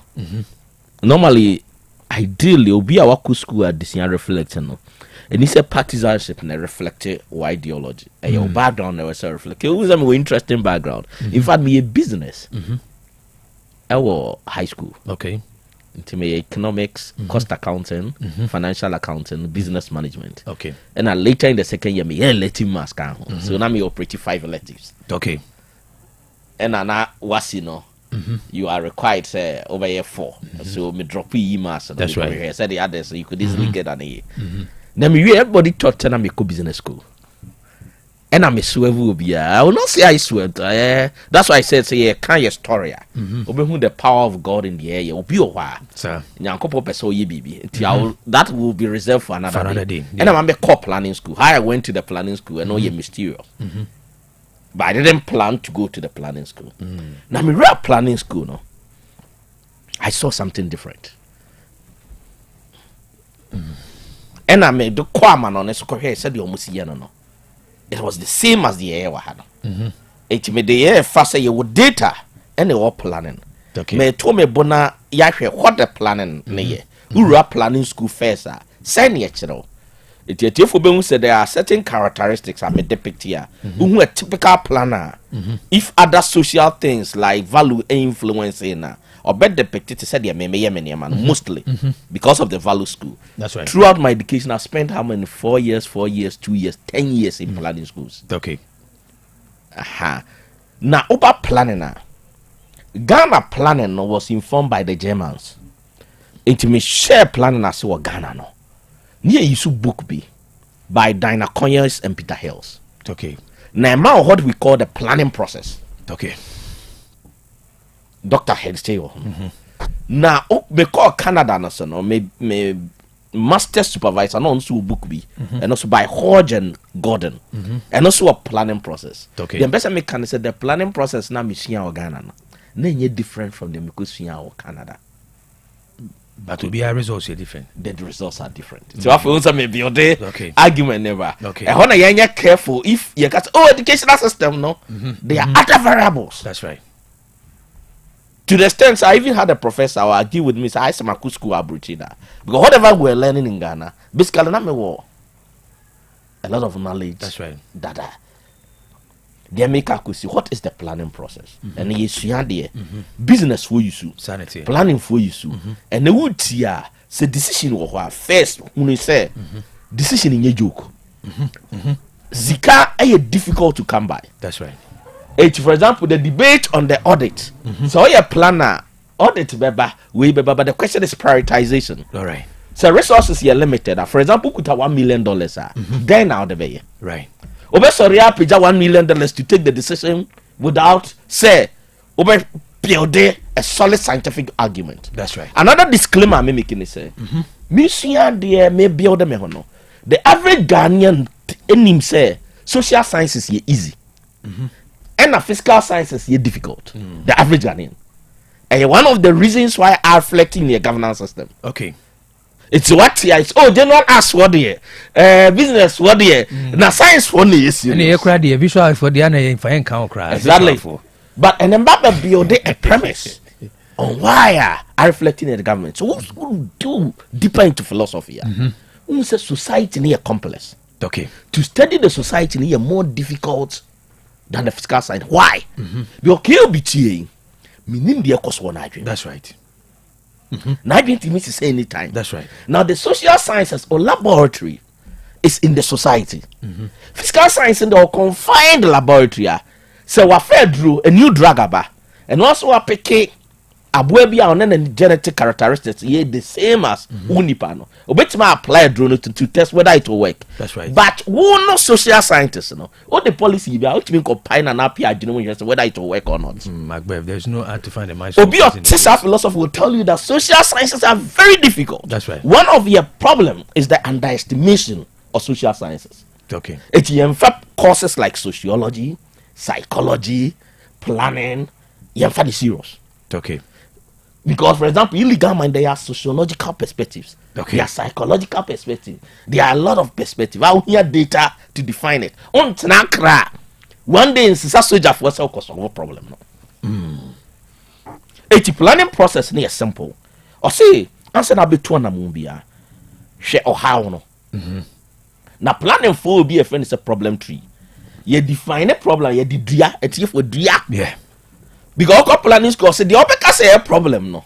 Na nya problem na ni hini ye den. Sanity. It's a problem na what's all say. So for example, oko Ghana Krobea minister be a kasa say malaria is our problem. Oh your problem tree malaria is not a problem. That's right. The root cause is the fact say as we speak your drainage open your tune row so we say you mosquito net but because you analysis ni know you are dealing with the root causes it is so solve a problem utuni hini and ubetime tuni hina just own analyze it or picky data to mo use symptomatic or mo use symptom to be a say or to Ghana problem I say everybody understands Ghana's problem. That's right. But own develop the skill using the problem tree analysis. Your people have, and that's why I've spent 10 years of my life. That's right. Because Romans of Udian to me. Send me this way idea way. Then will be maybe any election or organize will be to analyze. I don't know. Over time. That's right. It's the first thing I will wrap planning square catch on and say, when you see where it say I think. And you use a jury a better mark. What is the data saying? You don't think. That's right. You speak to the data. That's right. And this is because why you what we call sweeping statement. It will analyze a problem. No, quite best now bit must solve a problem. No, for example, you see if 3 years it is. Answer near be no. Need here data on how the percentage of Ghanaian children and they drop out because ne papa niska. You been pachuti. So what's hard data and a bit oh this is a prevalent problem. That's right. So any yen share then the alternative will be based on the nature of the problem no. Yema obianko free. Yen share omo ma ya ade. Yen share here for any generation of alternatives.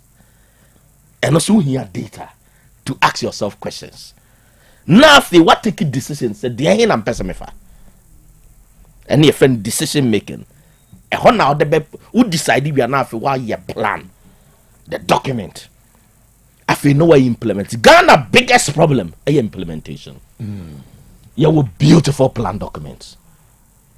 Your library, then your problem your implementation. But some of us philosophically arguing say they make a planning process. It will prepare a document and you find a plan. It why implement it means you are not planning. It may you see the word is that we are pretending to plan.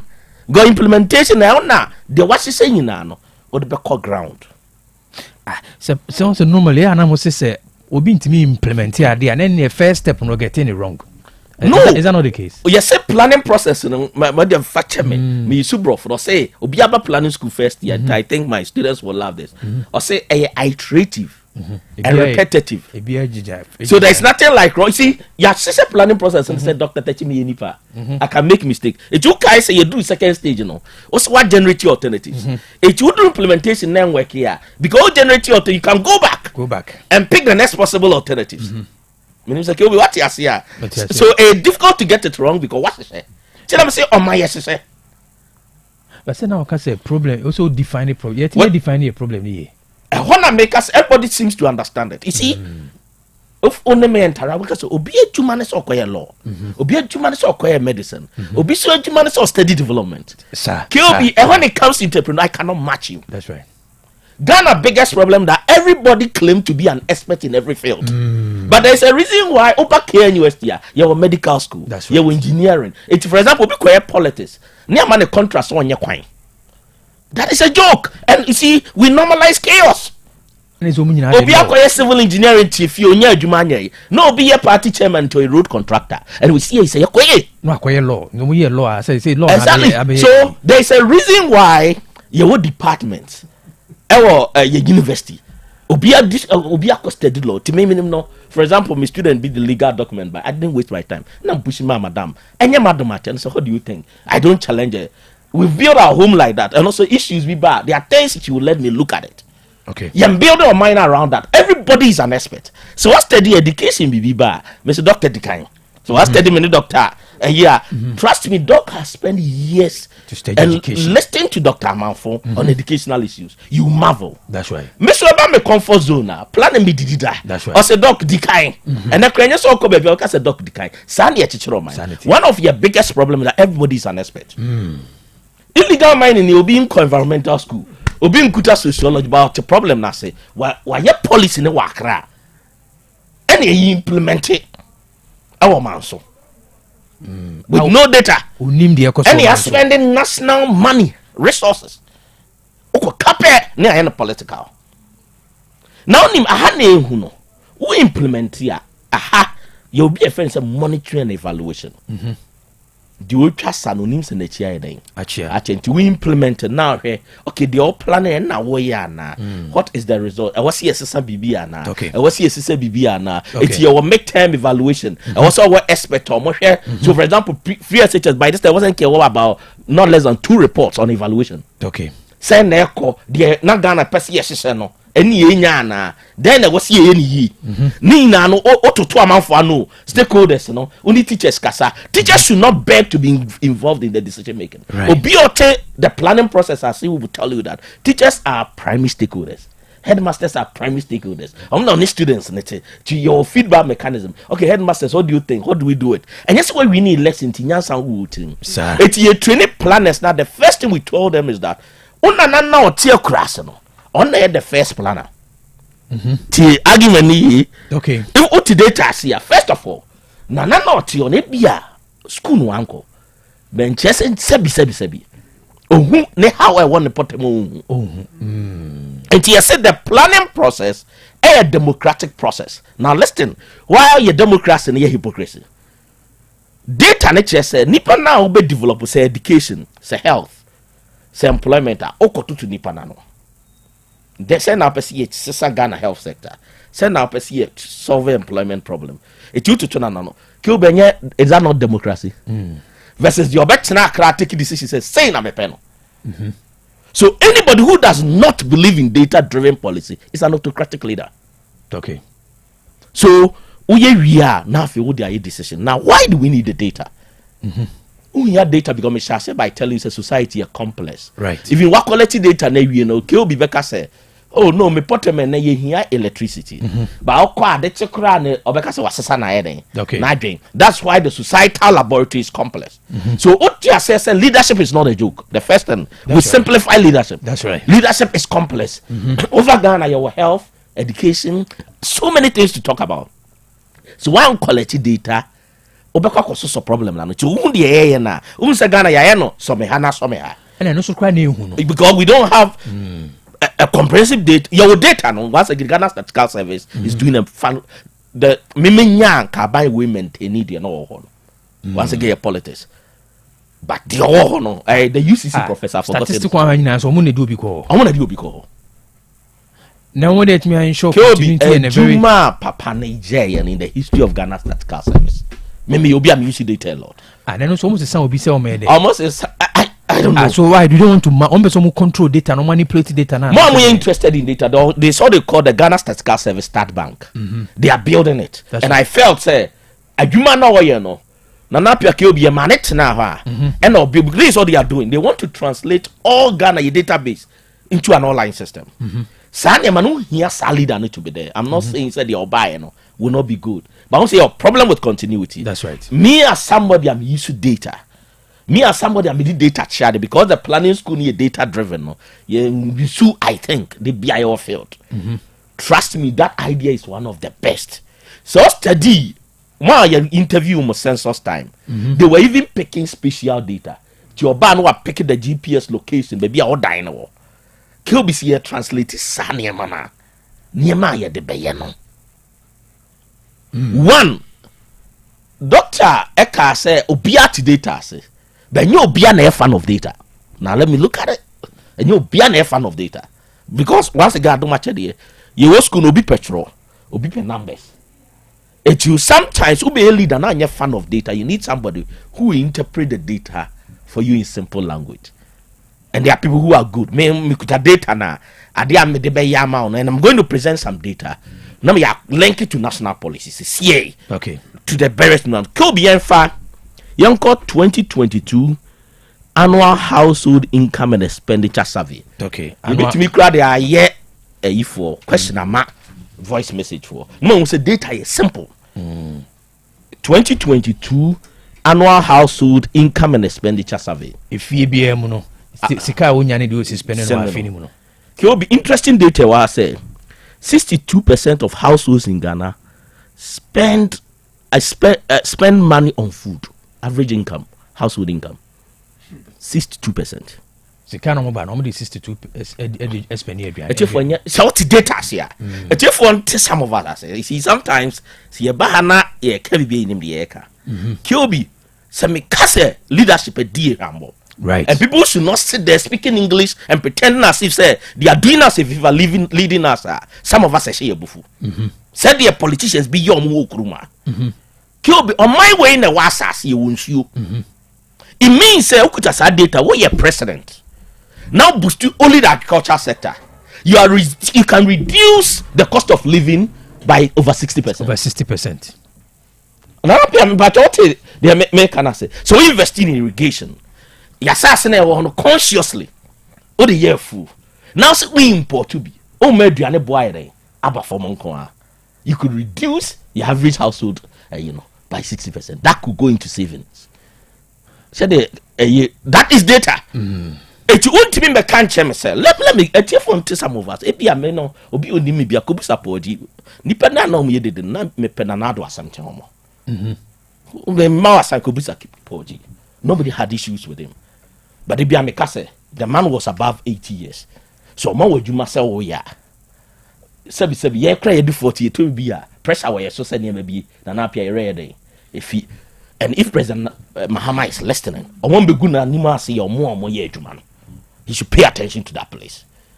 Say a man planting for food and jobs na fire. Where is the kugumu? Na still or household income. This percentage. Now be catch him so why are there? Me ko planning school no ko yeden. He'll be asking you a question. Yeah. So data, don't just sit there for a politician to come and tell you, say, you move beyond. Last week I talked about the economic indicators. Right. We've moved beyond. How much are you spending on food? Bagere, tomatoes.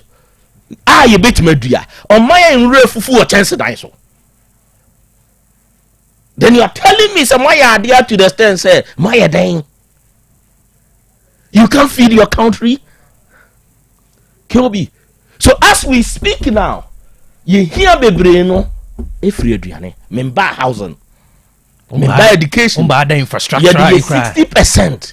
And the kube back with 10 cities. Is it not ridiculous? Me tope, me obi am di fruit bar, pay back 20 cities. Me hear my minister as mean the pay view. Pay back 20 cities.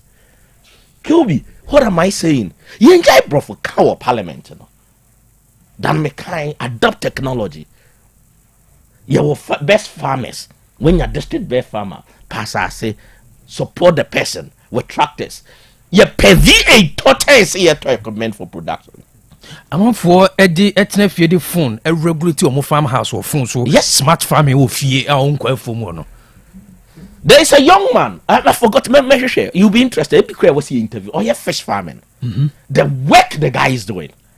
Say any pan that make our house. Oh man, $1 million. If I fish farm, man assassin, man support. Means through. So what said the Adriane and trust me, your students in their work campus no. Kill be a big bow no be cannot customer bow in house. Meet me but now tech. Now me this in MPP we have a problem. As a nation. That's right. And this data should tell Obia Say you are thinking with the two sides of his brain. Say Ghana has a problem. Right. The word is two sides of the brain. If you are thinking with either the left or right side, I don't have a problem. But you can't sit in a country 21st century where households are spending over 60% on food. Now to Parliament, my idea, you just discuss. How many times have you heard parliamentarians discuss this issue? 60% of churches say, "Me fancy nipa emo amutu maemu no." Some fancy obi aje 100 cities ah. What the 60%? What the 60 cities to aduane. Na 40 na TNT. What the TNT? What the light bill? What the rent? Because na pia so kaso odidi ye pa how much will it cost? TNT enu 10 finance ho kire. Enu busumi nu do 10 finance go gauge na so. You see, this is just a data discussion. See, you discuss we nkwana. It will not help us to identify the problem. It is say unim upuso che say unim data we na emesi na unye bibia say wo de ko aduane che say wo di agro as a leader. So it for person mutie me why I see your political system as a joke. As a joke. By this time now you think Ghana na pia ye ka aduane asem. By this time we should be thinking about launching a man in the moon. But we are still struggling feeding ourselves. Concept party exactly. The next one, it will interest you to know, say the same data. We say cost in cost 2017-2018. Ghana Living Standard Survey. Then also say it was a 2022 year, no. By 2017-2018, net at 42%. Okay. And I rise it to 62%. So we are not getting upward better as a nation. But you be how many say and yes, nyame boy or botai so. Nyankopon ye yadom ye were bro, ye wo nsuo den. Ye ni baby to Dubai. Ye ni baby sa. And the areho 7 say a minor snow to 6 months no. Omu dua niema. E de pre. Ne kwasre bi. Ne kwasre. Areho 7. And you see, I said do not normalize chaos. That's right. Trust me. Kill be madam and that because I still cannot think why. I was said Ghana, yeah, man, I'm rescue my life. Cut out tomatoes or Burkina Faso. Ya normalize no. Me kaya ye show be association no me refi papa ni me pa badam for pa obeka how much sika Ghana for sasa. E di ko Burkina koto tomatoes. Akomadan tomatoes. You see, I say, do one day. We don't irrigate. Say you we decide. We don't control. We are joking with the farming industry. Burkina to into say it was policy. Next me any time next to me bar. You be the technique. How much money? Make how much money on the irrigation now? Can be bofu. And obi boss is a national cathedral auditor ba. Bibo say it will be in this car. Kelby, let me tell you my position on the national cathedral. Kelby, me a Christian. Me a Catholic. I believe in the Holy Catholic and Apostolic Church. Right. But me a Christian in Chese. Upe jeska. Ako si cathedral. I remember me say that's right. Kelby, let me tell you data. You see, I'm a fan of data. Right. In fact, we look at in Tetifunti. Yeah. Advice for government is based on data. That's right. That is me jidi say nana. Yeah, etia ina no. Okuani hieni no sika. Ewo education mo. Even without free SHS no. Obi oko high school or Ghana bia na untua TV. If you have to pay, nobody will survive. It's ye bibi ayenhwe ye. Okay. Now look at what was happening. Do you know, so before the Russia-Ukraine war, and yet Russia, sorry, I no attack Ukraine. Right. You remember it? There were signals. Signals, yeah. And I need a friend. Oh, thank you, Nana. Thank you, Nana. Oh, Nana Pacho Bimambi. I say tomatoes, Nana Pia, your producer, the Amai. KBTU. Tomato import from Burkina Faso hits $400 million annually. Okay. Ghana, pija $400 million. Koto tomatoes. On a desert country. Oti forest. And yet you are honorable. And yet V8 muna pay they move around. Governance is not a joke. And we should tell the politicians, that is not governance. I mean, if we select a leader through that process, I can't trust that leader. It's a barbaric act. Oh. Let's stop that joke. That's right. Let's stop that joke. Ghana is beyond that. Very barbaric. Now, Kobe, I'm coming last submission. Native when TSA data is important. Okay. There was an intention that Putin per se oko attack your doctor on the show is a sound man. Hey, analysis pen. My regards to him. Way from a designer, Lofty one. Oh, thank you, Lofty. I'm humbled. I say, hey, analysis pen. What type? There was an intention. That was within 3 months. Like, yeah. And I'm where Ukraine is located. And I'm going to say, I'm going to add the food basket of Europe. In fact, a more fertile land. Okay. It's the first signal that the planner will tell you. And say, Russia attack, what will happen to Europe? Food source better will cease. If you're a policy maker, you take advantage. You see, your leaders should not always wait for chaos and complain about chaos. I still insist, and I will insist, Mishia, Honorable Ken Oforiato, say. So you should development plan of Protanka. Ghana could have taken advantage of the Russia-Ukraine war. That's right. So now Ghana was fertile land. Ghana was groundwater. So let's assume that. Yes, I was groundwater. It's a pebrim. Maybe I out there to cry research as a mechanical engineer. How to pick groundwater for irrigation. I'm say do pebble crown science to it's Ghana, and apart from surface water, yes, I was groundwater. Right. Now Bagre Dam, you can track it. It's northern Ghana, you can farm all year round. That's right. Bagre Dam, you can Mr. Kwame Nkrumah and Kwa Trapper. Yeah.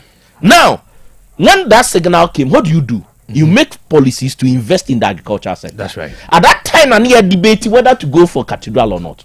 And I tell people, if you will be a first prioritization and planning. That's right. If you have $58 million, GCAT also the man is deep, Prof. GCAT, Michelle. Oh, it killed you with $58 million. That's right. Who could have $58 million? Do you know what it will do to our agricultural sector? Exactly. I bet you many so Nanapia, the Aquaco Cathedral once a moment. So we could have decided, based on Russia-Ukraine war, yes, stop Ubibia, they invest in agriculture. They are caught my Europe because Europe took Europe. No, it got to a point, be oil now shortening that they had issues. Yeah, Ghana could have capitalized on that. It's whenever there is a signal, the first question now, every nation, US, they have strategic thinkers. That's right. And you'll be an strategic thinker. Now, our leaders, always want to hear their party people. A leader can decide, say, KOB this and take KOB advice. Right.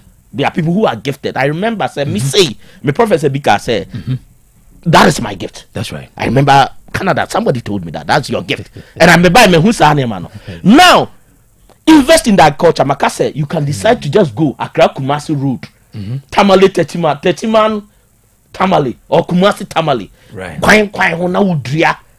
Now Kigami came with a model. Or say assassin, now we say land is the problem. But an happy assassin, the name businessman in aqua agreement. Whatever come, you are a shareholder in the farm. You provide support. Obian who the tractor order. Let's not be afraid to buy agricultural equipment for our farming. Now the recommendation for JDM. If they like, they should take it. If they like, they shouldn't take it. I still believe that the district-based farmers, the national-based farmers, you enjoy dying the car now. Let's give them, for example, Nanapia Nedi district-based farmer, no Obia or yet Nentria. Yembusan say, what support do you need?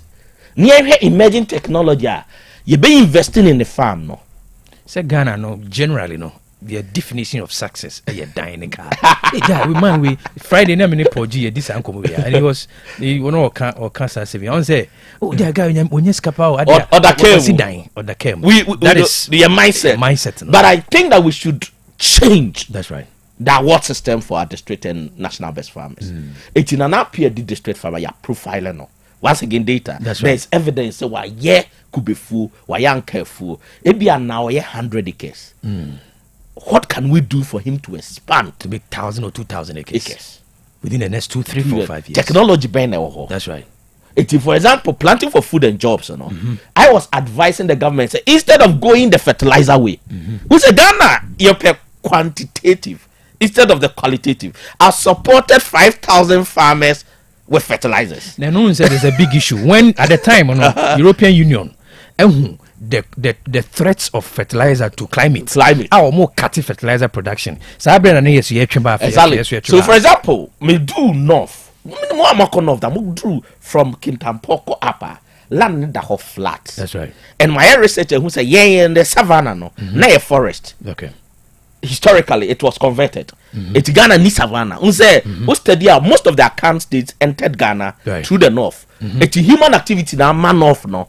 So it means it can be restored. That's right. Now we could have a policy segregation of waste. Who do you waste here? That's right. It's you which Marco say yenye compost waste. Compost waste ne say anope for example.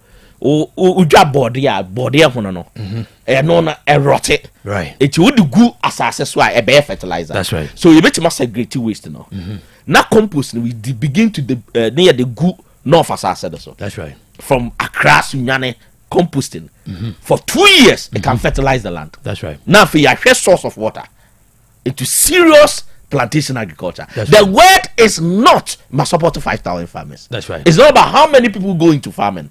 And the chief will here, since I was primary school, 60% of Ghanaians are farmers. We can't feed ourselves. Less than 5% of Americans are into farming. They feed themselves and sell food to us. So it's not about how many farmers you've given fertilizers. Ubetima manana pia I call large scale agriculture. Ubetima for nipa be 500 word remember. It's what me one idea person bush. Let's not be afraid. See a Ghana ni. See it me project $58 million. See they call see a man the cathedral. Oh man national best farmer $1 million say. Often feed Ghana. Is it a big deal? Kobe me busa. Is it a big deal? Okay, me here irrigation. What research? Agriculture engineering department KNUST. We don't use them.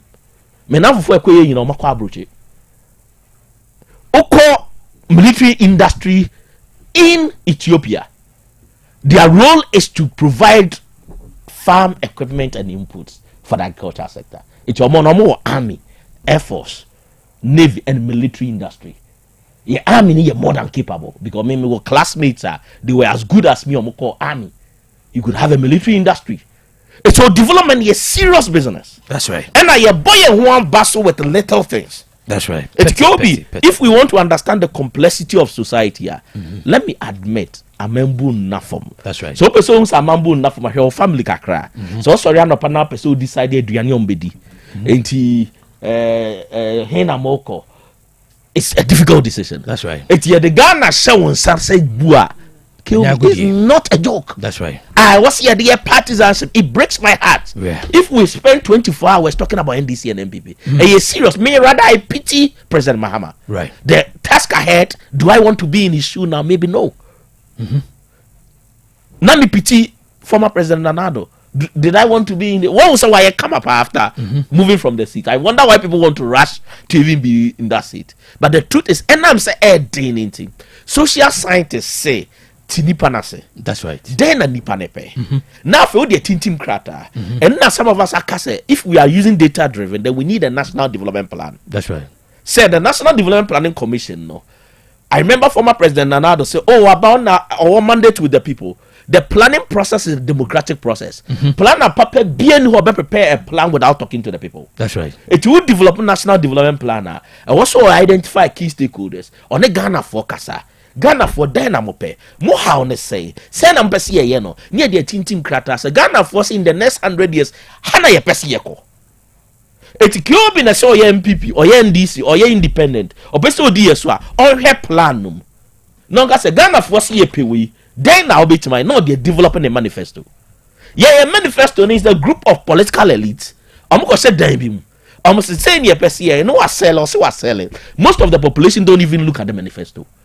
No, a winning election, no, the now we need data-driven governance. And the better data-driven, now we need to make the National Development Planning Commission an independent body. I'll be prepared plan to direct the governance. After your monitoring and evaluation system, very weak.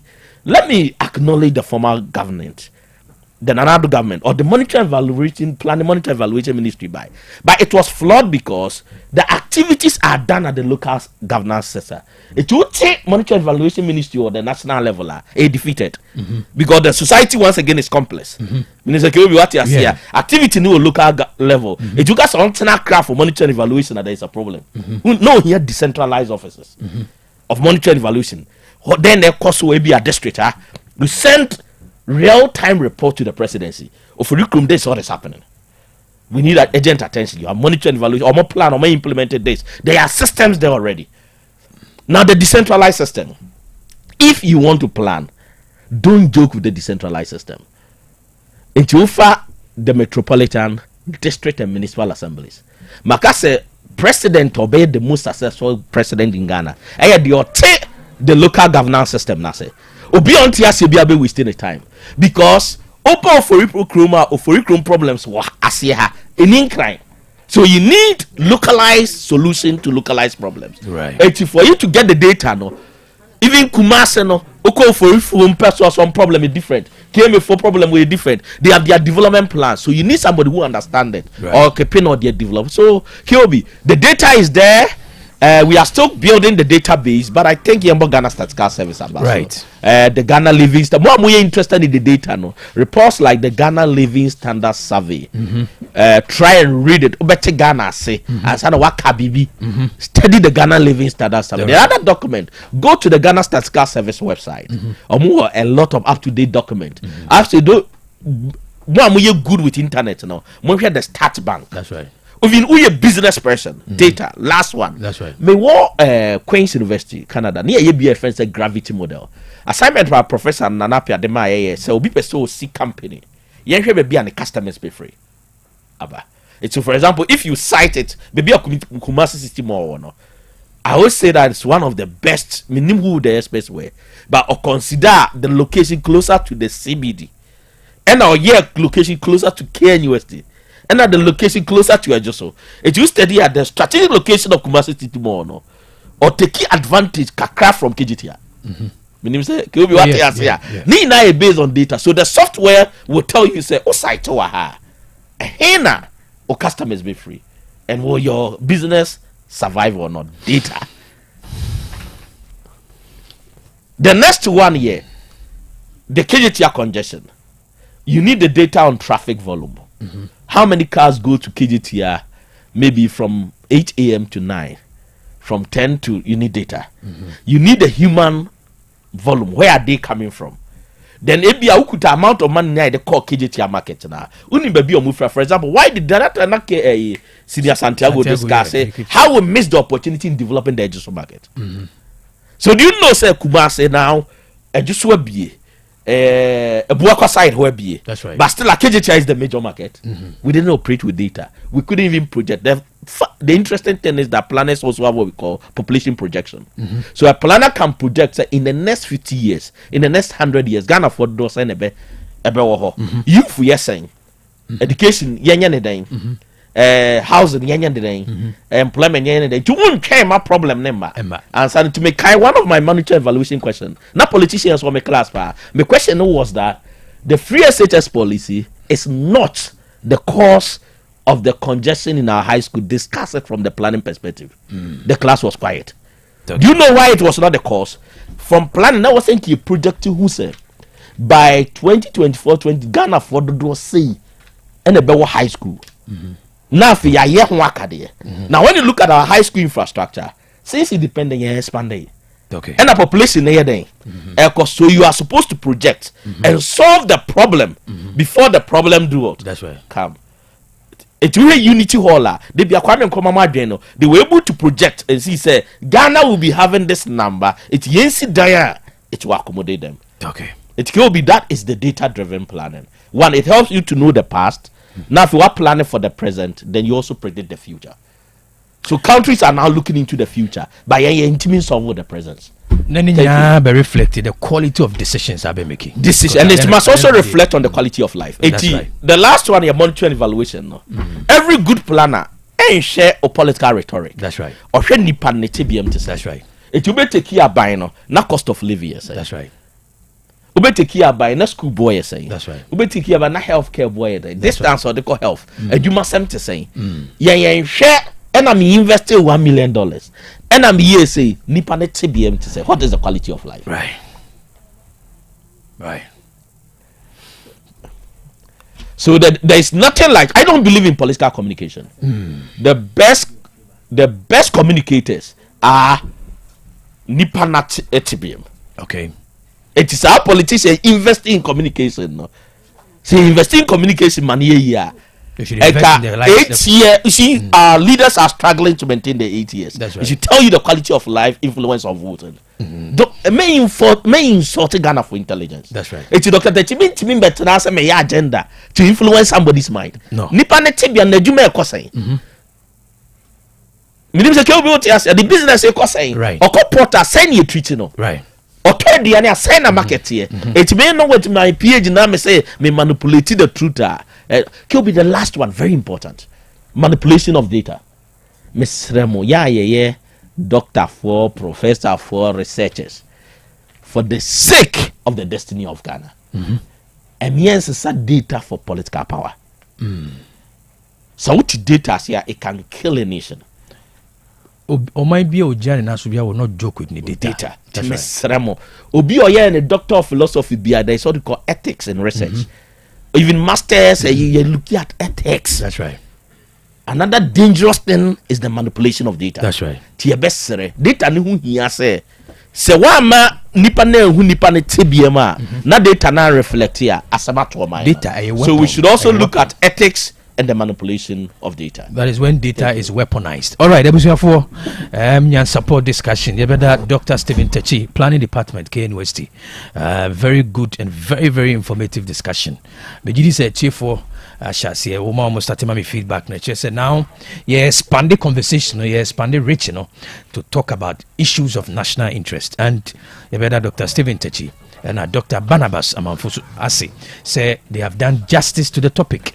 Now you come say do betes and capsules opibia I am team constipation now waist pain and also menstrual pain and idania mausaka do betes and capsules also na you be malaria fever and when you type dizziness, loss of appetite, general weakness, typhoid mausaka educhumwa malamix na afi so so open mujedra mausaka educhumwa tonic ebeboa na fin every onipediem nas afi asa boaw na watimi atibiedi oye be manu aba dabrijo na afi utisi ya utum etu antimi nku aboa ne so mansanka adutwumwa man capo capsules shanenso na obehu adutwu akira kwa ebu akwa kumase wa homa ni 0599415191 and 0544134461 0544134461 and 0208161800 020818161800 shane so say woni adutwa bites ebedi nkomo afi ye kai mo say ne ngoma ebeboa na omofra ntimi sua de perfect series books we GS ene na kaji atum say ye fan chemo Friday free motor for school no kopim JHS 3 say English language for basic 1 to JHS 3 our welder people up KG 1 to basic 6 history of Ghana basic 1 to basic 6 RME basic 1 to JHS 3 computing for KG1 to basic 6 creative arts basic 1 to basic 6 science maths ni nyina no ma sanka perfect series ngomani bi sanso na oba preschool mechrenshia C school na every nursery 1 to KG2 numeracy language and literacy our world are people who up creative arts phonics computing coloring and writing ni nyina no ma sanka perfect series ngomani bi na ebeboa omofra no Oko basic 7 JHS 1 to basic 9 JHS 3 and also English language, social studies, science, RME, computing and career technology. Ni nyina no mansanka perfect series engumani bi. Afi so perfect series a hwese said beya umofra be din konimo ensohwe mu no or the mock exams, terminal exams na midterm exams aba eboa chechefo ene nkra no siesi omo na omoko ensohwe so madin konim kuma se Putuja station or Accra Dansoman first stop omemu ha maybe a tombuku bia no odi wani chiremu a onsabe ka perfect series engomani bi from it was 0244 299-938 0244-299-938 and a 0540-755-465 0540-755-465 perfect series or see your worst future is secured. The cow said digital hair bar so yasene jumekwa wode grow fine hair bar tonic mujedra ne a doctor for Nigeria tum say wonumato na untimididi onine on sata yetitriti esanse moja no intimini efrusane ye edwanwumra omunu kotoha no akotoha untimina anopa obesore no emremremre oba wo fichi crown sem nyina no yesi ma unsanka grow fine hair bar emana no bi no o ma na to the Dr. Menses se wo bra no emba anaasɛ ɛba ɛyɛ wo ya anaasɛ wodeɛ no ɛba ɛbaboro so a nonom grow fine herbal tonic ɛsiane sɛ nnuanonom bi te sɛ vitamins ahyɛ mu sɛ ma ɛsa wɔ anti-aging property a ɛno so boa ɛma ɛsiesie wo nipadua no ɛno nti na woka grow fine ɔsɛ makes you grow fine ɔma mu ha baabi ɛtɔn aduro biara no sɛ chemical herbal ɛna pharmacy shop wo nsa bɛka bi kɔma sɛ wobɛtumi akɔ misty herbal colinac herbal ɔwɔ ashtown pfa pharmacy tafoni road ana smart herbal ɔboase woba wo tech fm fidie mu a wo nsa so ɛbɛka bi na wopɛ dodoɔ so to a hwehwɛ digital herbal clinic akyira kwan ɔmo kumase amakom runabout ɔbɛn bank of africa bibidi na person ni Dr. Menses ekasa na homani 0244 596532 0244 596532 grow fine was it makes you grow fine. Ya ka wo say Access Bank ono so yasene Access Bank fa kitoba jike say promotion no egusu den free sabria kopim September bo so me no say onfa 250 Ghana cedi nkoto current and also savings account ma bomodin e ka ho na fa kotum na promotion no ejina mu den so wo current account and savings account for 250 Ghana cedi per tum na beka promotion ho obetimi the multiples of 250 me chere 500 750 1000 1250 and echo empendo do this kind of no now we improve chances so betimi the ultimate price 580,000 Ghana cedi cash and it's a share so we your babunu na solo account after say we do 250 Ghana cedi at account no o visa card no access visa card no spend 500 cedis or more now obetimi awene actually able to say Netflix subscription PS5 iPhone 16 and a Chromebook obetimi enyasa actually amount fee say Access Bank on the National Lottery Authority and our Kabuma or this promotion Ubehuno the Caritas Lottery platform in some kind any in terms and conditions apply. Bibi na person unya munche mupa ko omo website www.ghana.accessbankplc.com www.ghana.accessbankplc.com and I'll be to me from toll free line 0800 004400 0800 4400. Access Bank was more than banking.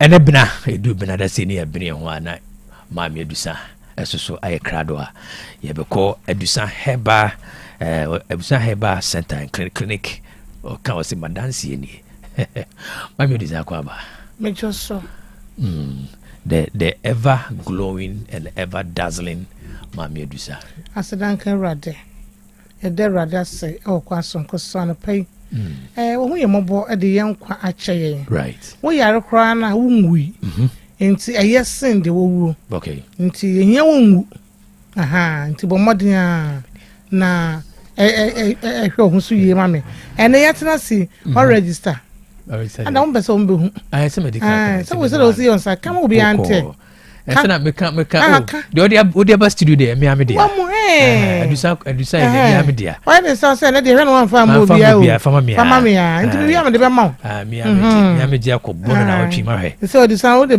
buy hot cake o fia o packet car na obi abegina nche man dey say o dey check TV so we yeah to dey me am there wa me dey ma mate register no say last week na ka wojena mate akwa ebe si mfimfin ya obi be gifri me last week dia no so yeah na humudi okay odomni asunju efi ye yankopon ba yankopon susunku yankopon kan ye medafo edusa heba asreye ene yedri ye beka pomni wonsam abrebi rade me makonya no asema dama no ameka me se obi ntimi ne wonsa na fi yade okay na sa wo nyade na wote ho na wodi ho so a wobeti akwa bibia ye bibi kaka didi na yare ba ne nipa wa ye mobo na obi so so wanyare na wo emre ntu asem se yale ni nyanka na aka ni ya wonfa nkora e wade wo ye moboda mesre wado yade ye fini koko yade a eba wo so a enku ntam ewiase yade bi ekum ana no be se mind sana koko sukum koko nkuwa na so wanya bleeding pass na mo je tututu a wo koko bu yiba aduane kwa huntumi ni bi na tutu na ya wo ya na wo trans na wa chia wo to enku koko ne fifiri wo trimu a enku ana hye tina wo yade bie no wa enku kaka kura we sen ekum mesraw tie betete wo te o mama wa te we de enka no wasam ne ye kayo endi se koko na fifiri wo se koko na enfifiri wo obu wa koko na fifiri no bet wo hu ne symptoms bi ebe ne se ne minimum keka no ebi ni sɛ wɔtaa wansi bebree yɛ na wansi kakra esim na kono titi ni minimu wɔkwan ni minimu na wɔde ne nsa wura na sum na wɔposa n'ani so femfem no wɔposa na yɛ wɔde wogya yɛ so gya na de gu ani so n'ani ne keka ne yɛ kan wɔsi wɔntewe ana no madam bi kɔ me maame bi a ɔba mo wɔkɔ hospital yɛse wɔnya cataract na mse we ɛyɛ wɔsɛn wɔsɛ me posa sɛ ɛyɛ asɛ no me posa me kɔ me mu sa na apuru nso na mse yo yɛni kɔkɔ machine wɔ hɔ 20 minutes 30 no ɔbɛka kyerɛ wɔ ise kɔ operation yɛ asɛ no ma du sa ne bi bosome na wɔtwe mi no de ne si ne so wɔn wie kɔtwa doctor nse ne nyina firi ne so ɛyɛ awurade na ɛyɛ ɛnyɛ maame de sa na papa de sa ahoɔden tumi awurade ɛde awura habama mu no ɛna wɔse yɛgye sɛ tumi ne die ahoɔden awurade de awura sa habama mu no ɛna wɔse yɛmi nyɛ gyidie wɔ yankase na hyɛhɛs ne so koko no ma wo kɔn mu ne mu saa posa wani ensuo gu wani so tere adeɛ ne bɛn wo na chi kɔnoma do sa ɛba me hyɛ ne capsules wo de ha sesa wonoma do sa ɛba me hyɛ ne capsules wani na apron nsuo no ɛbɛkɔ wo bo ekuru na abene ne so de bia na ne so dwa no kɔtɔ do sa ɛba me hyɛ ne capsules no ɛbɛkɔ wo bo wani koko no wani yɛmbubo mu saa kukuru kɔnoma do sa ɛba me hyɛ ne capsules fa nsuo ne kaka so no yi capsules no 2 na ensuo no atene di koko tablespoon hwie 6 woni bia ice cream cup abele cup na ne de aba atue mo no hwie baako faka to pa no mienu wonanom anopa ne anwumre medofo wonom akɔ wadwuma e manoma do ne ntena fie nka nkyere se ma fa koko aduro na fa we andi yade ya mi yi mi nsu na wo kɔ boss we pam o na me wo ya madwuma na beka kyem se ma na me fa afase duro beka kɔkɔ mbu storage ya hyem na wo so me so mete afrim da bi numa do no kɔ wadwuma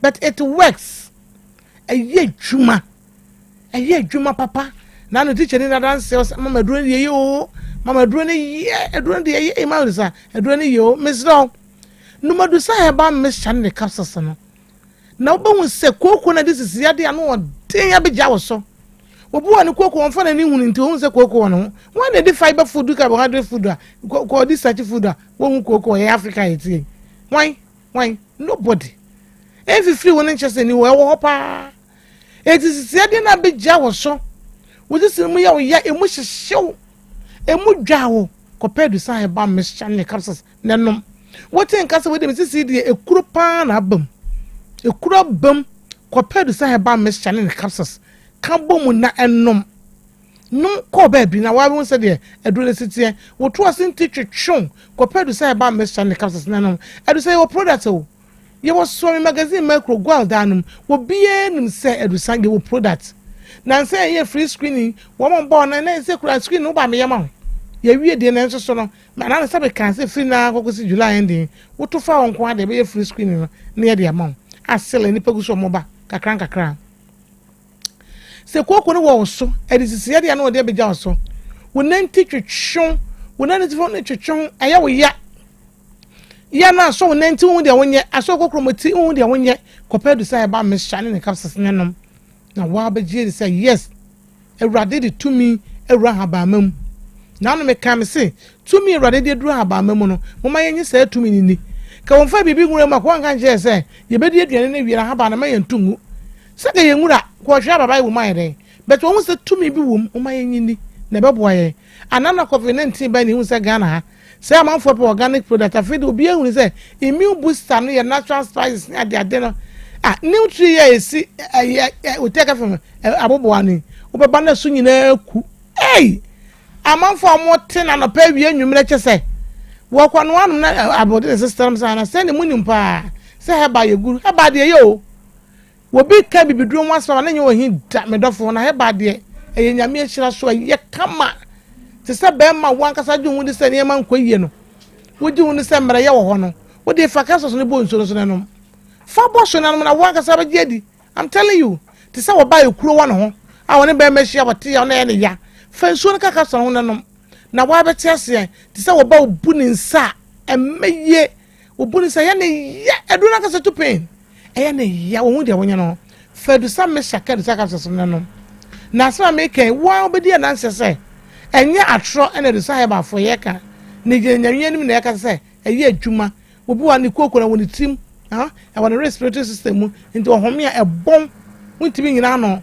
wakasa gu so pampa iwu mu na no hye no to aso 1 month and then the capsules ubon say den na dwuna wo tim no by the grace of God me say by the grace of God ebetu say home and no to ba ko nto antwini won frame ka ma disama no to ba ko take it continuously bi do de ye no kan ye dido ni se fia ye no say ye no ayi no ma ne ko ni pedua no mi ye na ebe apruto no kisa no one pen no kore meka no kore ya kire ho edusane ye good me se ko pa ye cha kwa okumase a ye was swami magazine makuru and then makuru ya overhead in the go filling station overhead na se na go makuru go hona wo foka bi a wo se ko makuru overhead and overhead about to the overhead na se no udru ho a go filling station ba ko ye hye wa ko ye go your gold and we remember the kubu petrol ubenya bi wo ko misi here but then here about advertisements PFA from us also chemists have me baby a try do bia no ubenya bi ato tie ye number yi na wo pe mu nkyire mu wo be se oba clinic o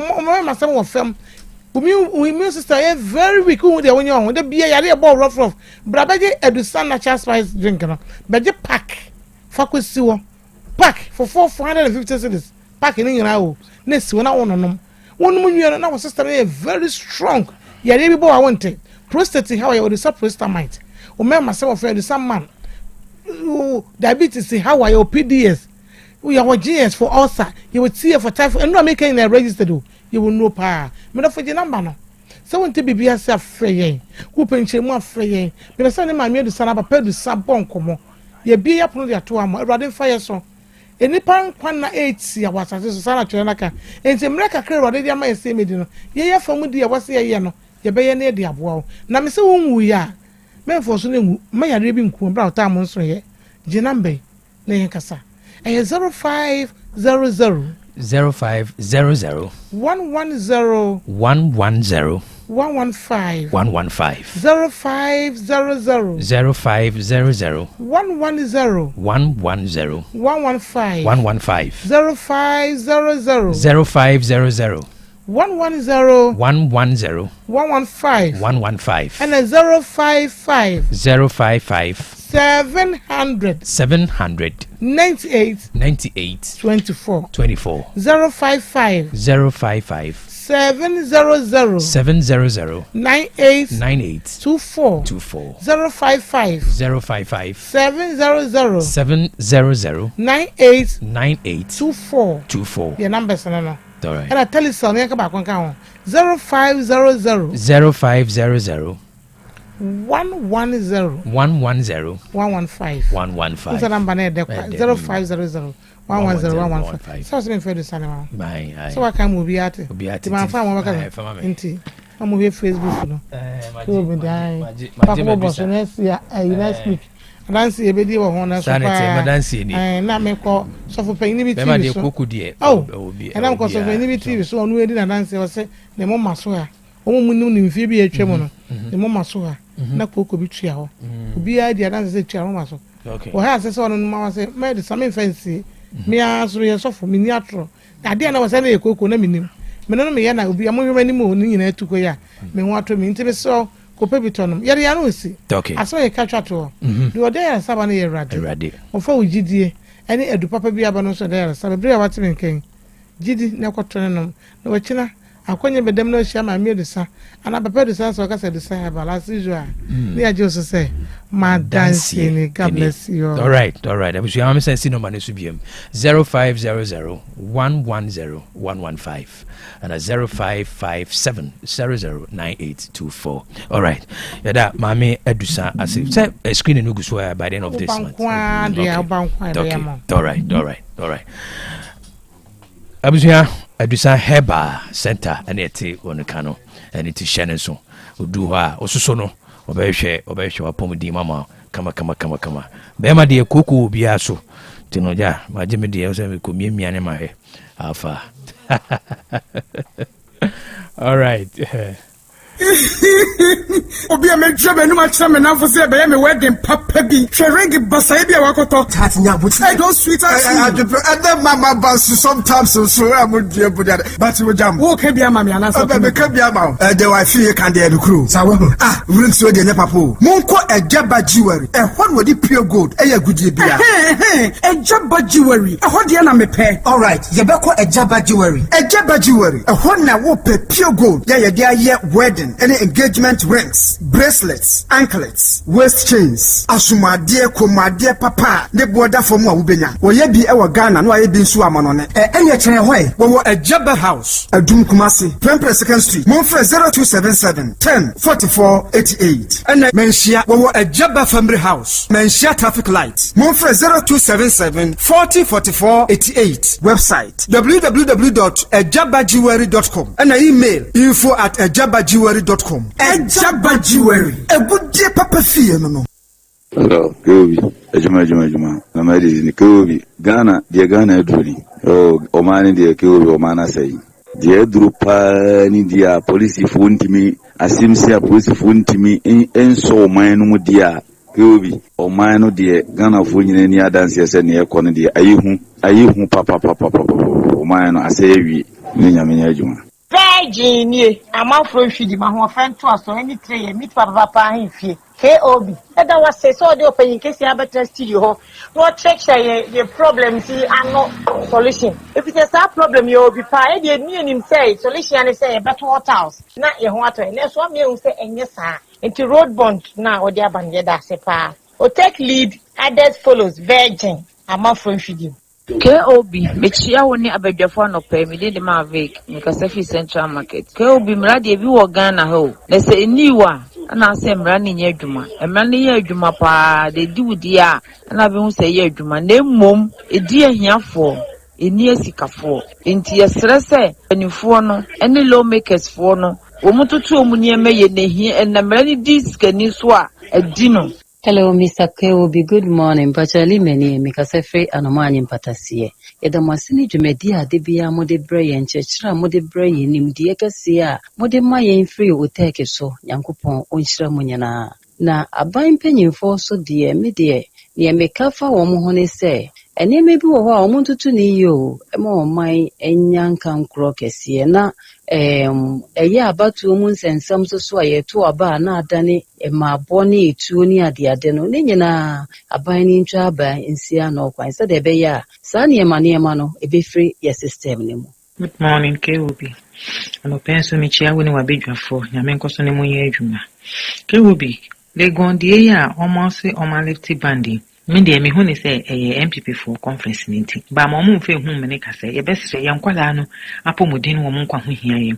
Enye ho nkwa no ye conference ne be ye nti omu hwe na situation no nye said that ombetumi lifty banner. Ma mu di conference na chin yes then ko for ye ne fufuro ma fe be wie chire no na ko spread the whole no mu so makoti tin bi class ade aba outside. Nti omu nhwe no mu san hwe bi o misre pi. Afi KOB. Enkwala no mje jina ko mu da so jina ho. Kumase de ye start Accra operation ya hot. Omu ma ye hu ma ye nya wo mu na dachi yebedi edokono kwa yebesre pa afi apatapa junction besi ko Silom junction ekwan finfi na afunu ombedo be kitue bi omojade aka ni na egu ho esre pa mu ndi echiri mai wai medase KOB mwachi na bedwafo nyina wade nyina be film dodo ado ato banso asenso wachi mpese aso emra no yeyim ebi ya adwuma pa ebi so nya adwuma na sebi Obama ba ha ka che say he has strong men, he has strong institutions. Sebi institutions the nyina yada sebi me ka ho ya pe cut corners dodo ya hwe ya kwan so a nyoma eni kwan se ye na ye blatant disregard for rules and regulations. We blame ye citizenry no mira KOB Ghana wo mra bia wa ha enforcement ni asem no obi free abocheba Ghana quick na refi ni nyina nti institutions na me ball machi yan cracking whip no. Yo taka beja for ala ni manso prapum na multio da masene mo adwuma pa mobo sam babo amagana ye hu de se na fata yen ene ne wase ye asem obusa se mra ye adwuma na mra ye adwuma na Ghana but on condition mra ne ye adwuma e wo wona woni bie eso Emrano, a year Juma wona wouldn't be, and I wouldn't chitafo eso. But a year Juma say, a year Juma said there was a year. Anything, where Ghana see as a war, and mubia, what I would cheer, which me said in some hunubia ope. Sana cheer, in argument, and Marana year Juma wona wouldn't be eso. Medindi akwasianti mekasa frasi am tiacho ke obi bu sase Ghana mra ye adwuma mra no de chenketo ankwa na ntia kase nanka abaye kwa akoto sebe etimetcho babese ahwefom etieta na ase ebubo bi ma na police wogina ho entimi anka hwe ne esa baba kase afa ne yekohwe omo bu omo no ne amamra di na eme de mitimu se mra ne adwuma Ghana. Good morning. If me akusia mopa Ashtown Bua Basanche home. Pepacho my dream shene se Ghana ha de emra bie ni hwe ye adwuma wo Ghana ha. Emra ba ko pe ene ye adwuma wo Ghana ha. Oba nko be ma toilet so na be ma so nko oba toilet so asa. Emra bie ni hwe ye adwuma wo ha. Omo hyemra no mo ani bumra no so. Me da ase. Because afro ofurukrum. E frame chama strike. Ghana ha de mranya adwuma ba ko krampo se. Ntine ye ho kyeria.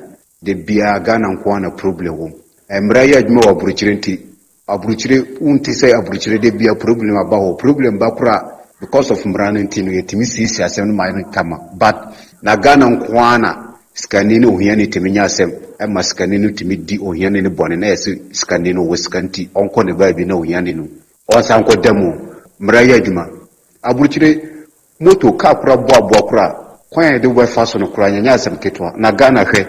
Good morning, we did this before. Because I think I would have killed you. Somebody to Jeff said, "On my room, my brother, and being where you do, I have an answer 10 times. A chink it was a jacket here.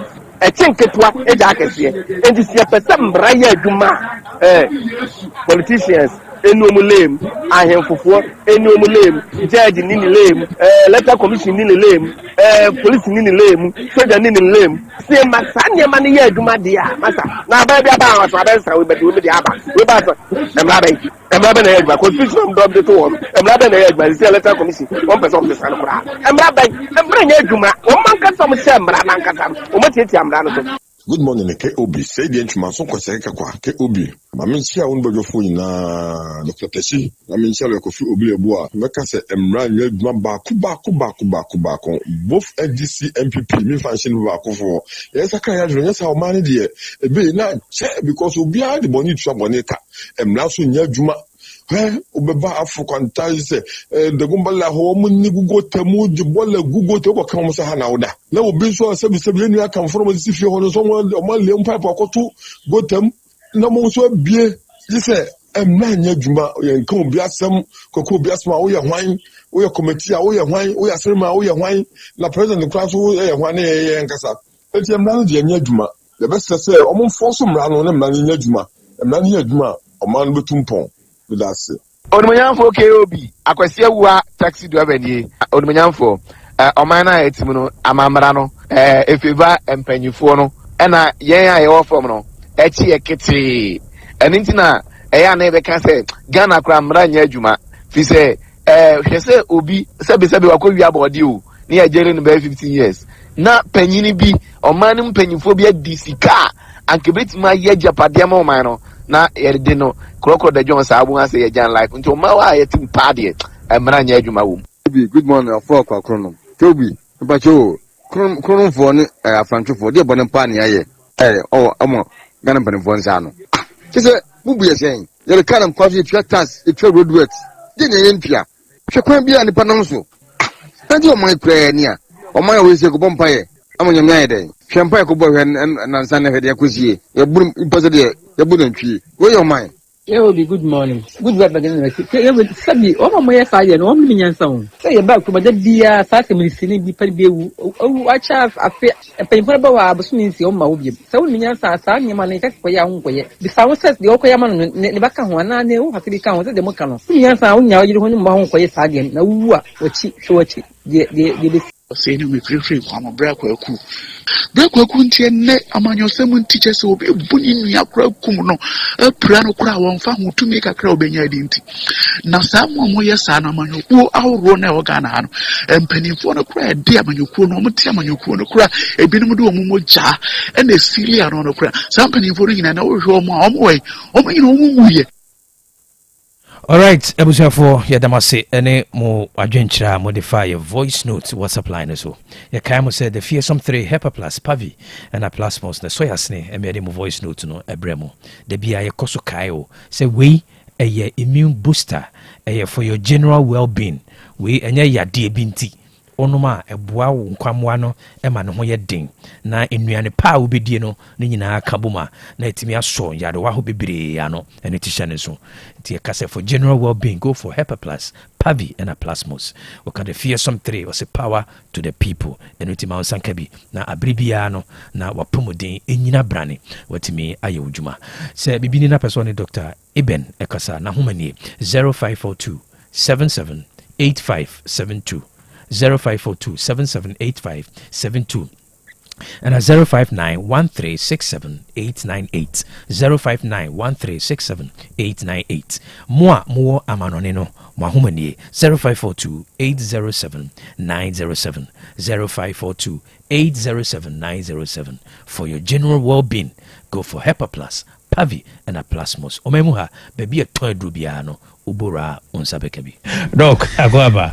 ya minia woman bi wo tanoso okay bu akwa kwan so o se otie upa na program no onfani agro na ni mo edu abroso and I think 3 weeks ago o church Hepa Plus Pavi plasmos o decide say the wo kan dey obetry ahwe say wa ka convince ne say obi ani mo yedu abroso srade tam age aboso no obetumi anom Hepa Plus Pavi plasmos obetry ahwe enra oni me di nkomo obo abaso no ka se nyame nhira o se saada no o kama ne gitum o se ne doctor a confirm say srade tam bonia na e wosoro e LDL no okay low density lipoprotein right said the swatiaba form in less than about 3 weeks ade atena so for 5 years munum edura memodin ya man ebrofu dura onum just to manage nisra the tama any say tena mu bebre sa no wow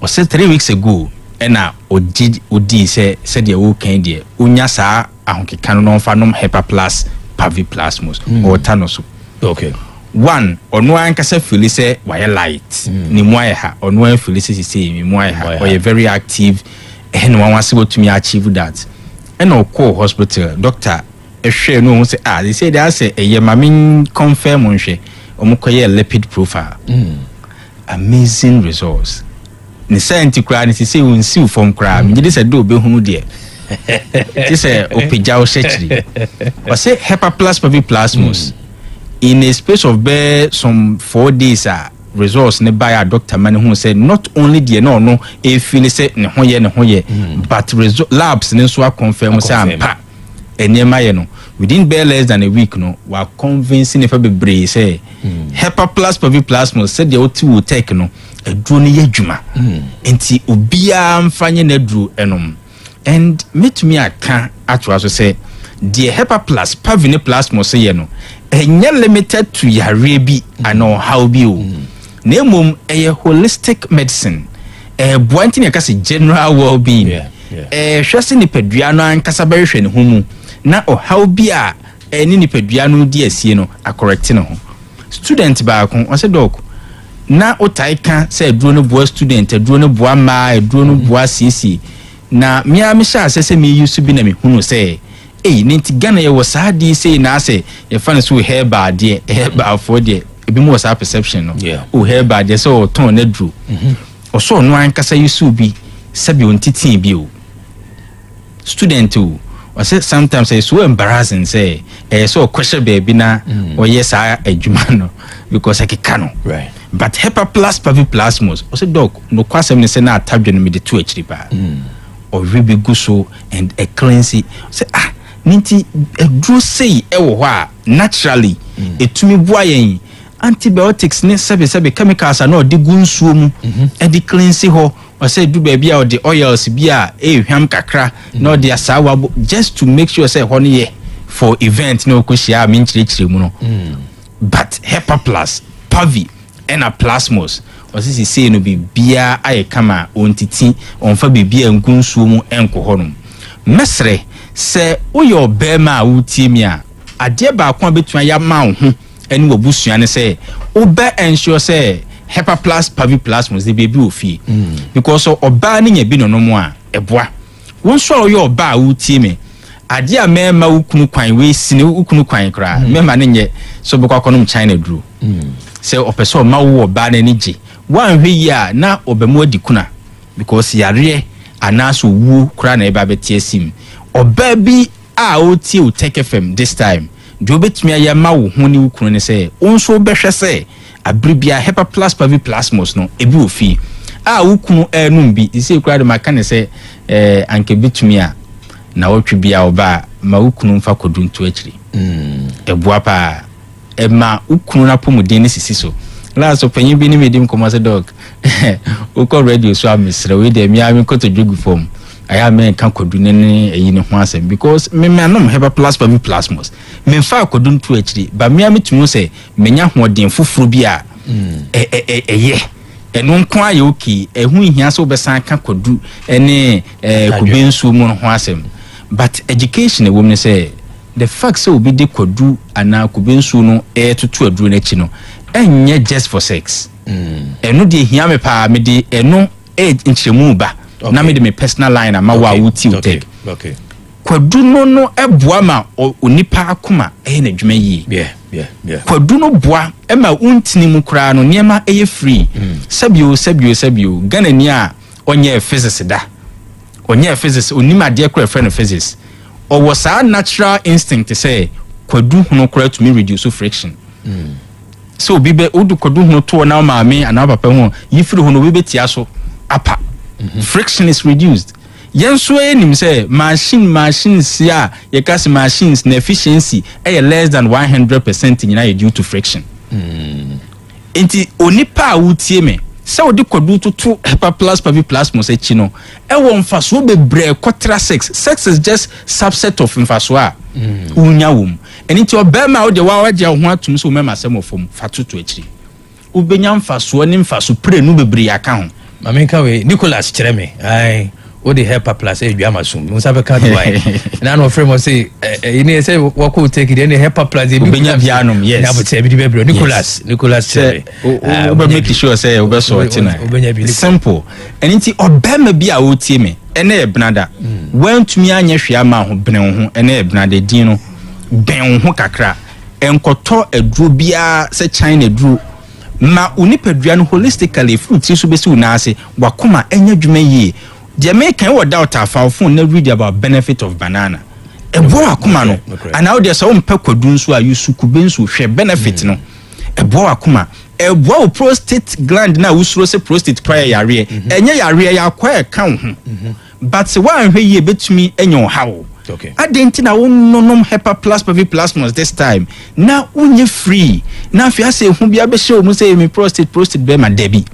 Oye funu yare obianom all se nuwa unya solution obi typhoid last time man be otakrade immigration officer o say doc what grade they say officers na no anu use you on say they are exposed to some of these salmonella no say immigration o say Hepa Plus Pavi plasmos say they see fa eboa mani pedua na nkasa healing ho no amazing eduro na nya limited to yare bi na emom ma uni pedua na hoden na overcome o how no me personal line abetumi aframe na Hepa Plus Pavi and a plasmos edi hu nkomo 0542 77 85 72 0542 77 85 72 and 059 13 67 898 059 13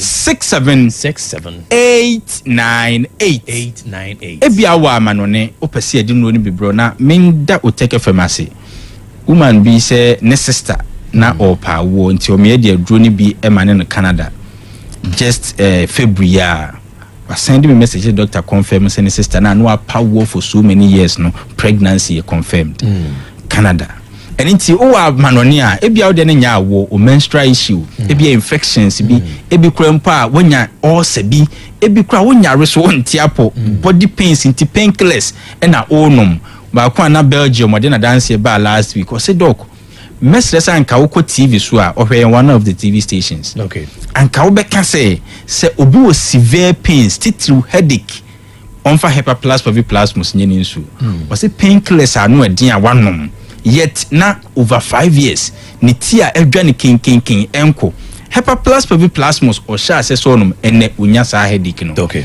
o wa manoni a number ni 0542 807 907 0542 807 907 nemom ebia o Ghana hanom o pese won su nya adure so mfa so fa ne se wonyare o de me ma yare enye o reference point no Hepa Plus Pavi ena Plasmus chassis se wo so nunum bi obetumi afre me 0542 77 85 72 0542 77 85 72 and 059 13 67 898 059 13 67 898 amanone for 0542 807 907 0542 807 907 na memfa we so nka ho se aduro ne ho nye den na ne bo ne so yen pege mu obi efre sometimes reasons to be so funny but nipa na e ka or come with some seriousness on say doc me call drugstore ba ko ya na Hepa Plus me title honum Hepa Plus no Pavi ne Plasmus okoyom se na ansen hwan eden na ne bo ne kra so they say ekọ anim kakra no obi da say doctor ne so say bo no ye nsesa no nti eye dey and the reason no be mo asere o say dollar so atitinti Hepa Plus bo na sesa dollar so abafumo nti nti some people reasons are omode ma omunua Ghana ni no what te kra ka say how edrone bo nsesan ye pese Ghana ni bia nye binom ye pese obia na pomuden ho asem hia no ene school for dia dance imagine so ba we SHS na infections etete no imagine so oba bisu adwuma na yare ne DSC ebia o how no wakoye labs hunahuna obi report or send ba Sunday no the viral load na drop say significantly ebia o how no hunahuna onu obusuafo nyina no muni ani da so bia bio ye chiremu say mawu ni pedua ni nya hoden bi eye Hepa Plus Plasmus stroke edwato ho diabetes obi de ulcer obi de akoma yare obi tu ase na twetwe no obi nsa ni titriti obi nyare so ontiapo na de be ma won ehunu say Hepa Plus Plasmus entwen so be yare kra ansa no wanom no say ni peku ya mebo mu din mu age adru na tumunti lectures num Hepa Plus Plasmus say who say lecturer agire no ho num adru bi a ese ka me bi kiro because lecturer on konum bi bia akwa wo say wo kwa adum na who say one year ton ade wo market ho no wanya time num adru bi a ma enka bi kiro because typically obi oton ade wo aduma na akejetia no aduane die kwa ne den say ye twadie pa onya time ni di ya ntwadie so na num aton eti for that person to go the extent say onum Hepa Plus Plasmus no wo hu say eduro no bibi sunkun bi a eye wa wuti o take fm ebreni ni eduro ni meka se ye nkoto ye kwaje enom considering mfaso a ewa eduro ni munti no o hwe ne value ne benefit na enye se wo koto ye de o hia ne so yi 20 cedis miensa fa motivate de auton no ne senti ne ye kan se ema obi so nteki advantage ton moro 20 cedis miensa no ema. That is to say ukra 60 Ghana cedis a esese wunya Hepa Plus o Pavi ena o Plasmus ena ye brande de mesre went me anya hwea ma ho no ba de kopebi now deɛ no nom atadwe to bi gu anum sɛ wonne ɛsen mu hawa wobetumi awi atadwe no sɛ deɛ wopɛ wobɛhu sɛ bɛyɛ nhyira de ama wo sɛ bia for some reason so ntumi wi atadwe a we may ye free marketing atadwe milk and awa wobetumi a blend atadwe no na wode agu so oba appreciate deɛ nti nyankopɔn bɔ so yɛ ganani won so a wo yɛ obema ma kwadudie hu hia wo Sunday na opanyin bi ne me ka so dog sa Champions League na omo bɔ ni nyinaa no me mom na omo bɔ e di ama me also for the first time of 5 wins kodunum no de to actually translate it to win said the man to say ohunu bi sa da hepa plus pavi and a plasmos mesrew won to paye ye woni nsu de we are very comfortable so betumi anom de oba ne betumi anom no jeko na mabusuani nyina well being engina yi na some things are for men only sanso na ne bi ho e ma no nko a yemfa ne ma bi ntoto akire fra me bisa se doc me nya ne sei na onso asetena mu anigye no watumi anya bi so for ma me bi obechia me after church also doc he say the one me so me ankasa me hu se me yes of ma me at least otumi bua ma so for dwumadie no complete what you say so of ma me there ono so your sofo in disguise to otumi bua ma so for dwumadie no ekonim so doc ise mu atadwo kakra ho kodu so de hyehyɛ fridge nim nti sɛ edru Mondays saa na ya na sofo papa home e ba sa me so me make sure sɛ home da na e ka sɛ ye observe no ye de na kohye Monday sɛ obi nka se podu nhyɛ but edru dwada nko a de na hia ebedi ne dwo nti o make sure sɛ edru dwada o ma sofo didwo e hepa plus pavi and a plasmos me personal lines no na yentumi enso enkope enu ni bi enom me number ni 0542 77 85 72 0542 77 85 72 and 059 13 67 898 059 13 67 898 Owa Manonia 0542 807 907 0542 807 907 Kaise edroni ye Helpa Plus Pavi and a Plasmos Kojibinum Otek 102.9 FM, the pride of Ashanti.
Oba akwaba.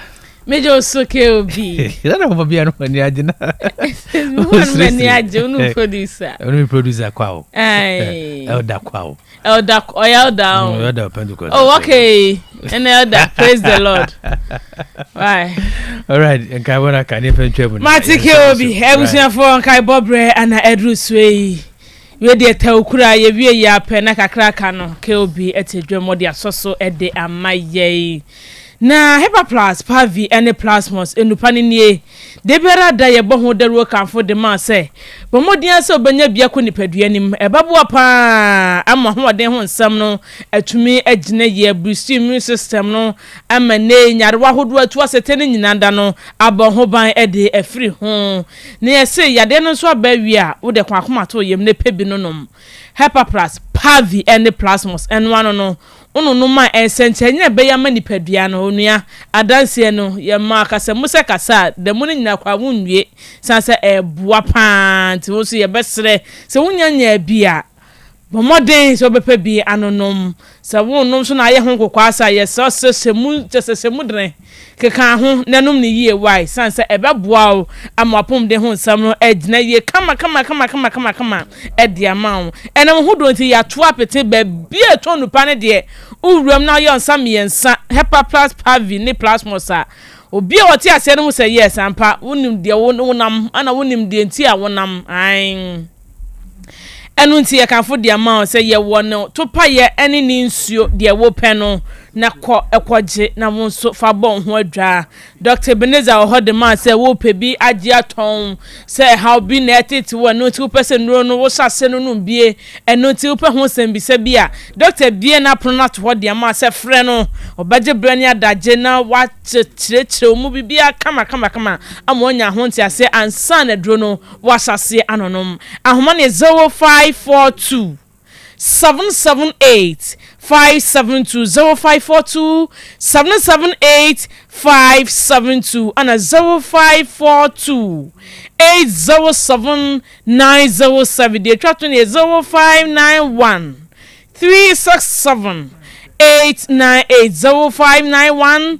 367 9898 ofrepe ebusia Dr. Beneza obaje wosododo Asem Beba Dabi dwumadia da brenya yedie ewo fidue mo fiti edwada kosi fiada de na Krobea Yaw Asante ne abusuan kan ni nyina tena se edwedwe wonia enei obidi ne haw aba besan ko ma wonya no pomasibre dwedwa to obo asenya no pomasibre de mano eno ntia fa no ba bia wo man Ghana empo wa amana no bi pese wotete ha wo a ena abefo kwa so ho Asem Beba Dabi beboa why na watwase e de ama wode ye betu ye ama wade ho se ya busua manso ho nsam ana sa ware ho nsam awade bi koje chese ajapade ne anije wode de akoye ehaw no wosun ene atete ne manso na beto ware ni mu a kwa to ye Asem Beba Dabi e wo hode man ensa ase ho nsam ana manso enkom obi nkokun da bi o de fa beda Asem Beba Dabi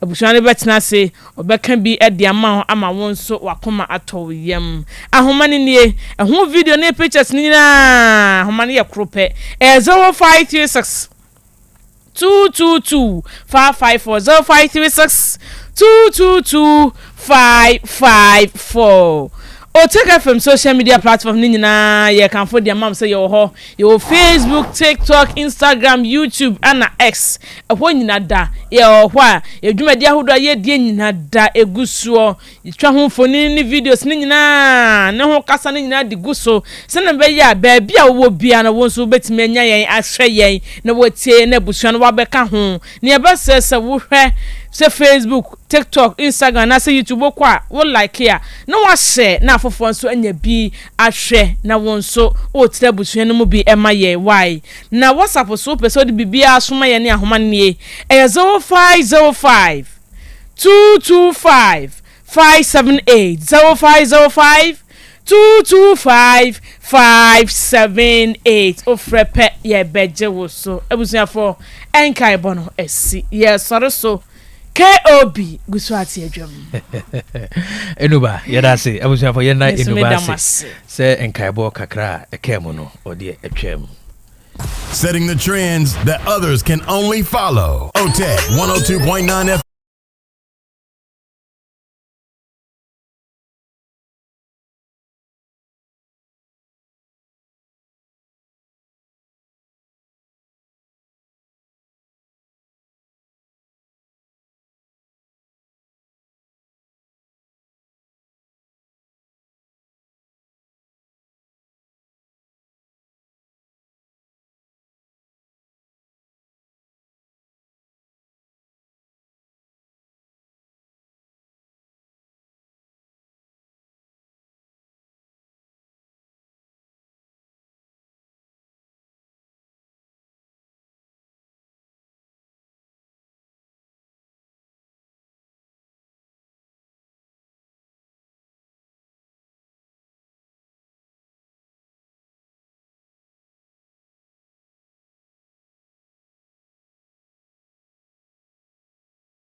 For Sabri, birthday wishes science akano yede ebremo na ye kamo se digital hairbar na so yasne me de mo birthday wishes no ebremo ene mo numa to untimi ni di ya na onan no saye titriti esanse moja ne timi ni afrusa ne ye edu anwumra untimi na ukoso ha na makoso ha anopa obesore no emremre yase aboa na dwumu ni nyina oba wo fichi kro nsem nyina no yase mausanka grow fine hairbar tonic esanse mana no bia edu adanse no ono ana to doctor ni Dr. Menses and it is Shannon so in no be to say vitamins e wo mo saso anti aging properties a boa na siesie ne peduan ne wedie ne mane kama we intine ka se grow fine or say makes you grow fine e ma onyini e kama Omemu ha baby to adro bia say chemical heba and a pharmacy shop ya to grow fine adro no apeti unsa bekabi na opibia misty heba colina heba ashtime room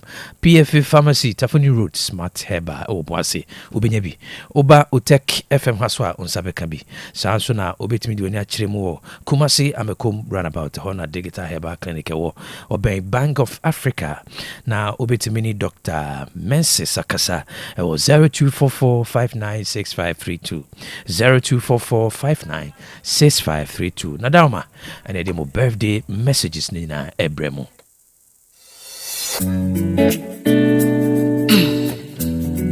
yeah Nana blue yeah It's a wonderful day and it's a beautiful day. It's a wonderful day, a very beautiful day. All right, happy birthday to Rosina Ouswansan, aka Efia Tewia Kokoye. We a trained teacher now with Santa Sene Wawuda, Yesidonia Krumponshira Edimau, so on to the Nimchiro, on fan the bambon and torso, na onye wakoma so adienina emau. Happy birthday to my little princess Inkunim Edubia Nyakon Osai Sakwa.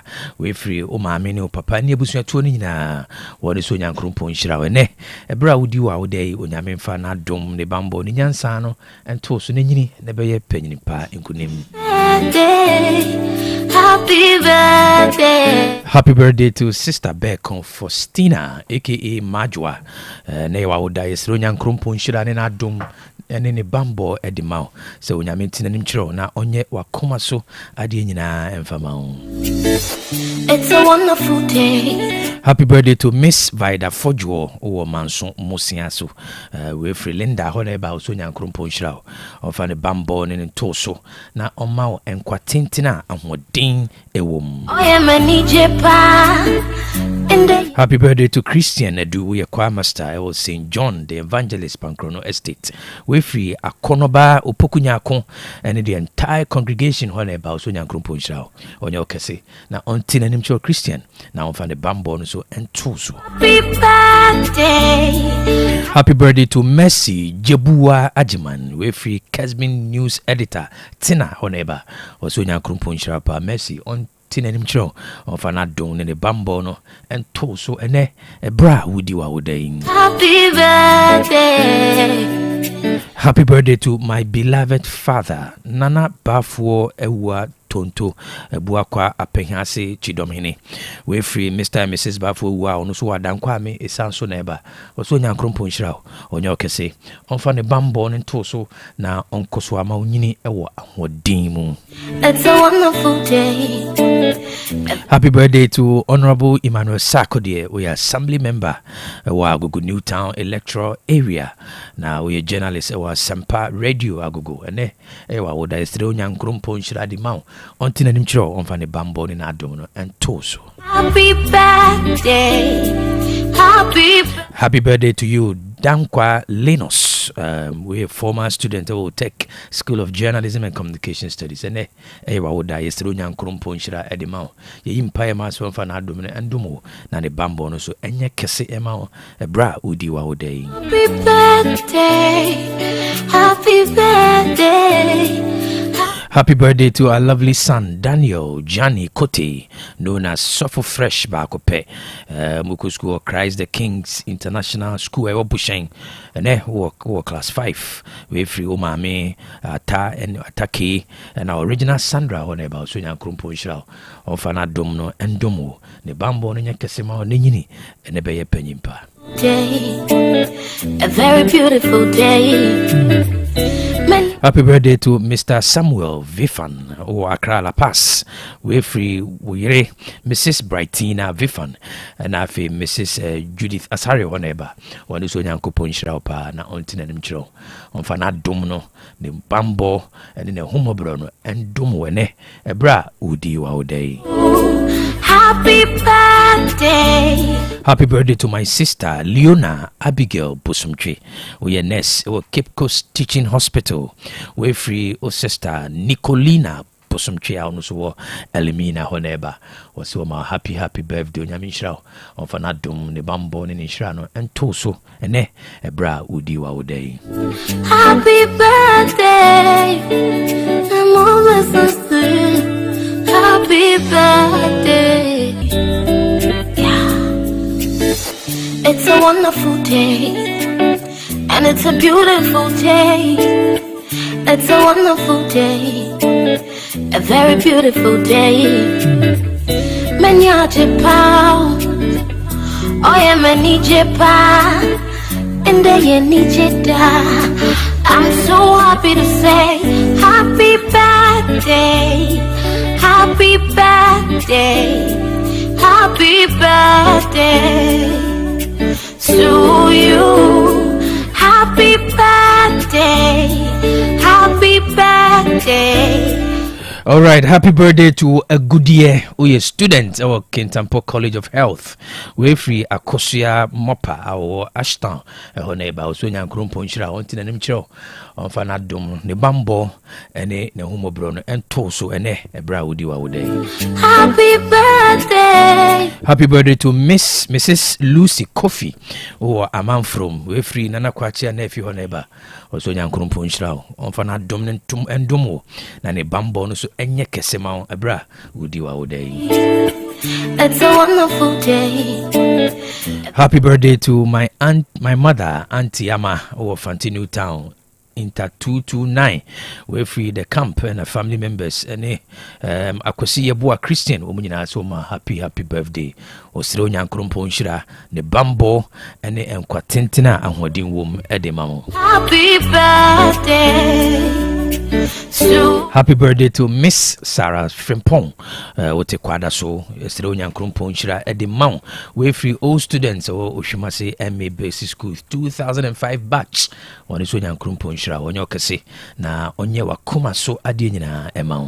Happy birthday. Happy birthday. Happy birthday to Madame Belinda Apia. We tradie ewo Sibin Kwanta DAGHS wo kunsu ne yesiro nyankrompo nshira de ma se ne bambo na dum ene na humobro no enye kese ma bra wudi wa wudai. And it's a beautiful day. Happy birthday to Lady Ya Grace, CEO of Lake Importation ewa Accra ene ewa woda isiro nyankrompo nshira de ma se onfana dum na humobro ene ne bambo no omane nye kese ma bra wudi wa wudai. Happy birthday. Happy birthday to Mr. ST Afre, Ghana Enterprise Agency GA, half original manager. We free wankasa uyonko pa and I say uyonko brebo David Kwabena Puku Drew, aka Papi Dave, Fomina BAC, osi onyankrompo nshira pa onfana dom ne bambo ene ni nshira entoso na afi omawo enkwatentina ahodin ewom. To you. Happy birthday to Oba Penny Equia Babo or Sakra Uno. We're free David Kwabena Puku Drew, aka Papi Dave or Ashtown, downtown, Kumasi Neba, or Sonia Krumpo Unshirao, on Fana Domino and Domo, now on Mount and Quatintina and Hodin Ewom. A very beautiful. Happy birthday to Priscilla Usuyabua, which I do West Coast Methodist Primary School. We're free Mr. Enin, or Sonia Krumpo Unshirao, on your case, now on Tinanim Chiro. And ne ebra odi wa day onye wakoma so ade nyina emfama. Happy birthday. Happy birthday to Salamatu who Utek School of Journalism and Communication Studies we Fituga and the entire level 100 students na also nyame nshiraw na onye okese onfa ne bambo and na domono and domo ebra odi wa oda enei. Happy birthday to Bright Asante. We are correct painter. Who was a pass ene. Ewa oda we free Lofty One. Our oda Lofty One faction and as a Lofty One company and also nyami nshira pa ontina nchiraw onye okese onfana domno endomo ebra udi wa oda Bright Asante ene. It's a wonderful day. Happy birthday to Mrs. Elizabeth Kwapon, aka Betty. Referee Daniel Chunibo Akudia Honeba was Yankrumpo Nshira, Onfana Dom, ne Bambo, Nene Humo Bruno, Omanine Kesema, Ebra, Udiwa Uda, and a day. Happy birthday to Selina, we a journalist, or Edweb IT, Ote Pokukrom, we free Hofo, Unia, Unamfo, and a Wajuma Funina, Honeba, Onisu, Unyamin Shrao, Onyokese, na ne Bambono, and Kosua in Kraumu, and ne Ebra Udiwa Day. Happy birthday. Happy birthday to Kisiwa Charity, we a student of Holy Child College of Education. We free Ousu Fila Emmanuel Honeba. Also Nyankrumpo Nshira pa onfane bambo and toso na domino and koswa and count ebra udi wa oda ene day. Happy birthday to Winifred or Anya Quanta. We free Omami Tracy Honeba was when Yankrumpo Nshira. Onyo kese na umpeja and free adumo and quadumo. Onyo Kuma Swadi in amount ebra udi wa day. A very beautiful day. Happy birthday to Zipporah Entry Christian or Christian University Services. We free Omame Mrs. Hannah Entry, aka Mabna, or Japan Hona Eba. Unyankrumpo Nshira na onti na nemu nchira. Happy birthday. Happy birthday to you. Happy birthday. Happy birthday. All right, happy birthday to Zipporah Entry, or Christian Christian Service University referee Omame Mrs. Hannah Entry aka Mabna or Japan also nyame enhira onye okese ontina nim chiro na onfa ne bambo no ento so ne ebra udiwa wodai. Happy birthday to Kelvin Champon or Takwa School of Mines referee Omame Mrs. Hannah Entry or Japan also nyame enhira onye okese onfa ne bambo no ento so na ebra udiwa wodai onkoswa enti nenim enchiro. A very beautiful day. Happy birthday to Daniela Poku aka Rabina or Legon University we free for Apostle Kwesi Poku and Mrs. Abna Bwahima honeba onu so nyankrompo nhyira na onti nanim kyerɛ na onyo kese ebra udi wa odai.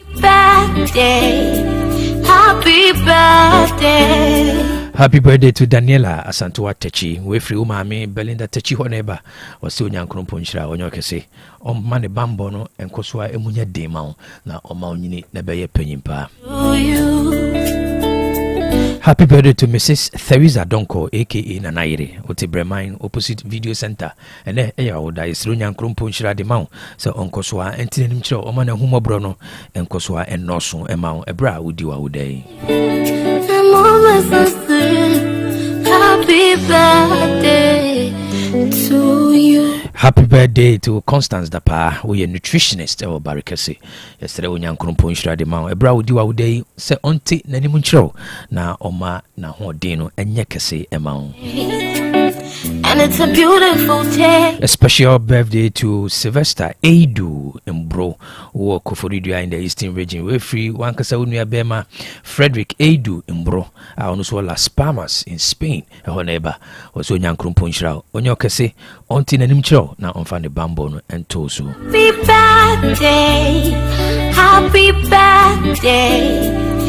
Happy birthday to Gifty Pokuya, we free Auntie Akusia Kwatima, Mama Amankwa, any Abusia Tony in our honeba, one is so young Krumpo, Unshrow, or Nyokase na Auntie Nanimucho, a bra udiwa uday, Uncle Somani Bambono, and yet Kase and fa amount.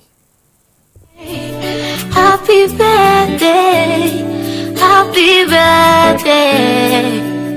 The chat across a happy birthday wishes to Miss Florence Sheddy, we free Mr. Check Dino. We free Mr. Derek's Hona Eba, or say ene or slow young Krumpo in Shra de Mount, say auntie Nanimucho na on Fanny Bambono and Toso. Menya Japan, oh yeah, many Japan. And I'm so happy to say happy birthday, happy birthday, happy. All right, we'll see a quick one. We're free. We so enkoma. We free. Professor J.K. Ajiman or University of Eswatini at the Koma Nehokani. Mrs. Edna Ajiman, Queen's Beauty Salon, grow from Honeba, was when young Krumpo in Sharapa, no Yokase, and a bra udiwa uday on Fanny Bambono and Tosu. To you, happy birthday. I'm always so sweet. All right, I was for handing my birthday messages in ABC. Na ya kaimo say, ne. Nyansapono me producers Sami Kosikwa afia bedukachiri ene na pia senior me no so masena omoboa me adwumadi ni brɛ okoni shuma ofa entwibosi akon chief editor labo ono so boai enuanom maami adwan tatando asonaba ohene kwabena boatin kwame ajenim boatin professor Kokoto MCR senior man Emozi na afia yima ene Yuji Maradona onu nyina